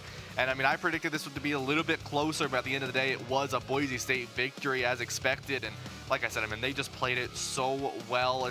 They knew where they wanted to play for their trades. They knew what they wanted to do for their engages. They knew how to play around their smokes. They knew how to play around their angles. They knew how to play around each other. And it was just all in all, this Boise State squad, Ohio State looked good, but Boise State looked phenomenal. And really, until those last few rounds, we talked to Doc Haskell the other day, right? He was getting his wish. This series was boring because Boise State was dominant, right? The first map, Boise State 13-4. Again, they jump out to a 10-2 lead in game 3, and you're just like, they are locked in, they're ready to go. Again, they're the complete package. As you said, Ohio State, no disrespect to them, they played phenomenal, right? Yeah. They had to wake up early. They 2-0 the defending champs Michigan State to get themselves in this position. We talked about it. We were handing out a first-time title in this series, and then Boise State just said, all right, we're locking in. We get that you guys beat Michigan State, but we want that trophy, and that's exactly what happened. Yeah, exactly. And I mean, out of our 4 titles, the only one to defend their title was Michigan State in Smash. But overall, right, 3 new teams, 2 of them being new to the PEC. An incredible job from all the teams here. And I mean, like I said, Boise State, they just looked so good. Waldy was definitely a thorn in their back for a little bit of time for Ohio State. But I mean, this Boise squad, such a well-deserved win. They came in ready to take this victory, and that's exactly what they did. And major congratulations to them, but not to count out Ohio State, right? They are definitely going to be looking to get this one back. They performed well, like I said, probably one of the most improved programs in terms of the PEC, and it's a team to look out for moving into next year. Yeah, you bring up Waldy. That's a fantastic point, right? We've talked about it again and again at this event. Find those players you can build your team around, and Waldy did just that. If we were going to go to another game, it was going to be the back of Waldy, who was doing everything Ohio State needed him to do, and then some on that third game. So again, big congratulations to Ohio State for making a run and proving that they deserve to compete. But at the end of the day, it is massive congratulations to Boise State picking up that Valorant National Championship here, Ryan, and ending our day, as you said, 3 brand new national champions here on Championship Sunday. You really can't ask for anything better than that. Yeah, you really can't, and it was a really good job. And well, we have some more awards to give it out. We're going to toss it down to the stage where we've got plenty of more awards to hand out here on Championship Sunday. And hello, welcome back to Center Stage. I'm Josh Kell. We have a few different categories that we're going to be giving some awards away for Coach of the Year for each game title, and then for Director of the Year. So first up, and I'll probably have to do this in my best Bronzebeard Overwatch Blizzard category. So here we go. For Overwatch Coach of the Year, we have you from Syracuse University. Is he here? Come on. Pull up a chair. It's cold out there.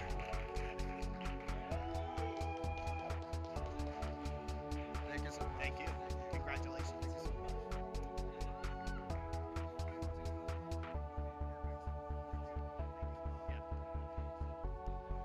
All right, next. No more voices, I promise. For Rocket League Coach of the Year, it goes to...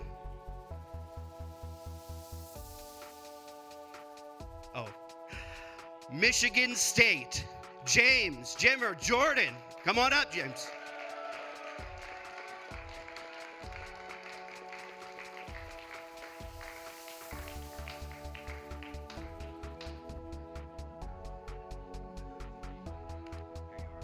Congratulations. Thank you. Yeah.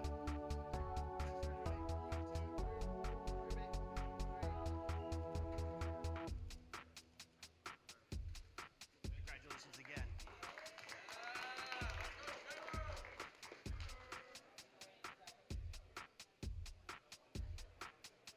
The suspense.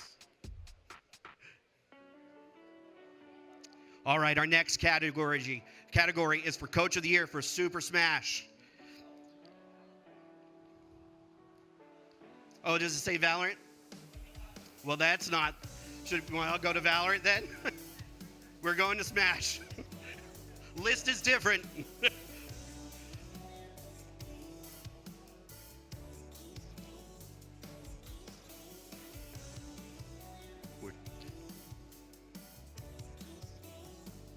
And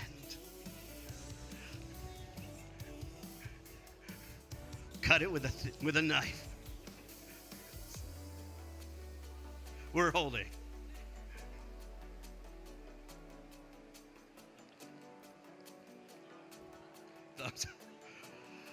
Michigan State, Javier Sierra.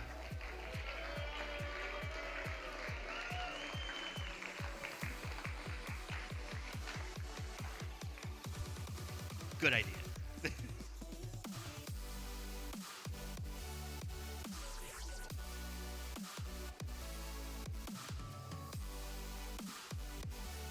Congratulations.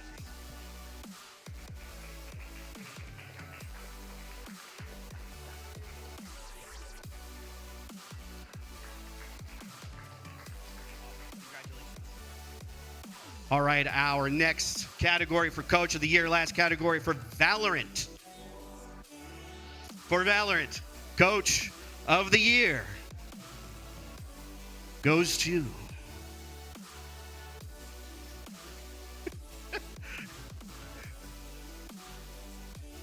Kelsey Mosier from Boise State.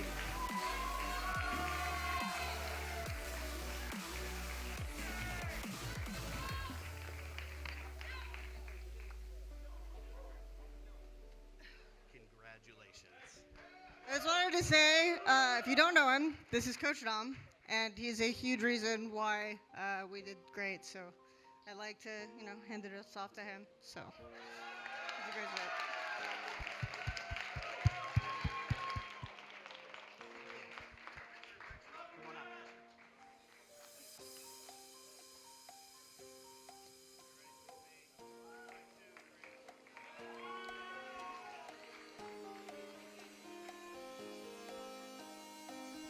All right, our next category is Director of the Year. This is such an amazing position. Obviously, a lot of sweat, a lot of pouring into the teams, a lot of hard work and dedication. And so this year, Director of the Year goes to Utah, AJ. AJ is not here to accept the award, so congratulations, AJ. Wish you were here. And now we're going to move over to Program of the Year, I believe. Yep.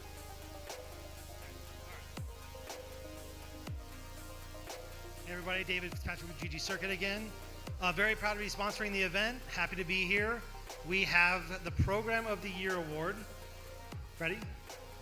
Fair enough. It was voted on by all of the teams. The GG Circuit 2006 Program of the Year is Doc Haxel, Boise, Idaho.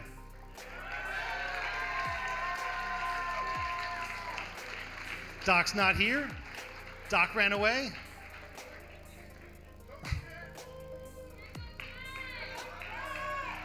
Smile. Hey. Thanks, guys. Obviously, huge bit of program. I'm honored to be able to accept it on behalf of Boise State. I think Doc and everyone else does a great job. Like, all of our teams are awesome, and I'm glad we had a triple final today. It was great. So, yeah, thanks. Thank you. Where are we going next?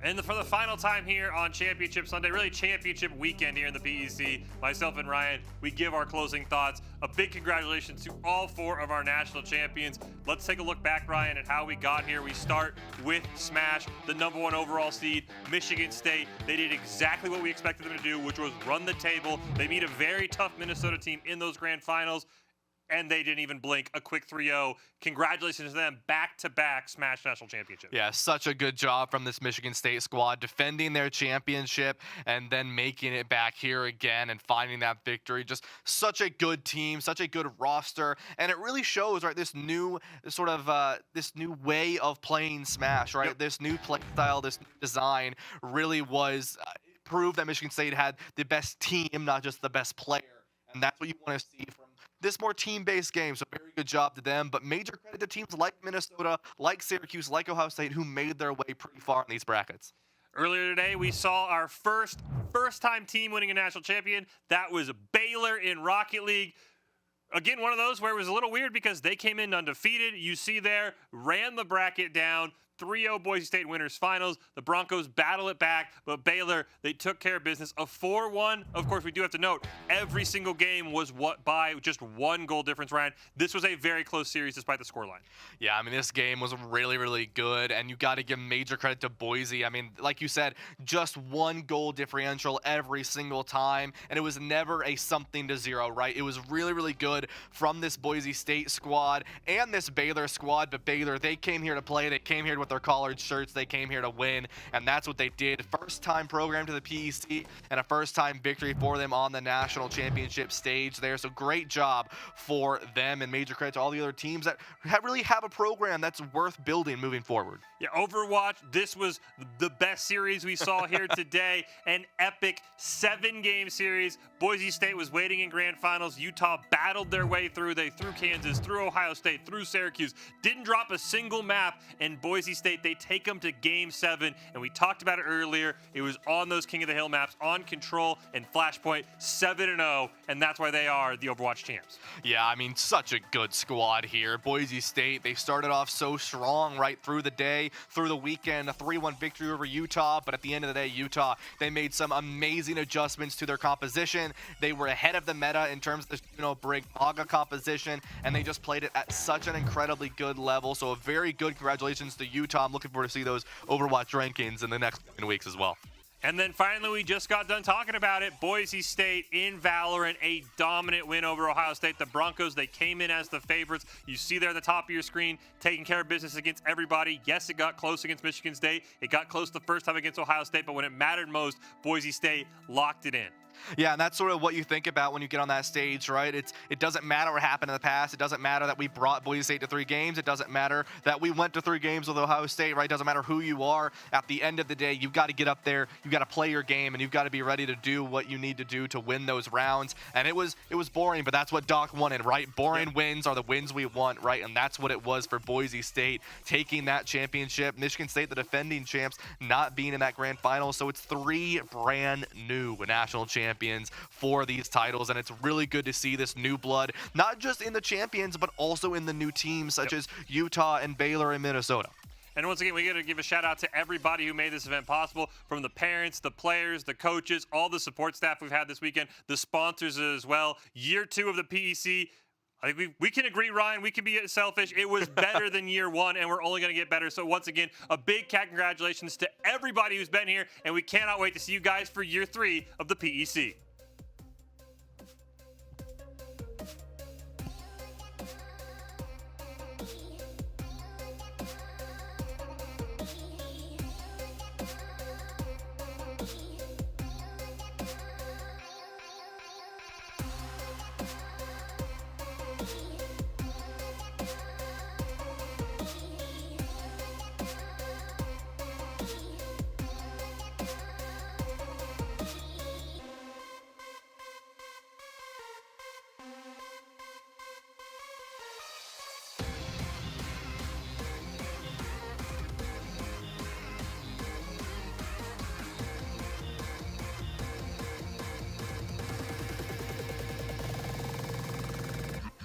Get it when I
get back.